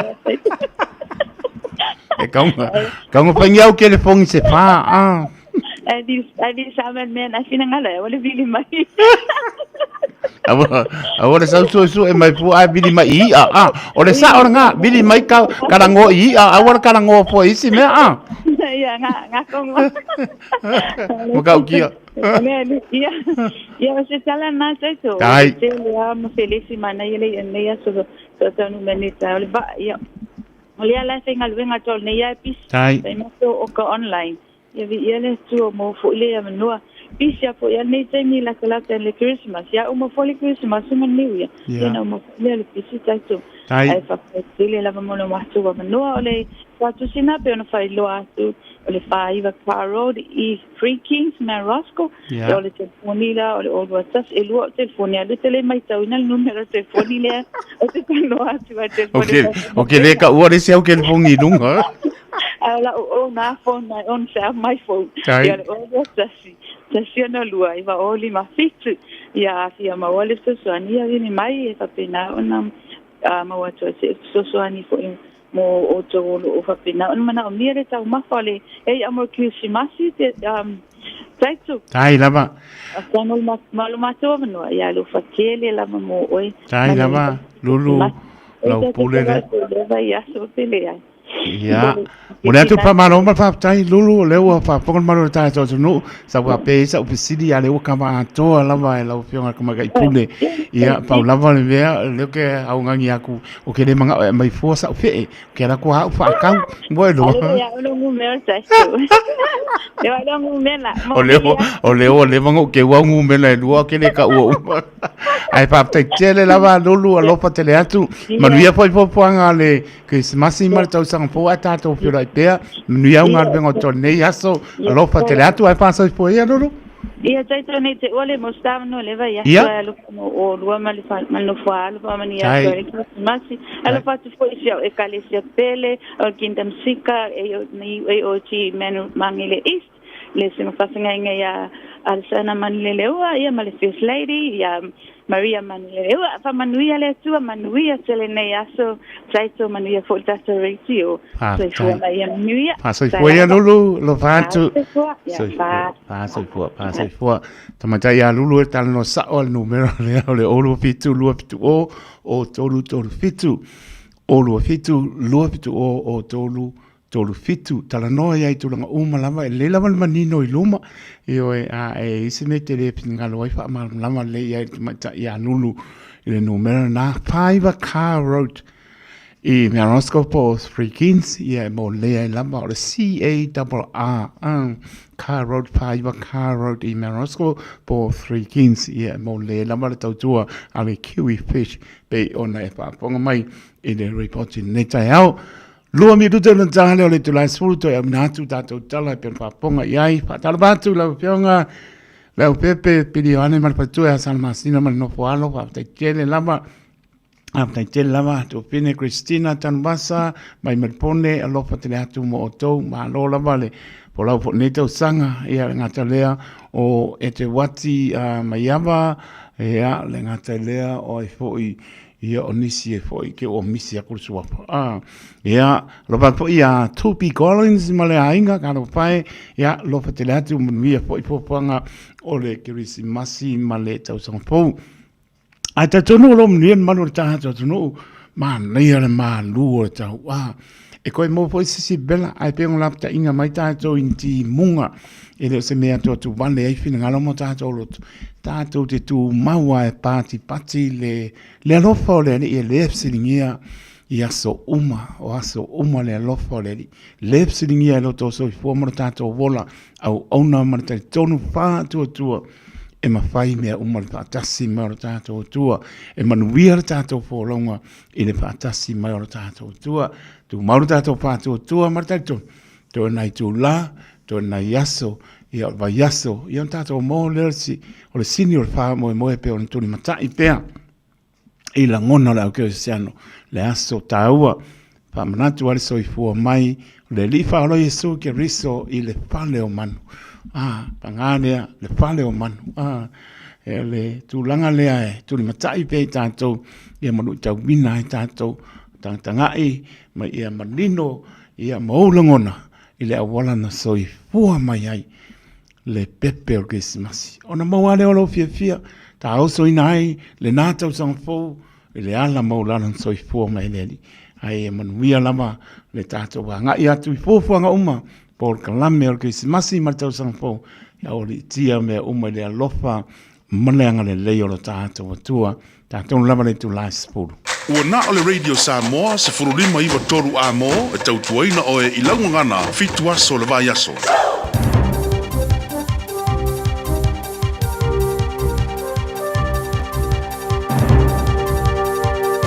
Saya Maria, whafunga mai o se savari e langolango ai tanga te iuteia mo te e i whainga whaasanga tau i tanga te iuteia o le a whaia leo sa mai le tolu le whia whili taulanga o Kilani.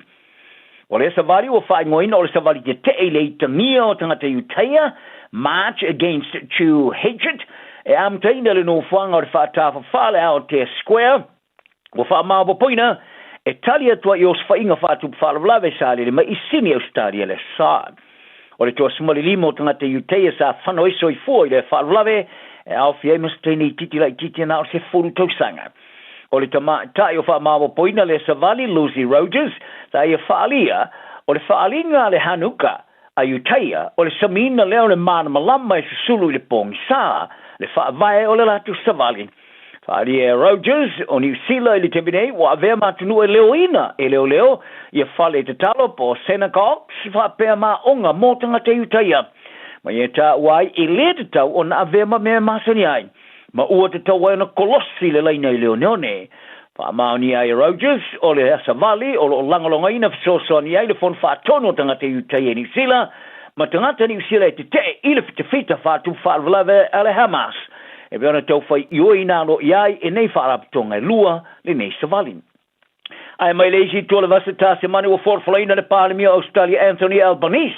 Le sa ilia whaatapito tangata e whaalotu tele ma whaasala la wina le ino whaatupuina le whaitangain. Ma whaato sinanga i le vai tamaina leo whainga matautia whaatu whaalavlave po le radicalization is it tula whana fōu. O nei tula whana fōu o le whao popo ia ia so tula whono o tautalanga ino po le hate speech offences e whaia whai au loko ma tai e lato te whaalau te lene ia whainga whaatu bevesi. O le forfulanga sa whaia Albanese i le mai aiona matua ai Samaleina e whai tionga.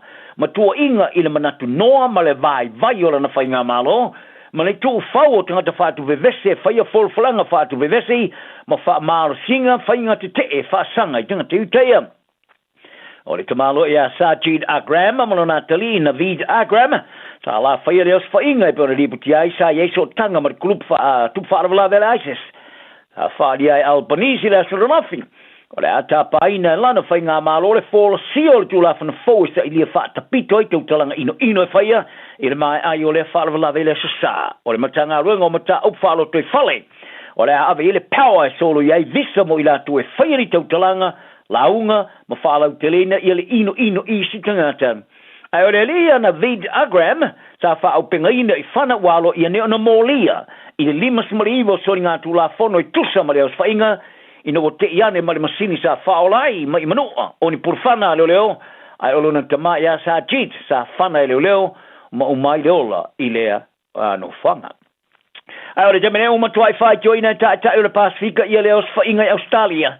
E pēna vea ai o se whasioti ngā tangata pito sili atu leo na matau tia le tala anga Australia talu mai leos whainga i Port Arthur i le awhi ipsa iwas fruono ma se o se whainga whaatu whalawalawe o tupu mai e pēna whaali ai ane malom. E se whaamtalanga sia sa tāpā i le Parlemia o whiti te veni rampuka i le matua i le eo se talia ino ni whainga whaatu whalawalawe ino whaatu vevesi ma vaenga omo ni whaatinonga anitanga te leanga ma o whoinai whaamaisenga mo ainga mawhatia. O i ere wha moe rampuka, o le wha amasinonga tonu ma le while mua le atu e maua e tengata, ma ia apa tua i le Parlemia o Australia, e mori ai le lango ma le titu whata sima whiti, mo tangata i uteio wa a fia le whalewalawe. Sa moa mai si moto le Pasifika sa tau whaiofoina i wha mawhanwhananga ma tu whatasi i wha noanga i Australia. O leos whainga sa whai e tua mai o so tanga wha sua maaro le Pasifika, ia fiti sa moa Papua New Guinea ma le telo isimotu i lo latu le langolongo ina leo se stete o Palestina e whawaina ai o so tanga whawa malo fiti Papua New Guinea o whawau lava e arai o fisa o whawaina i Israelu. O solo ian whai lau tusi o le matanga ruenga o onga i le listara o onga Kirisano a le Gloria Vale Christian School i Gloria Vale i le moti sauti New Zealand. Sa longo ina le a onga i le asura rafi le a whai unga e amata wha maluina mai le asura su tolu na masina 4 Januari. O le tamantai whai lau tusi a onga Ellen McCracker Reid, sa tusi atu i le a onga tuma oti a o ke topa.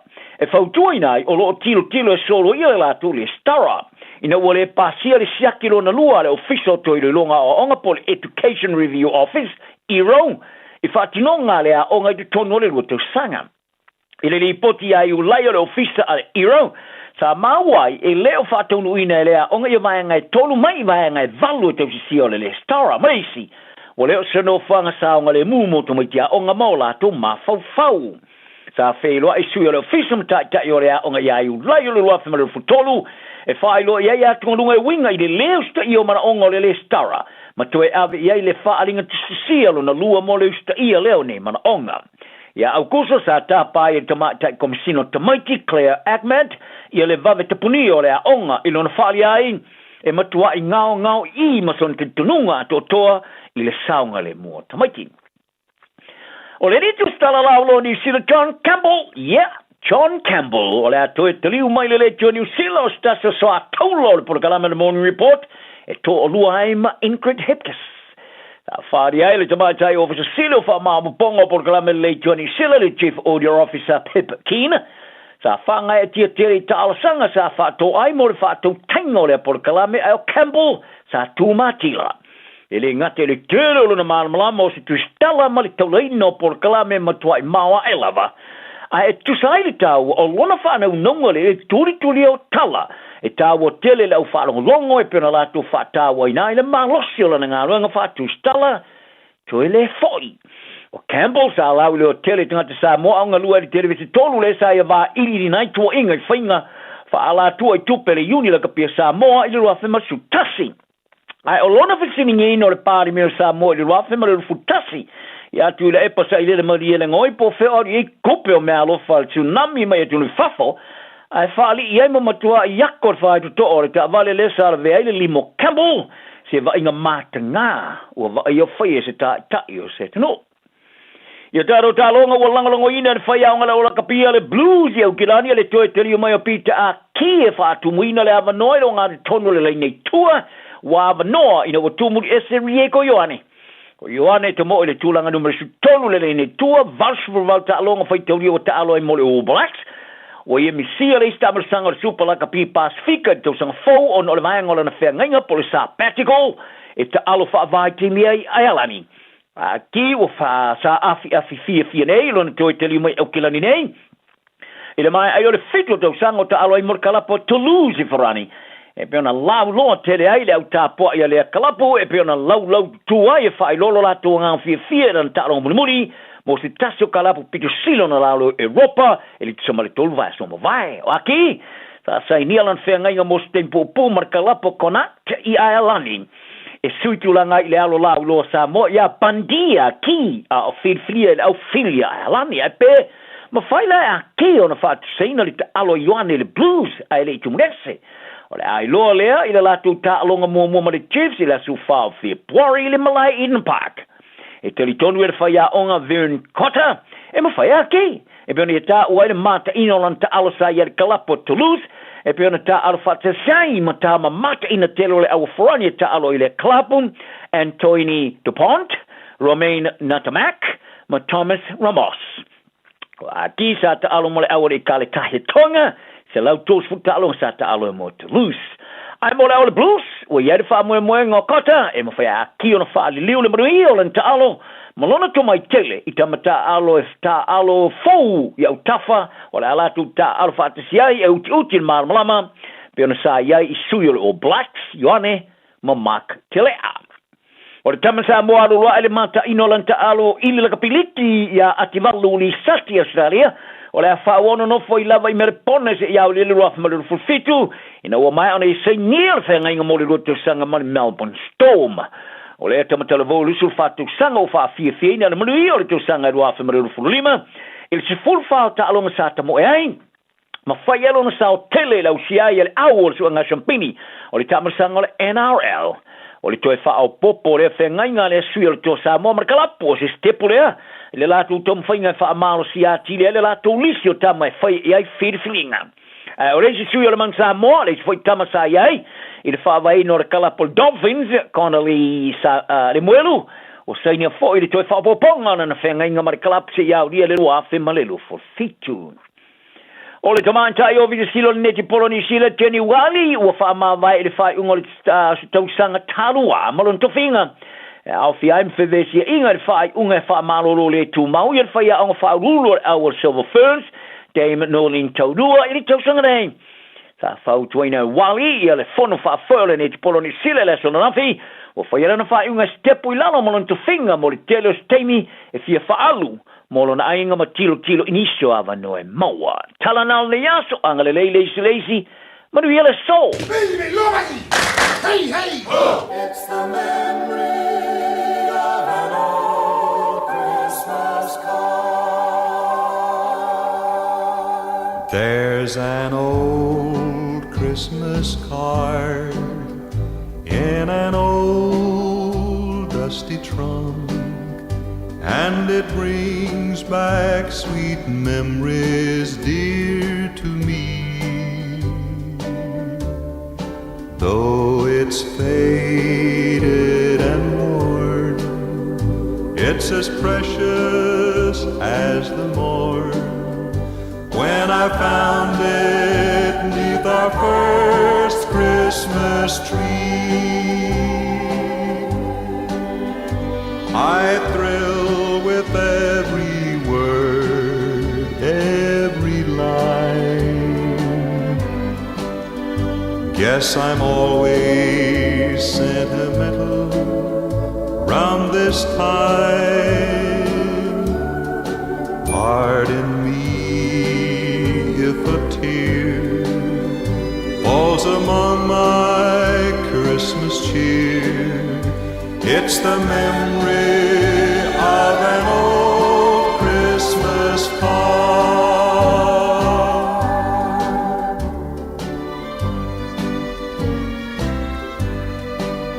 You know, I don't know why I get to feeling sentimental about this time every year. But every time I see a Christmas card, I somehow can't help reminiscing about the very first Christmas that you and I spent together. What a beautiful Christmas card you gave me that year. Why, I know you must have looked through thousands of cards to find that wonderful poem that still brings a tear to my eye. I thrill with every word, every line. Guess I'm always sentimental round this time. Pardon me if a tear falls among my Christmas cheer. It's the memory of an old Christmas card.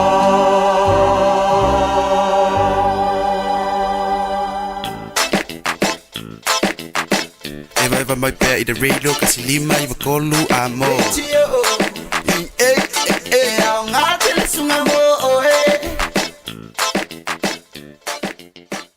Anointing oil is a symbol of the Holy Spirit, representing His healing, protection, and strength. And they're saying about, oh, this guy, his pain went away as soon as they rub him on. And I did that the same thing this morning to the church, and everything is gone already. We invite you to join us at 13 Lambie Drive in Manukau on December the 21st at 9 in the morning. For more info, call 021-501-271. Awhai wa umala dei tau sanga I tele I malanga I Samoa. Wa saunia nei ala DJ Sal se avanoa I te ono manu malo ai I se pepa malanga matoi fo I mai I Samoa ma le lima se lautala Amerika le tupe te tawhau ai. Na ona whao ngā lavo le ClickX e lafo ai lau lima se lautala New Zealand po le lima se lautala Australia pe silia tu foi I le mai cash o le tuka inga I Samoa. O le mawale o le avanoa I le se I le anso mua te sema ma le se I muli le anso limo Januari. E ma whai foi o le e angava ai le se I pe a lafo se top up tolus Tala New Zealand, po le tolu se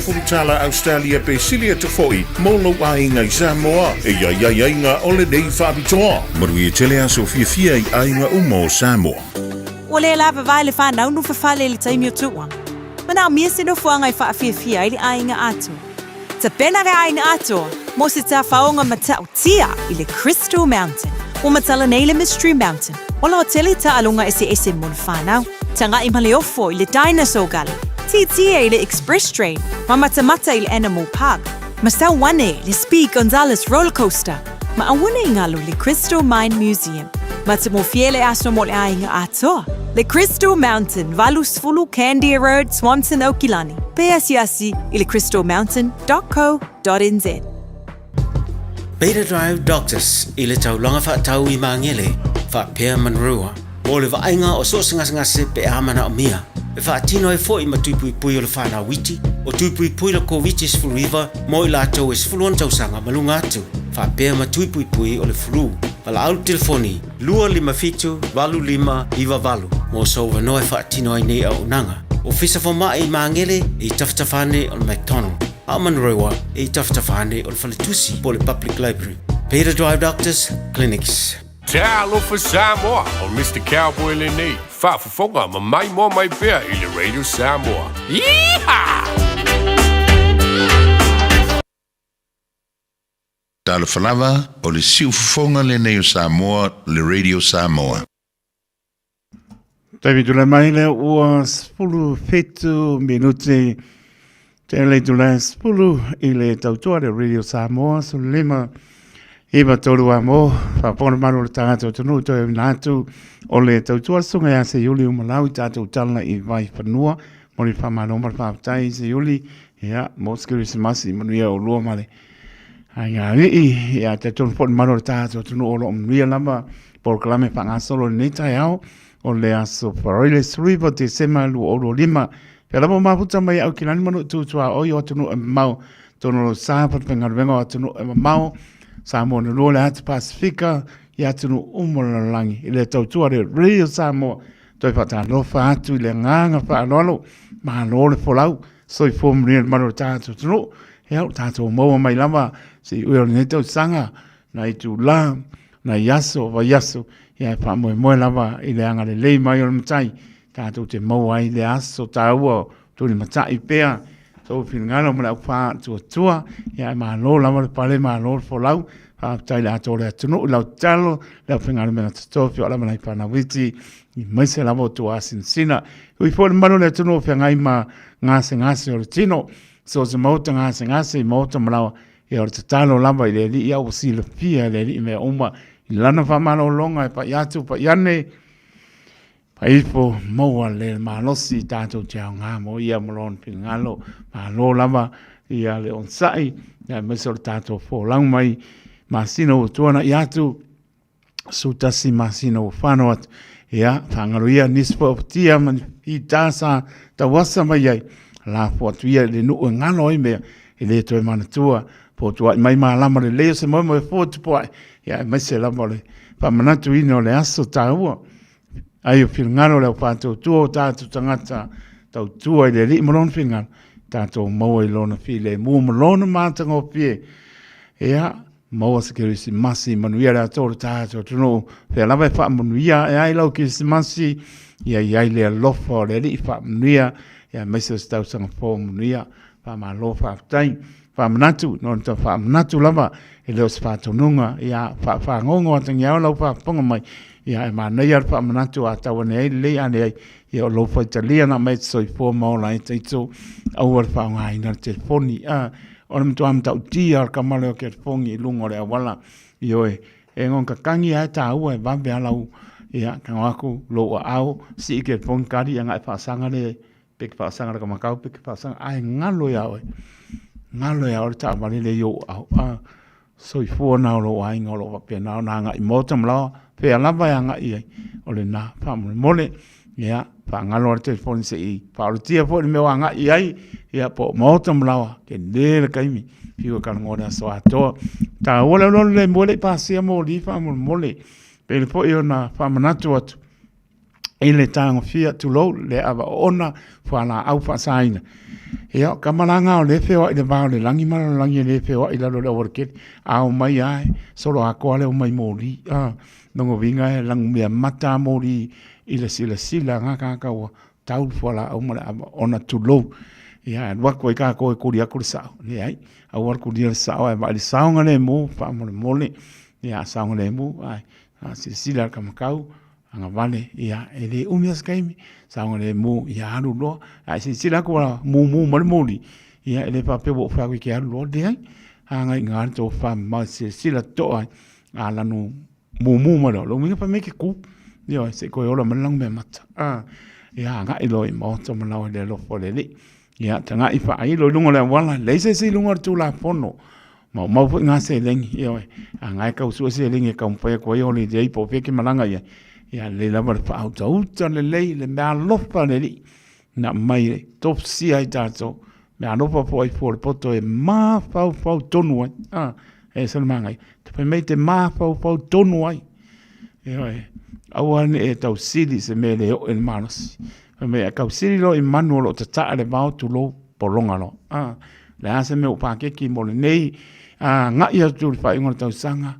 ka ngai mo tono mauta malawa po pe I mai o nai fa ia fufuanga a ole mai ale me kaunga io kaunga muri ai mai fa mo o ngā nai se ka e do skepu ke anga ia ona tupo ai leo fa do pesasi o ngona am real tato fo longa an waku apese ia ole o mai ia fo mai sumba na o ia fa ka ko dia fa ia sumba ia o mano lo an waku apese ia pa o me lo mai ia pa me ngai yo au ko lunga ai anu lunga sau au ka vai pa o me ngai yo la luma la ko vai ke o kiki ako kiki pusa isa ia na fa inga vo ina vai fa mani an waku la apese o sumba sau ka ko au nei e mai alo pese o sumba ia kana tato leino tato flea market mananga fa no manatua e leo toi tu seina ai ko e solia kula pon nai lau tua me o male lofa e leo toi tu sina e mato numera ngai mai lo la to tu mai lunga le loa ia ngau fa ni male api mal ping kuskosi lalo ke fo ia ole na ka mai ngai ka ko pese ia fa mai ka ko sumba fa tai Christina Tanvasa lo Francis manuia fo email pone Tupi Collins mana ainga ma lo la fa tai pe na fo talenga le moenga uzo fa tai tai lava vai malo yo pula pepe ia maratausi por partua no falo lo fa uzo manuia fo nga venga partua ya eseta tango moa ia malo la vale va mai ia fa manos yo nga lue manu ao o mai lo le po ia fa yo arcadio ngai ku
So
fangali. Limai pinye, limai pea, limai kama, limai pea, limai oi, limai fakea, tifo fole sawe vai ngali aleli aleli ela asmea. Limai uncle, limai auntie, limai mama, limai papa, limai oi, limai fakea, tifo fole sawe vai ngali aleli aleli ela asmea.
la ubele Fai ngocho le lai le tama fusa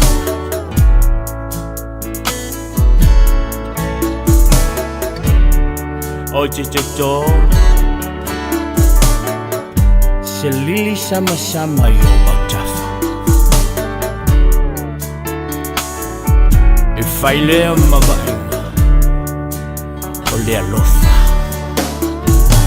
A fai ae mucho Lene yo lana Ya eiloa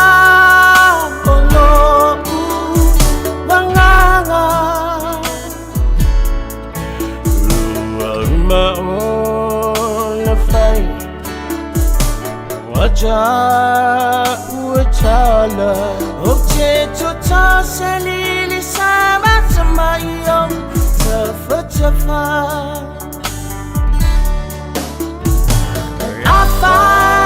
La foye le taya I ame olela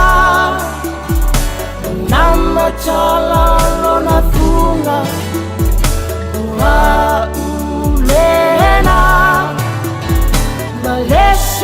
Singa mau eia Te aia so uma Te foi ma leo Ma oi a utofa A fai la foi ele taia I ame olela Nama chala lona funga Wa ulena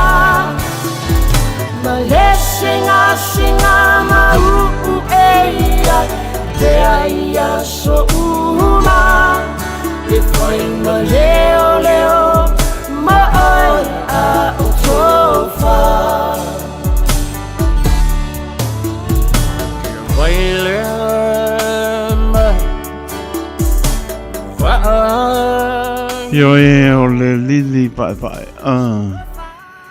Los punu minuto ona tano le tola sutasi ta tonu maus pa marostino fia tono lo mota mo lo pela mo pa yatu al watu a pese mo ai fo ia le ngai yo lo tino e o mana ia fo pa wan mo ngai yo o no le lai luma lai tu al lungo au wa sekia ia pa lo le male ti tau mafa pa lo au ia fa mano lo maso au tu lo ia le pesinga ngana koe malili pai ano tala tato loina sa mona tonu pele o le tato fili marketi tolu pitu ta se lima I matolo no mera ia te bala au mai ai to I lunga lau fili marketi o lau loa ia la to fo ela penan fa ma wina mai lau telefoni I le fa maoni o tato telefo io Wai fo io fai tiongolo mai ia mau ala o atu ai ia o atu o le fale tu fua e leisisi o iai ia o e ale na ia fai ia ke le fa maongi e leisa o kara ngai ku ia fa maongi ia o le na haisi ia mana ia fa maongi ia to telo isi e o mai kai no shoanga I South Auckland ia o South Auckland na kai laitu la lau papa ia pangane o aku pale kongu mai ana o mutala tato leina mo tato li marketi talo watu pa po wina tanielu pa tua me no fualo ma lola va fa tai ma mai o tara pe po I pa toya e se tang mo ya ma no lava pa pe po ia le sunga ya kalama a inga mo ma pa toya vai ma no fualo ma no lava uso vani lau sunga le pu del cosa ma alo vat vai wa ko ya sia ku ia ngasi o kia ia alo vat ia ya luia po fanga si loa company kalama ma fatu ya mai no fuano lo fatu e mas fo le nganu luia foi pe la nganu luia ai o au pisinisi sa I ma lo la si o tato tunu batu fa ma lo ma fa tai batu fa ma lo ma fa tai la to sa I ma lo e o fatu nuina e o fatino pisinisi tonu o neto ni so o tunu mau e o le na al fa ma oni al mesili na Noi, au ni tāua te le tupe ia e le whaamaoni o na whai o le tātou pisnisi. Ia e le aise whapeu whaatunuina o le tu o lalo mō tātou umanama a esen māngai mo le whaamaoni ia ma run lau pisnisi. Ia e umare aso e sua mandia mo le mole whaamaoni. Ia nau am tara tātou leina whaamaaloi ala tō ngānu lue so se pisnisi lava.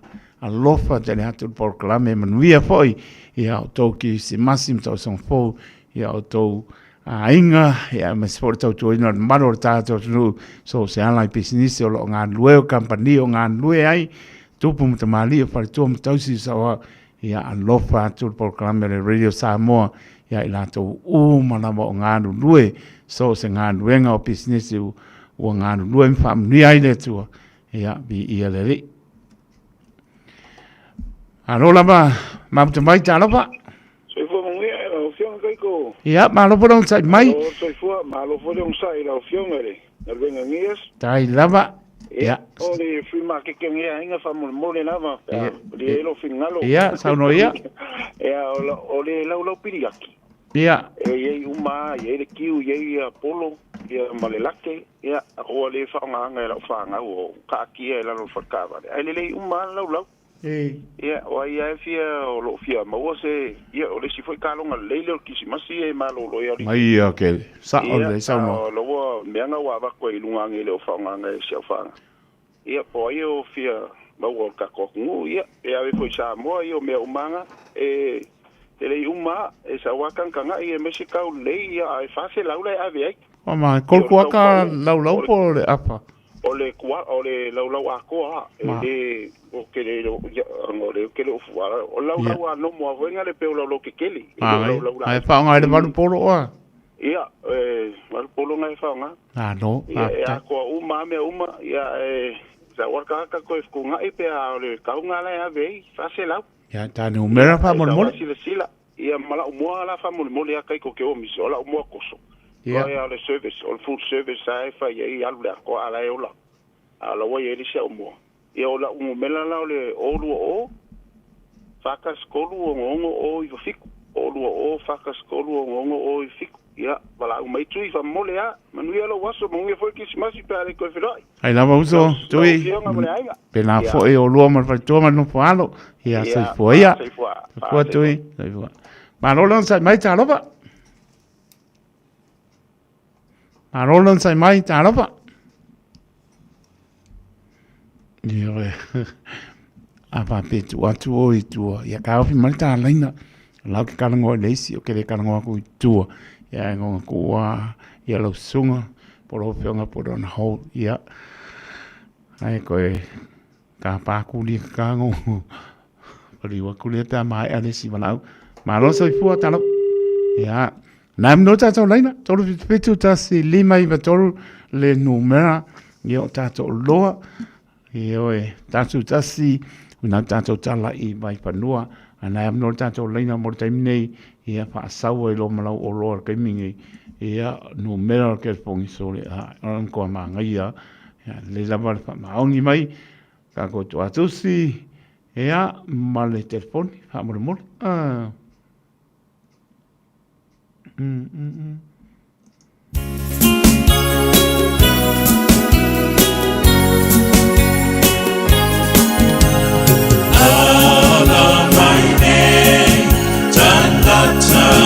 Yesu ilende tae aofi Manolan sai mai tano pa? Malon sa tayo. Ya, manolan sai mai. Malon sa isua, malon ko isa malon si ang mga yato. Ai, ya, bor tam noa. Ya. Faktay mo luwa manoa. Ya, pe sila siya se tasia lo iglesia yang ai mai ile so tasi new begin place i manureua te le a me ia le faino la watu ai o mai pe tanga i po ia se tasi mana mia se sosani a penana stunga Taya tai tomoro wa noa. Mai malatando mera. La tiute. Mai markango mera le bana au muak pa mo mo. O la numero telefoni. Taito. Ia. O le telefoni o sia tamale o te vili atu ai o tele mai O tau. ia o le. Ana ua maritu atusi ia papai lava. Tasi New Begin Place. Ia papai tina lo fatu. Soifua. Ia soifua ia soifua. Mo le no sono mai talo pa. Ia malengang. Palalo taito. Ia papai tama mo lo amno. Ole lau ai e panu fo. Ia ole ai dan fo e fa kaua ngarung lau. Ia le leile condition lau. Naia. Ia le amaka le kolse lau kala e te mga ai e sa foi afko ai le kau. Naia. Ia alo le foi ma ofisa ngo karanga le wa maka samba le mea. Hei. Ya, ole na vahu e vai a le la fa ngo ya le so pali ale ko ngele o fe ma vai ele. Sa ngale mu voi ah. Yo e sa ngale mu. Tai. Ya a pinga fas kai kele a mo la vango taito o telefongi. O lua fiku, lua fa lima o. E ia mai foi me ia fa ka wa ko mo forti a mo vole ka pe so mai me se tla ia. A perpiango. Wala mo te pia mo ka unir piang. Nga me foi afa me ia ko koi. E ka winga ka mo a pingoka nga. Ela ko mama. Ya va tai lo mo ke pongi. Ya le. Lo pat man vi ke se mas. Ya, tai la va soy fuera, soy fuera. Pero no sai mai tala ba. Pero se fu mo era so taito. Tai la va. Au fuli ma ke kiolo ia au spika e lua o le sharp o le amp o le mixer o le faida koa. Ia. Ai se mga omia ia vili mai au le luafitu lima o valu. Luafitu lima o valu ia ko mame uma sa hu kankanga ia fukunga ia pe a. Ai akele. Ngai malo finangano. Ia. Mala fara la fa taito. O iba luafitu lima o valu wa. O le luafitu lima o valu. Ia o lima o valu. Ia. Ano la bauso. Maria volki mas. Soy fuera. Ano lan sa mai talo ba. Alo sai sola sunga taito. Tai la vale pale mai. Ia o pa malu o le kuinge maleking. Ia. O la e fo la vala ko komu la vote fo. Ia se faka waka mole. Ia. Te mana o mia ia vini mala o telefoni leo le o luata. O valselau, kasi fa o luata. O valselau, kasi fa o. Bawole. Paptai tina manuela waso. Manuela waso taito. Tai, soy fuera. Soy fuera. Malolan sai mai talo ba. Ya, malole, so fu maua. La nge mai ni tao le. Tonga, ya sunga dawa. Tai lava. Ya, o la ufakau. Ya. O la u high ace al tausanga luafi maleongo. Ya. Ya, o le uma pipo o le high ace le van. Ya. O nga fo i mo meu van I la o ngo fo. Bali ya o la ba sme ngale le e fo I lenging fo I kwa. Ya o le a kwa le van ya. Ala mai la no mela ia ka unga ia skau ia ole o lua kasi o lua kolu lima valu kasiva o lua kasi o lua kolu lima valu kasiva ia olo ia foi mala u forencha lua fesfulu lua fesfulu o le kausanga ia ia ale foi la si fa alu foi se kau kaungo fie ho ia pusa foi malo a lo le a ko ma ia pala mai au mela na o lua kasi o lua kolu lima valu kasiva mau wale kai mai sio pa tai lava manuia rasu ia pa pena foi soy fuera manola malo sai mai talo ba ade ko ia mo ta no sa no mai mo le pia Sia mawangnya ka wadi apa wadi so man mati ode pa male wadi gudi sia mawa kwa de isi sia puding yang wadi vini mai au de o dua kas o dua ifo over father fi over kasi over ivo over father fi amud over father fiku ya sa late kia mose mani pa e po le rudi ya no pa pong mana tunu pa tai mo le olo ya okay ya mira so foi ya ma lo la sai mai ta lo pa ta lo fa ma lo soi ko kai ko pa ve tai ma no fo le pa le mai tai au wo ka mis e bu angu melo telefon es ka ma ro nga vi mai lo lo piria wo le mo wala ngu mela pa ia a venga ia wo le mo lo last two figures wai you la ka kusi wo wai la ka kusi ka lo fai ai ka ngeyo le wo wai in nga wenga da maka milo okay o ke fa longo lo si fonga wo le lo la me la fa o ise pengi o ise pengi uso o le o pengi o le pengi o le orua o fata si toru fa kasi koru ono ia ongo o iva fitu ngara o mela wa yo kere ko sia le ke kango memorize ko mako ngumela maka wa o le asa musa maru ko computer o koru o le afo de ngumela o le orua fata si toru ono o iva fitu o iva fiku ia o iva fitu sunga ya tui ya a mai lo longa sa le makula uipu de nga ke foi nga ipu yo ke ngo por ka longa nga e fa ye lo ka longa e mo kuaso ya panga i o makula ulau ngo oi alo bat ko miro man via por que simas ia pa kai tai uso uso tepo ia lai mong via pa tai bane pa ponga le tru alo pa ku ia se uso pa o mi ka e mo fuki vai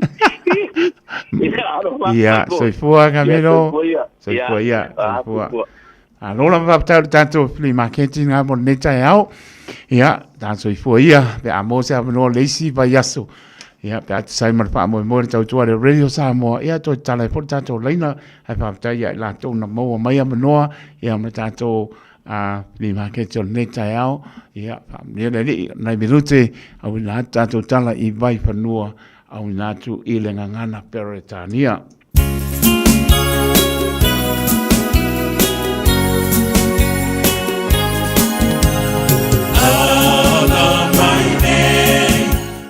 soli la kuo me mo le lofa talofa talofa ia o se flea market uso ei ti ka mo ya taito kan mai mole na Molende la lo rangi motato ya fa ale ene ele taba pa atasi ma agelu luna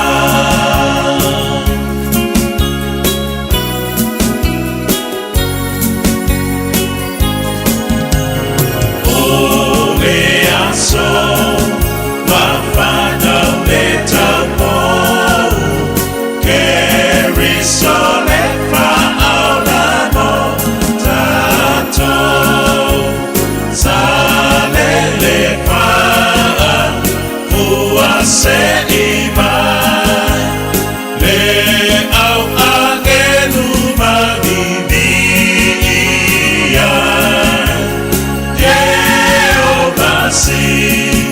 Lisili essay Uafana umotana tane Messia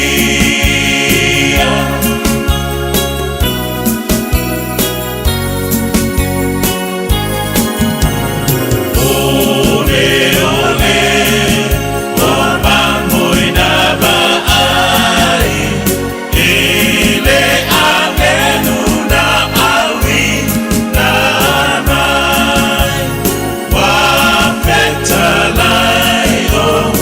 ia whaautana o te au mai le tala ele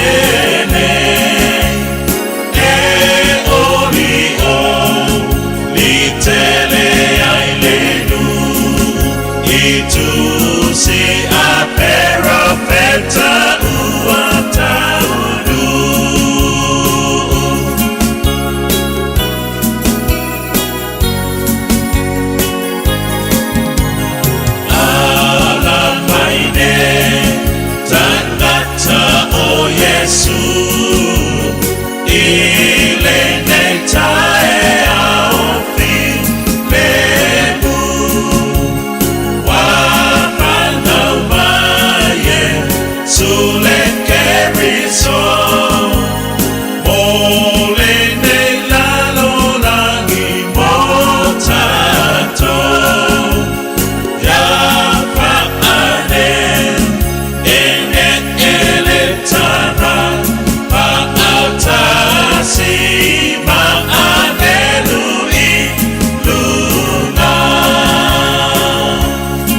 patila ia Uatama wale ola Malu ole poi petele ema Ile pale o manu Api o mai aile atua Mo e mau Mori mauina ele au angelu Mapetu ole langi Wa oia ole tupu o isara Elu mamale lalo langi Sakaria ile malu malu Male angelu sili Etuina tuilolua aina Ole tamai titi Yohane fala ulele yale ala Ole faola tanga Omea umakoina te faya e fata tau Kile tamole pola polanga Lekirisi masi na fana wa Yesu Ole amatanga Ole olafo Si ia olima Mabibile atua Pati pati la ia Uatama wale ola Navano ina Isaya Nona fana mai Wale lalo langi uma Le amanu iai Nona fa moe moe Ia le mano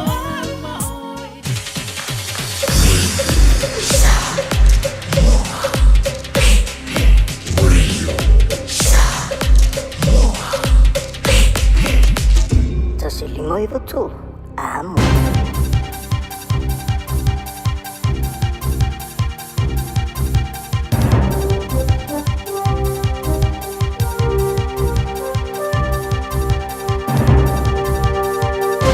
In this update, words of sorrow, grief and pain as victim impact statements are read at the sentencing of the man who lit the fatal fire at Wellington's Loafers Lodge in 2023. A jury found Esarona Lolonga guilty of 5 counts of murder and another of arson during a 5-week trial earlier this year. Lolonga is sitting with his head down and his eyes closed as words from friends and family are read to the High Court at Wellington. Lewis Parran, the brother of a victim, says the tragedy brought eternal pain to everyone involved. Fire to not only take our brother, it tore through our family and changed our lives forever. The grief, the shock and the long shadow of that night will always remain with us. Scott Weenink has announced he's resigning as the Chief Executive of New Zealand Cricket. He'll stand down at the end of next month. Weenink is the second Chief Executive in 2 days to announce he's going and means the big 3 of New Zealand sport, rugby, netball and cricket, are all advertising for bosses. More in sport. Optimism about the prospects of the economy heading into next year. GDP increased 1.1% in the September quarter, surpassing Reserve Bank expectations. Former Associate Finance Minister Richard Prebble says he's picking steady, consistent growth for 2026. He says Finance Minister Nicola Willis should double down on some of the policies they've already pursued. The government's got heaps of waste and very poor spending and could have easily taken out another couple of billion. The gold company, given consent to get the Waihi North mine up and running, believes it has local support to drill under conservation land. The $8 billion mine was approved through the government's fast-track program. The permit secures 350 existing jobs and creates more than 100 new roles. Oceania Gold Chief Executive Gerard Bond says public support for mining has improved dramatically. This is an industry that generates real high-paying jobs that are very, very productive. So I'd like to think that New Zealanders would welcome the fact that they have a robust mining industry. That's news. In sport, New Zealand Cricket Chief Executive Scott Weenink has resigned and will depart on January 30 after beginning the role in September 2023. Andrew Alderson reports. In an about turn which will surprise few in recent weeks, Weenink was doing more than spending time with his family at the start of the school holidays while on leave, as was claimed. Newstalk ZB understands he was involved in mediation with the NZC board, which remained a work in progress until yesterday. His forecast return to the office on December 19 has coincided with his his exit. To Pracey's statement, Weening says he held a different view from several major associations and the Players Association on the sport's future priorities and the best role for T20 in the country. Meanwhile, the Black Caps have just resumed on 334 for 1 on day 2 of the third cricket test against the West Indies at Mount Maunganui. That's sport. I'm Malcolm Jordan.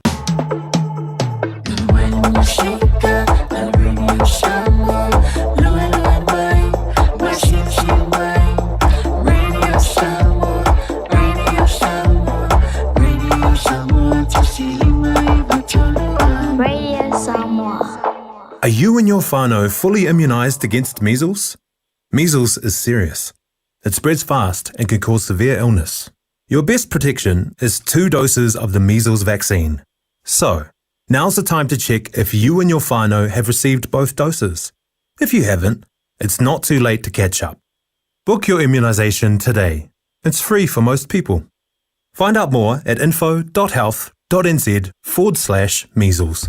O e sila fia e iwa te si malitolu wha miliona tā la le se leni ale UTOS ua toe whaasafua atu i ona sui whai unite i le lua o lua wha. Whai sau teo ngā tupe e teo wha whainga luenga ai lau se leni ina ia wawe wha tau nuu se wha moe moe tā ua a lau ainga wha pe e ka le sia. Wha o ngā au nanga le ANZ po le talofa voucher, le M tā la, ma le My Cash e ala i le Click X. Wha afso tai mai le ono valulima lua ono iwa wha iwa, le www.utos.ws, po le emaili o le info@utos.ws, po le Facebook, le UTOS, le whaaputu ngā tupe teo whaawhainga luenga o le mawaenga tausia Samoa, teo whaawhainga luenga e mātou lau seleni, ai sele e oe le manuia. O le Casa Beds and Appliances, o le tali o manaonga, i o loa e whaatotonga ilo mauta, ini tau le lei, toe anangata, e mawai moenga ngā o si tutona ni usila, whaapea se tino fōa le potumalo lo, lau ai manofoa, TV, la au pese, usa aisa, masini tā lava, telefoni fe aveai,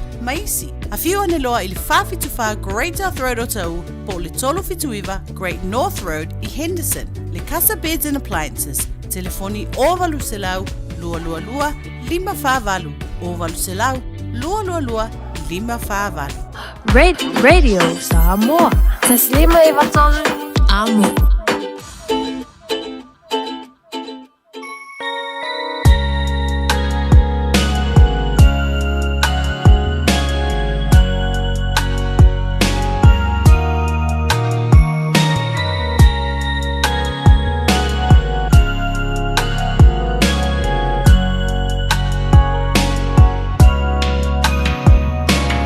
If I looked at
na o le Radio Samoa se furulima iwa toru a mo e tautuaina o e ilangu ngana fitu aso le vai aso.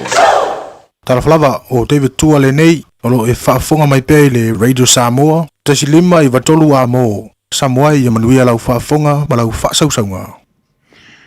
David le mai leo ua sputolu Miruto o te alitu la sputasi tautua le Radio Samoa so lima iwa tolu a mo Pagod mano le tātou tunu au nātou tātou tala I mai panua le ngana Peritania mai se o nisi o tātou pasalonga whape si nisi ea ai maspo le mano le tātou tunu o roa pena pon pia ngai fi au mga wenga tāpo inga le ato le tātou tunu I mauta manawa lama na ialom whanau mano lo mai I a o onga ea tātonu o lo I ai lama le anga le leo le li Mauta malawa ia mese o lava singa o le nei aso pia lava patalo la ia le mano le tonu ta penanga I masani ai le aso ma le aso ia mese po I se po ta penanga o ne po bai tau le tausanga au tato anga I atu to I aso le tausanga ese aso le ako le tausanga ese po no utu la lanta ia wa o le po ele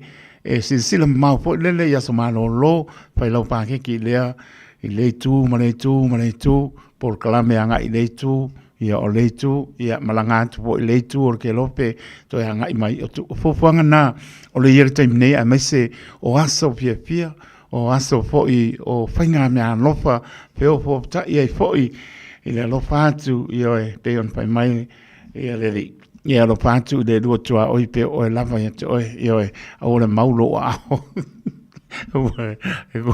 ko apaka ko mau o le mse me o ke o mamu ai mo ko e no ar ke mi ko mamu ai wa po lai u mau ke musu e ko tu fatu e va me lo po le tu ko pu me be e va ko lima kam kau ai sa udang vale e la ko le le front door ai sa le back door ma fa ma lamang ai sa mangwia ia le o se pia o le mau alo fatu be o la va ia oi esel mai mas ka pati mo le tua lo pati mo le tua kasi tua e a vi ia le pa da lo bantu I se o tātou tunu I Samoa, se o ngā pāmia, ea, marka peneta mamalu, ea le fōua.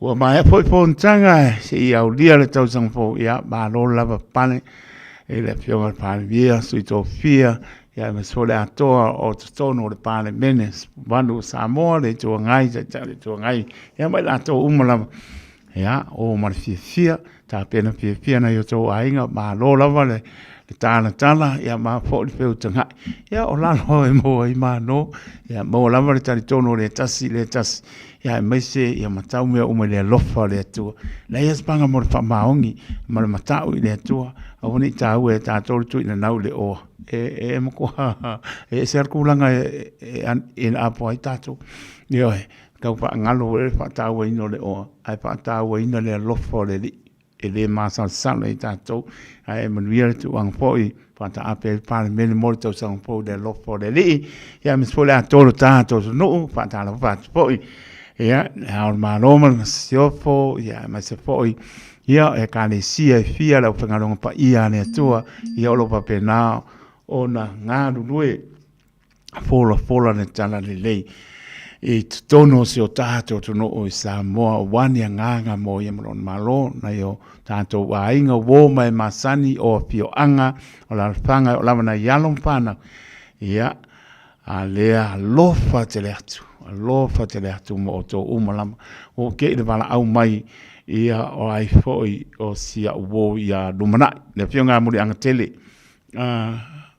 lumana I muri anga tele a lofa te le atu ia o we lava na po lau sisila ia ai pa tai le li o lo fa nga ina ta le ni o lo fa nga ina lo so fo lo fa tele atu mulang tele male partua ya la mal no fano pa tai ma pa mai fa mo la le ya le rako likio e lo so lo ko tono si o ta no ia wane o ia ia se I mautu le nei ia ona ni no leo turanga oma I fa salonga le Radio Samoa la kulanga no ia la wa matana mo mai ia whaasalonga I Samoa.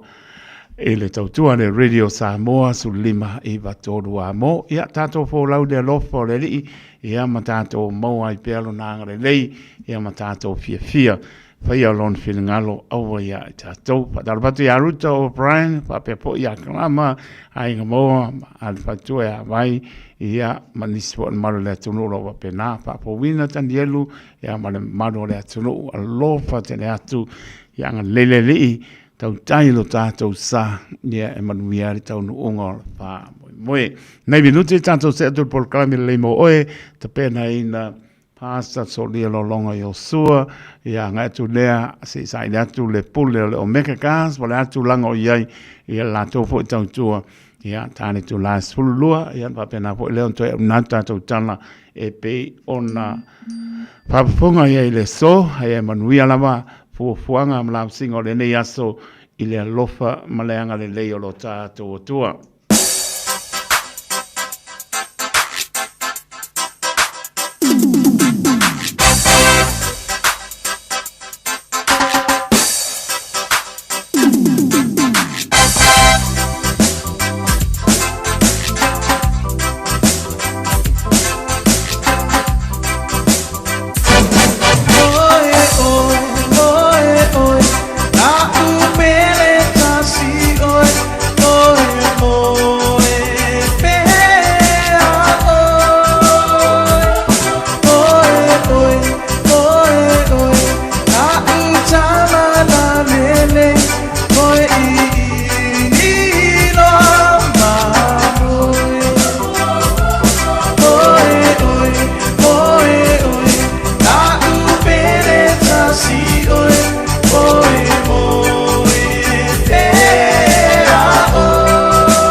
Oh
Krismasi pia si po Maria masanga Sam so po anga ua tula martato to mi le ua luas po baru biru te wate ale tula es pultasi le tautua de Radio Samoa so lima I batolo a mo na tolo mria lava na yo tato wa inga ta penanga pen Silvia foi ia tato wa nga iatu ile pai ungori ne to sanga pero no pai atu tato matala ia luita wina tato fa lave pe on tofu mai na o Silvia ia ausalia masitala pa no noa mai se pele nga ngole li o martine tonu yo lo fe ngai pe ma tiang po ina yo ai ngolo so fo mai la to tangata ua mani liu ma so fo ya no tangata le tau puleo a mio na o Silvia luita wina ila tato ya samano lo le nga ya tu mta fanga to lo auto le alu fa sam no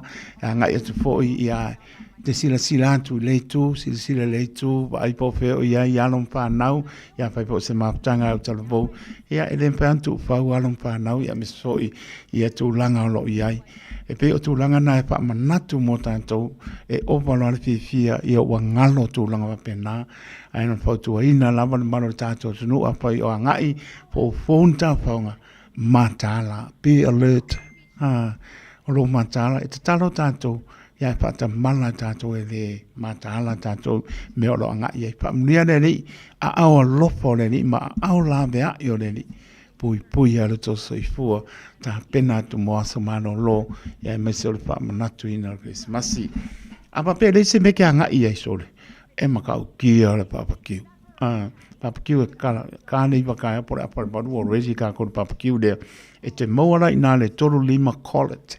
COLLECT Collet Street I o Tara tolu lima ioe kala pa malu le vanga saungi mai da ka ko papa kiunga ma ngai le moa ioe ke le lava e ke kausami e marolo e aru e pero e ko fo I mai kausami ioe la ta pena se uso tlenga te tia mar partua por tausi mar no fano la ta mafutanga ta yao one ngalo anga ia tu ia le tula pole apole valu ya manga ya apole ivo mo ko asua already mai konga la kwa siilo konga ka bale anga ilo imota mala ai ko kongi mo nei pa pe ke la kulo e ngonga si ai lo mai ko kongi mo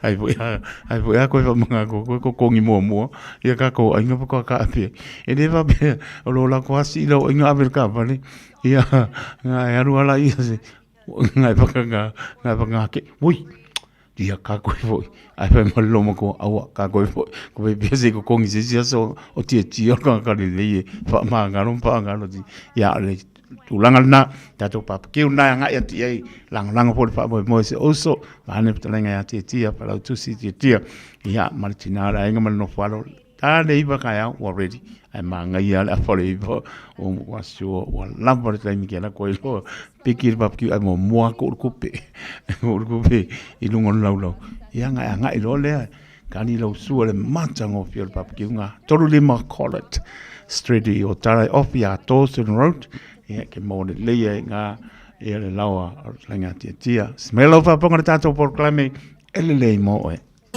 Ua mawhai o na aura tula polo kalame le leimo o ia so taitasi o na o le lango malo si le whale maliu a se alo le aturuu o ese tātupu Funeral Directors I Manukau City. O kalame le leimo talo whala. E to o tauta lau le pasese o le Aegina na matu tu o Brisbane. I le aso luas fumu le fitu Januari lua o lua tolu. I le tasi le au li whamua moe tau nuu I au kilani I le fitu I le afiafi. Uma le lua I tula. O le mātou whainga malanga I lunga le vaina mini mo. Wa mātou ona tu I lalo I ala vaa. Wa la talasa I au kilani. Wa mātou vai atu. E pei halu solo muli le balele. Na umi lava ona whata milo I ale balele lunga o le ea. Wa te ama mau le taimi sa tau ona tau nuai I au kilani. Ai wala o mai loa le kapteni. Ua le mawhai o na matutu lau le. Ona ua lolo vaia atoa ia au ki lani ono le fa le tono le tau o le anga le tau le ma tau te ta milo milo fa ta jale pe ma fai ona tu lau ele le ba pele ai ia le taimi lea ia o su iai le ngona wa ia tu o iai le popo lenga le to tele o tangata ia wa a fia tuai mo fo ima ma une ona upu no lea ma fai lau ta talo o upu muni muli la o lau ta talo lau fa pea lea tuai wai ia wana o se au ona ea talo fai si o to lua ma si au whanau ai o whalongo atu fa pea le fa matalanga ale to ina palangi sa mana nofu fatasi ilungo le mato whainga malanga. This time you need a friend in high places. Na te ilawa ua o pese loa, I am a friend of God. O a ua le woa le tua. Ia kopo i lua wha ipo i lua sama le toru. Whai mai na wha tua tua Abrahamo i le tua, ona ta ua i lo o ia. O le woa le tua. Ia o inga o le tali na o lau te talo. Na o pese ai lava lea. O hau o le woa le tua le taimi atua na mato yei lunga. O le vani madimo na o pese, I am a friend of God. Na le liu le mato vaanga i Christ tete, na mato tula o ele manuia. O le lava la o te pese o hau o le woa le tua. Ia pese roa. O oio le woa le tua. Ma mani tua, ele lei mo oe. O le ese tatupu funeral directors o se fale maliu Samoa o le tali foilea o taimi whaingata o na o le malanga al maliu maleoti. E mawhai foi o na lato awina atu ma awina mai tino maliu o e pele mai so o se atu nuo lalolangi. Mala auno le ese tatupu funeral directors i le lua o na lua toru fitu o. Lua o na lua toru fitu o. Pea fiu ane ele se fulu malebalu Norman Spencer Drive in Manuka City. Are you and your whānau fully immunised against measles? Measles is serious. It spreads fast and can cause severe illness. Your best protection is 2 doses of the measles vaccine. So, now's the time to check if you and your whānau have received both doses. If you haven't, it's not too late to catch up. Book your immunisation today. It's free for most people. Find out more at info.health.nz/measles. Anointing oil is a symbol of the Holy Spirit, representing His healing, protection, and strength. And they're saying about, oh, this guy, his pain went away as soon as they rub him on. And I did that the same thing this morning to the church, and everything is gone already. We invite you to join us at 13 Lambie Drive in Manukau on December the 21st at 9 in the morning. For more info, call 021 501 271. Got something unusual to get rid of? E-waste or a hazardous or random item? Don't just chuck it in the bin. Find out where it goes at aucklandcouncil.govt.nz/where it goes. Tāmaki Turiki. All together, Auckland. A whai te lei whaonga ina le au nanga le Samoa Market. O nisi nei o mafua anga e te tauai. O e au Maui New Zealand ai olo e fia fisoswani ai ngai Samoa. E mawhai o le tutongi lau whaataunga i lunga o le penga te whailangi a le Samoa Market. Ai piki i Samoa. Whawhai ngō fia sa o ngō so se whaalavelave. Tutongi le pili o mōli, pili o le vai, mea whauwhale po o se tau mafutanga mō lau vainga. Tō mai lau whaatuatuanga i le Samoa Market. Mō so se whaamoe moe o ai ngai Samoa. www.samoamarket.com.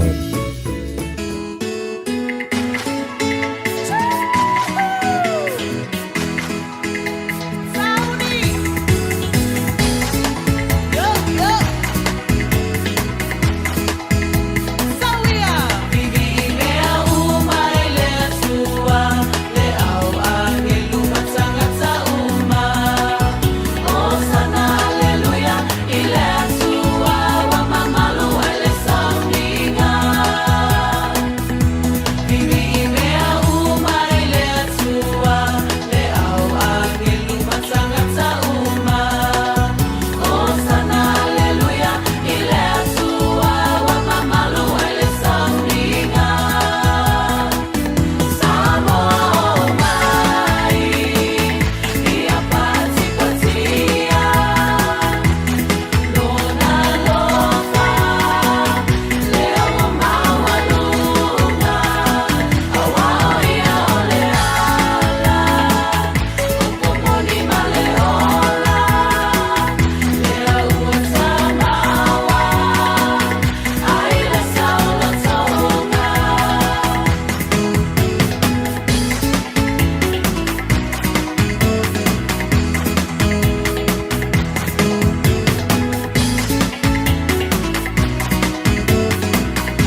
Pepe me o mai le atua si pongmani everlasting praise pa mai atuai tanto proclame le mo oe penena pasta solia lo longa yo soa pa mano pa tai la sunga pasta solia mo penena nei proclame le lava la pa eu tau sanga yo ta pena mai lava i leva aso le masino le tau sanga ya ia de ngan venga nei ya mai se lo polola solo yo tanto vai mam lama yo tato wana spa pongo nei proclame le vas po pe tato dia ile alofa maleanga le leo lo tato tua te mi le mai luas fulu minute ona tane oni tu las fulu lua le minute se atu se va ai po fio ele omega gas i on ta o ile o tato proclame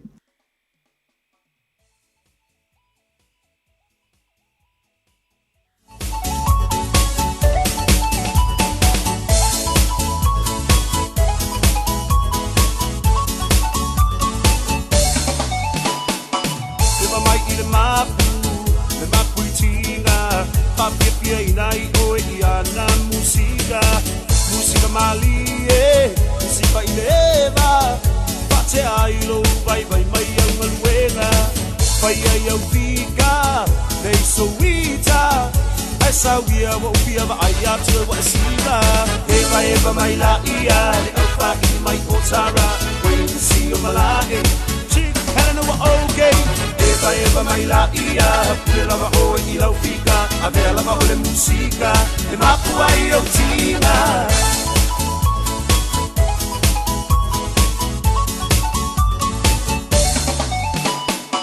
na ia faanga ye vai vanga e mo moli atu le nei pese na ia wolo faanga le ngata ia te roa fa pele lo rangi atoa mo o ngai fia tau tua mo e samoa e ala i le taleli le musica essa we say epa pepia mai a ita eva mai la ia le alfa i mai potara when you see o malae chick helena wa okay eva mai la ia le lava o i lau fika a vela va o le musica e mapu ai o tina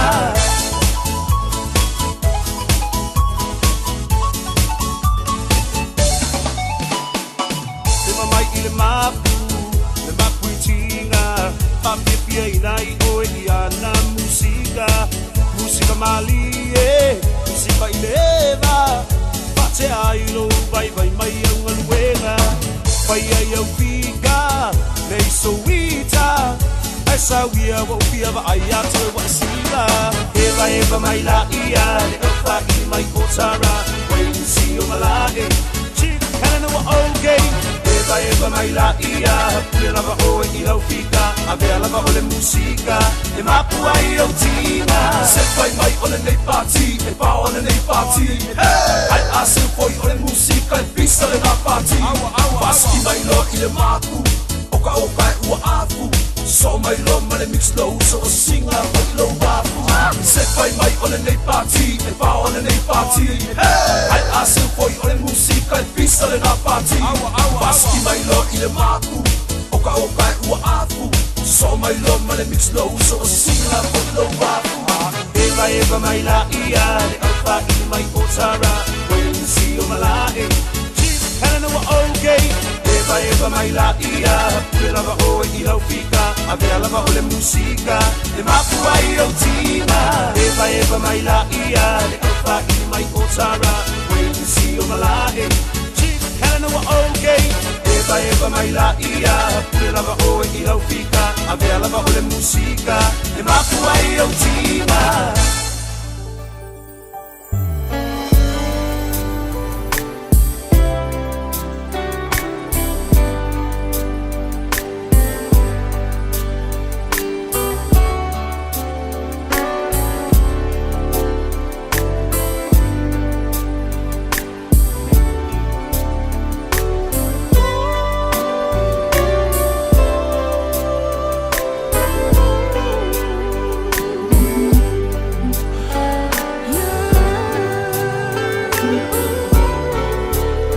Na ole Radio Samoa se furulima iwa toru amo e tautuaina oe i laungangana fitu aso le vai aso. Ole te wale tole mai leo wa sulima minute Tali tu la su lua vina tu na lua tātou tana. Peo na wapunga ia le so, leo whatis mai le pule leo meka kas, leo toi pō si le whia tau tua le neta maa lii, no whanesa tu ia mailan tau tua mtamela, ia misi al so sani na yo tātou a inga, le a tōro tātou tunu le Pionga le tiakono, po le pule leo meka kas, le sunga tong sia Pio Wilson, ia se pai se tana le aso wharoile, awa nga e tfo ia so malo lomane, Christmasi le ngang whanalo, Patalo batu la fonga le pole tong sia Pio Wilson manol pale manol ngan lue in neto sangola pa mai atu foi i le lofa manang le lo tato mtai patalo batu de ngang pa lolo. Ya, so fu manvia, ya mananga foi la mananga te te tong sia le nitu la le taiao. Yo ole a fa mo la mo le inga fa to ya te ia le ne fo to mo le ne ya no taito. Dia la ma. Inga la me fa po te ia te ina me lo soi pu le soi pu so tato. No. I papeso matu mola ya le lewa tato feilua elumonu alo tuonu pero tuangang tato nu Dia la ni tu mo mia pa malo to wa sai pa malo foi to tu atinu le tu la le aso a taito Ia langona le tasi pa tai fo ia o so pa ne o pa ia mo manu tau fiafi fo le ne tau sanga ia fai lama o fai ba lo filima tau tuaino le malo tato tunu o lo le pa longo tinga ia me se fo i te le aro paulo la ia telefona i tangata lo so sani ai ia me se lava ia pa le tonu tongi ai tala ia le lava ia so sani lo meka kas ma lord folau ia ma lo fo ile tau tu atunu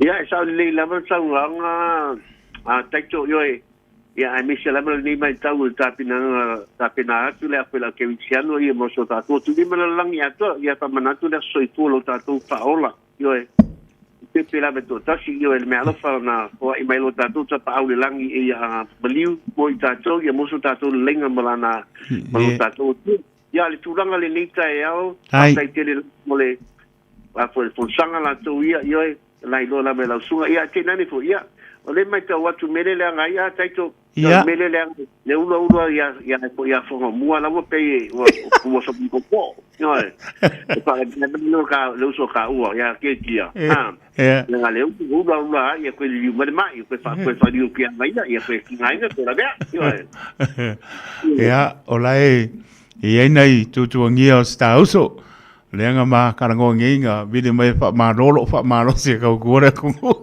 o va ku tia dia fa kai vidi mai fa maro si mai ya manguia po ya mianga pai ya lai manguia ya auso ma le tausi ya por tu fo man no foano ai awalange ngalonga ya nga ya ko ngane tolu lima College Street ya piki ai sau ka ma fkanga mo le aso ata ya o ke ya maka pa mo la sau ngia mai tia la ka ma fkanga tongsia que eu jamais vou morrer. Lei mo qua secchi mo qua le master chef ir ka uso ya ana ka penga por pa ki ka yao ti mo le ainga ya o fo inisi na usi le fia ya ma sana nga ya trina to singa pe on va pon mai ya nga ya ta le a por aí va ma nga fo already boy ai mang ko mo la o nga ni ya a tong sia te tia foi ia meu que me nada que ele causa lo colofa em pé ai cara em pé ai tá com cara caiao ia lua fe bat ia ko komi tá com dia desse lua causanga pa com no que ia kai pe pa lo fa la tunu ton sia le se lo ia nga ko fa la payment ya maki or sa ole vai. Pa đâu ka ba ngai ya tong sia ya ka amaka o payment ya maki to jampo se pa o ko na ya esa le la cosa nga tai to ya ya un ta ia ai o lo falava o la suma ai lava ni sifira la si tu le tu tal le ya o fa nga la lo fa to va ta fa nga la lo fiunga ai lava então tu ainda tá tu ela le po kala me fa ta tia le radio samo e wa fa fo ala so ta tu ai lava tong sia o la fa petaia le tu la le taia o tai to te fa petaia lava le su tonga samo ta si mai betolu amo ai por la vino mato ava no le aso Awan fala mi lo tato business patava.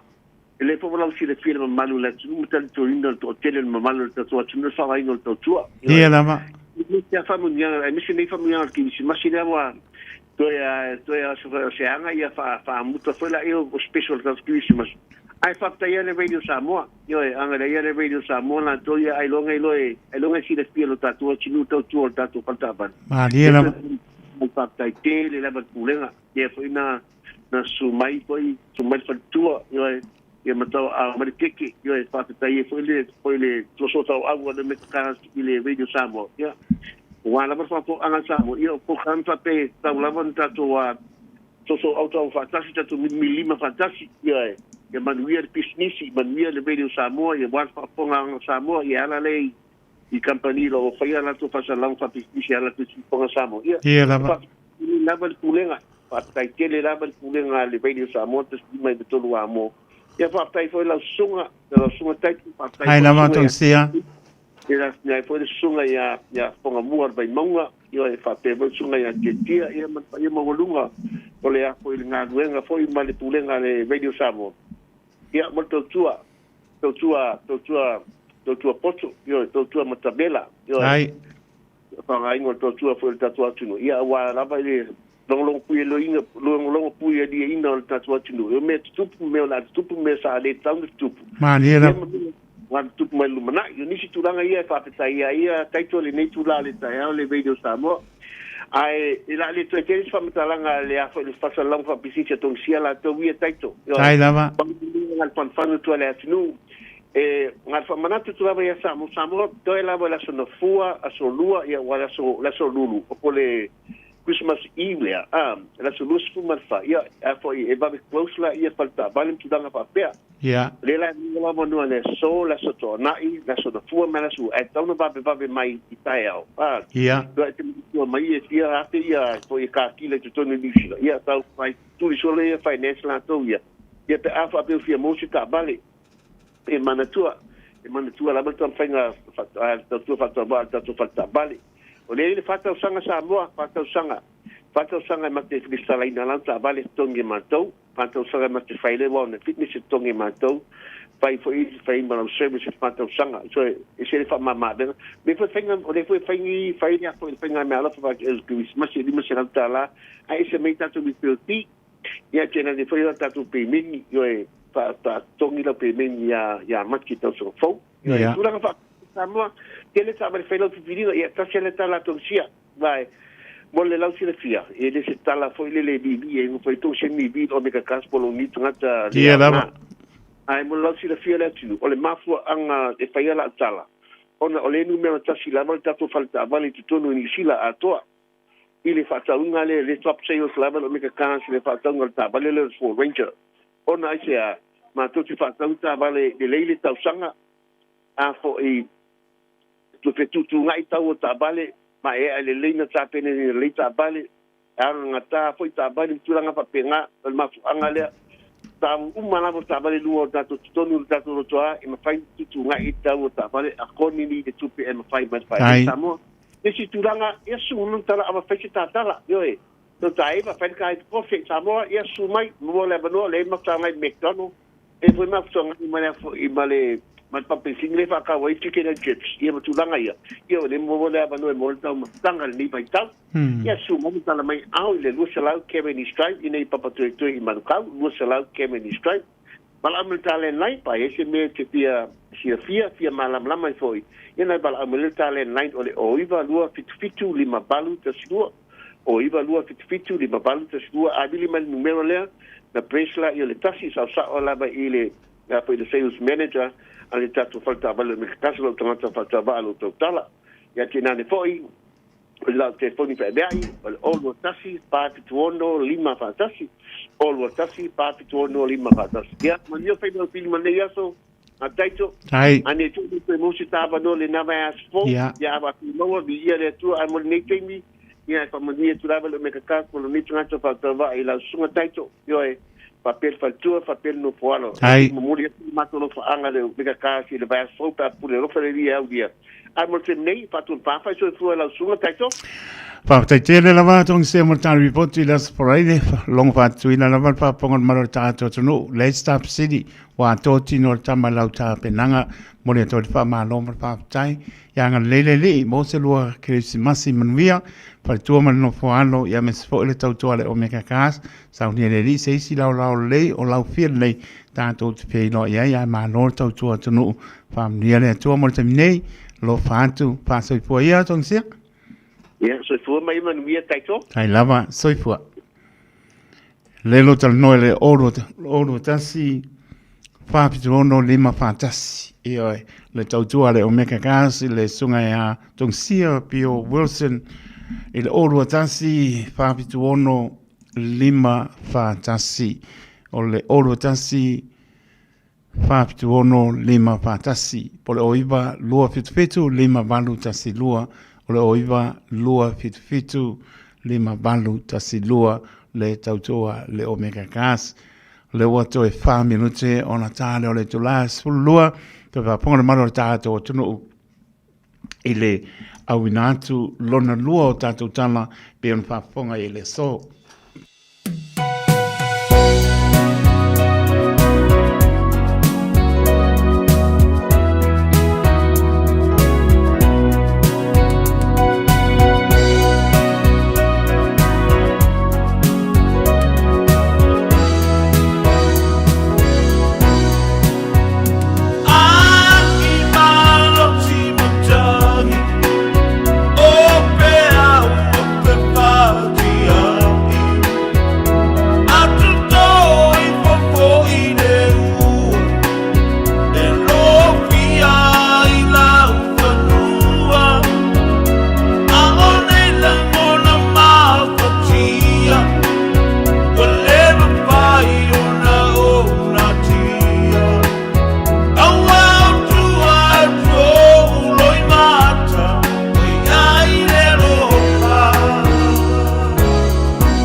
Fiona awina tu telefon mai Samoa. Ona o le lango mai le ofisa malanga o le Ades Travel. Telefoni o iwa, tolu iwa, lua o, faselau. Tolu iwa, lua o, faselau.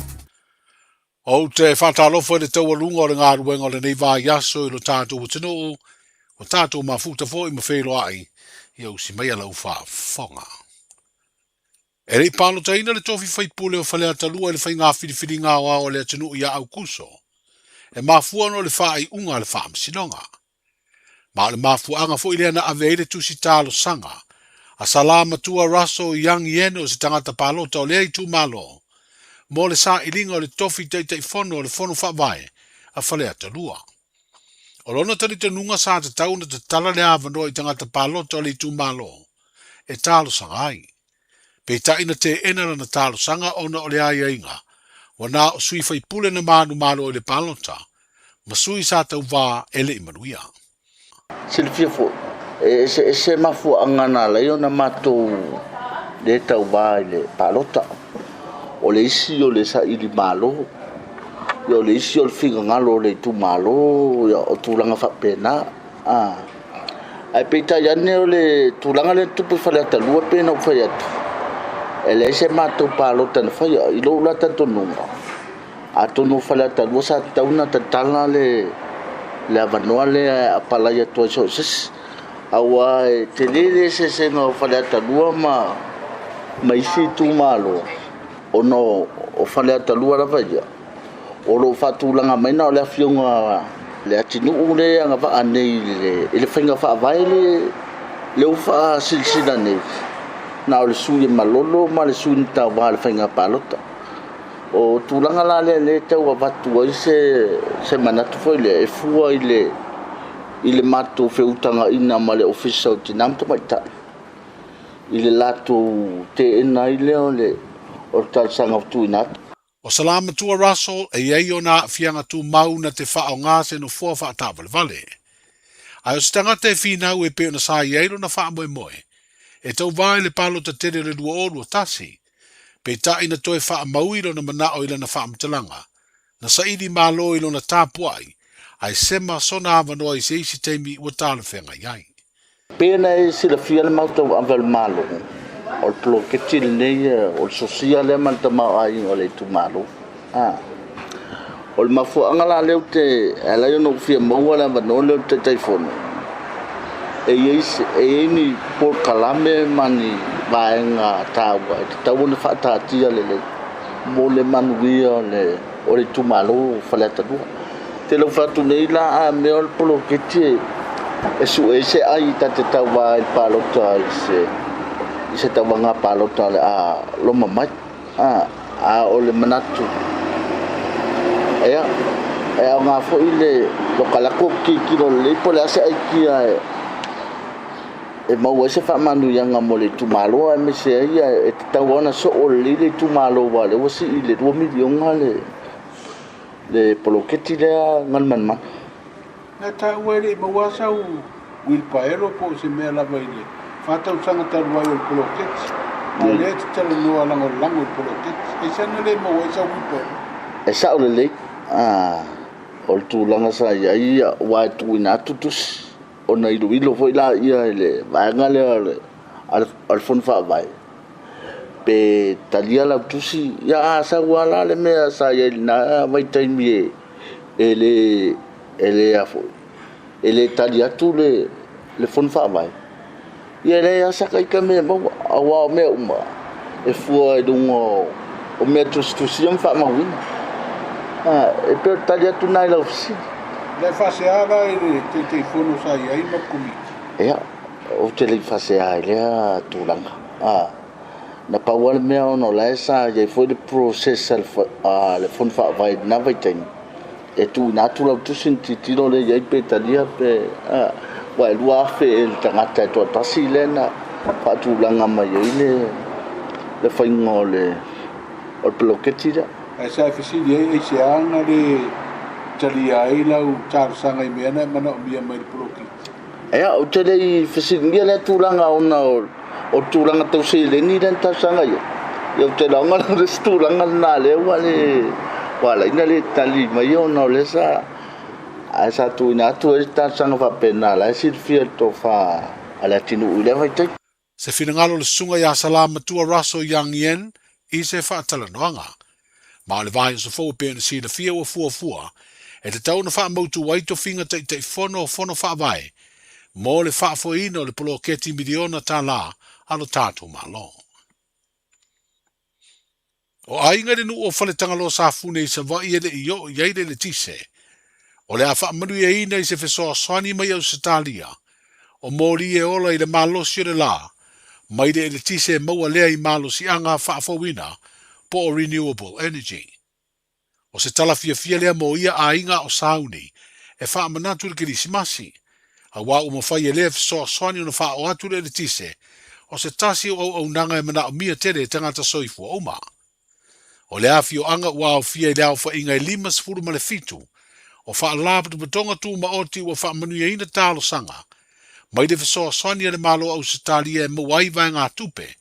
Mai le porkalame le lorangi mo le si o manga e tā ua o le Global Environment Facility. Ai whaatino e le UNDP o na ngā luenga e peo na sa iro ilo ai tālo sanga e se lau se furu male tonu. Ai limas furu fitu na wha manu ina. Wa ave ai le wha manu ia le wha la tonga o porkalame o le atina e malo au whaatasi le UNDP. I wha lāpa te putonga ua talia tālo sanga mō fisoa swani mai lea porokalame. O le vai tau masani le nei o whai ngā mea lofo le kirisimasi. E lau walunga i le wha tāua o whanau. I tū maanga le rarangi kerisiano o lo lātou wha amana tupea i tau sanga uma. Le fio mai o le pepe le kirisimasi. I Samoa o whanau ua sā waina ma o lo vaia. I le no whanga o le Campus of Hope i tuana i mato.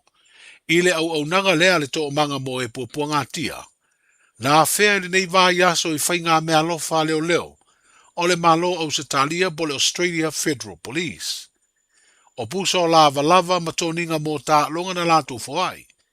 Ma ua whetau i le leima le nei teimi u wha oso fia langono le fia o whanau. O mai le kirisimasi. Nā whea fo i se isi whai ngā mea lofa ia whanau sa waina. E le pulenga ma le au whai ngā ruenga. A le company telefoni o le Digicel, o se tupe lua afe tā lama pusa o mea ta alo ese mo le whanau. O le nofu le eide pele steno le tō manga, o lo iaide wa ingo le nofuanga o le Campus of Hope, i le momoli o le whaaftai i leo le malo o Australia. Wha pele pūlenga o le Digicel, i le anga le lei i whanau sāwa ina o lo i le wainga, a lea wha alapu patonga tūma oti. O le tā ua o le taitai o le tuangai le sunga tui le epa lupe soni aisa i le maria le ngaoi. I se vaenga o le saunanga wha amin sta le taitai o le malo i le pāle mene le asolua. Matua i ai le tau wha aleanga ma le fau malo. O wha iloa i e tui le epa i le whailo inga matu stale le stofi le nei vai aso. Na te ena lea fina ngalo le pāle mia. Talo wha kai la fisile mo molo fiuma. O na pia le wha lolo watu. O tato poro karamini li wha mai so no an palmia. O lo fo yubi nga fo vali ang whinga malu. O ila sa kupuri nga lo wafio nga tulanga le wha ato lo ya sili fati lo ya mori ang tala whinga. Nasi po fo nga tao vita sa po karami mori ang ay. Ele é isso por polecas. Ele me pa fuero, foi o le por. Ole lo isi. Ele só uma confia se lo isi. Era uma fofa maior, mas foi uma confia. Leva lo ia a oi. Ele era só por. É um por né? A por mesmo, ele foi só por. Ja, o fafia era uma comoria e foi na malo el fast. Mas que ele mesmo uma comoria, uma malo. Ale tulangala, ale bola o mako moria. Ya era por fast. E me aí o fast era lá cala de falaia, ela o essa filosofia ia lá vou fazer essa para fazer mas ganhar ela mas como é a fia uma ia cara com mas que assim ia e mafua e tulanga le ia puipuia e ka ko malo mo tatu tanga mai tanga soi tulafono e ofi mai ko O le tasi o whina ngalo le te tai o le tuangai na ia wha ilo ai. O le teimi ua mae a tau o manga le whono au au i le asalua, ua ngai le malo longa masani o le tai au. Na ia whai aini le whonga i le pāle mia i se tūlanga o ni tala tau sua. Pei tai ua wha te ia le whai ai o le wha ai unga e wha malo lo mai tau o manga, a le whono au au mo le umi e lua sfun whai tū la. O le asalulu i tau o manga wha au au ina ua mae a le malo longa o le tai au. Na ia toi uru fale ai le pāle mene. Ai na toi wha tonu ina e tu umuri ese ma le tau wao fianga. O na le atoa le lua sfuru whaintu la. O le lua sfuru whai kulana ngā kulana masani. Wha pāle menge, sa ue pāle menge. A whai wha malolo o inga ua il kaini a o whai le kapa whakanga ki. O le kaini hoi ngai a koe i la vole lo fu fa kulela male mo ba o umal ka ma ka ki e o ko ya ko wa fi o mai la lo fu fa kula i le kula masha a faro wala o le pa fo fa wala lo fa ma lo wa ba lo la ko le o mai lo fu fa kula a faro ko la na ko lo na fi ka fi ale ko fi mi man, I saw a bill for Benson. I saw. If I get in clear,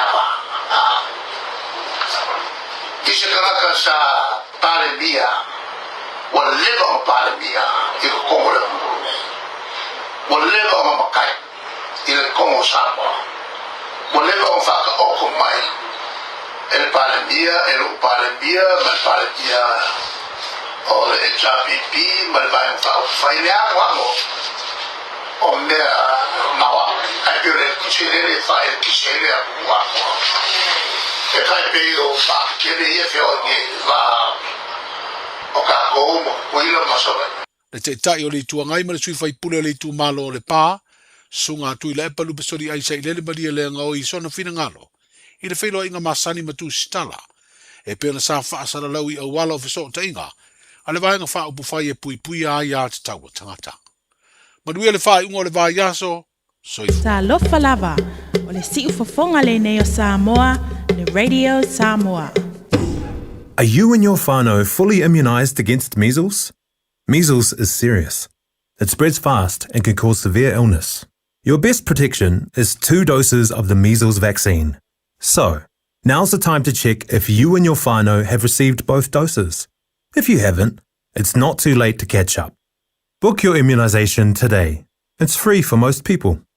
Find out more at info.health.nz/measles.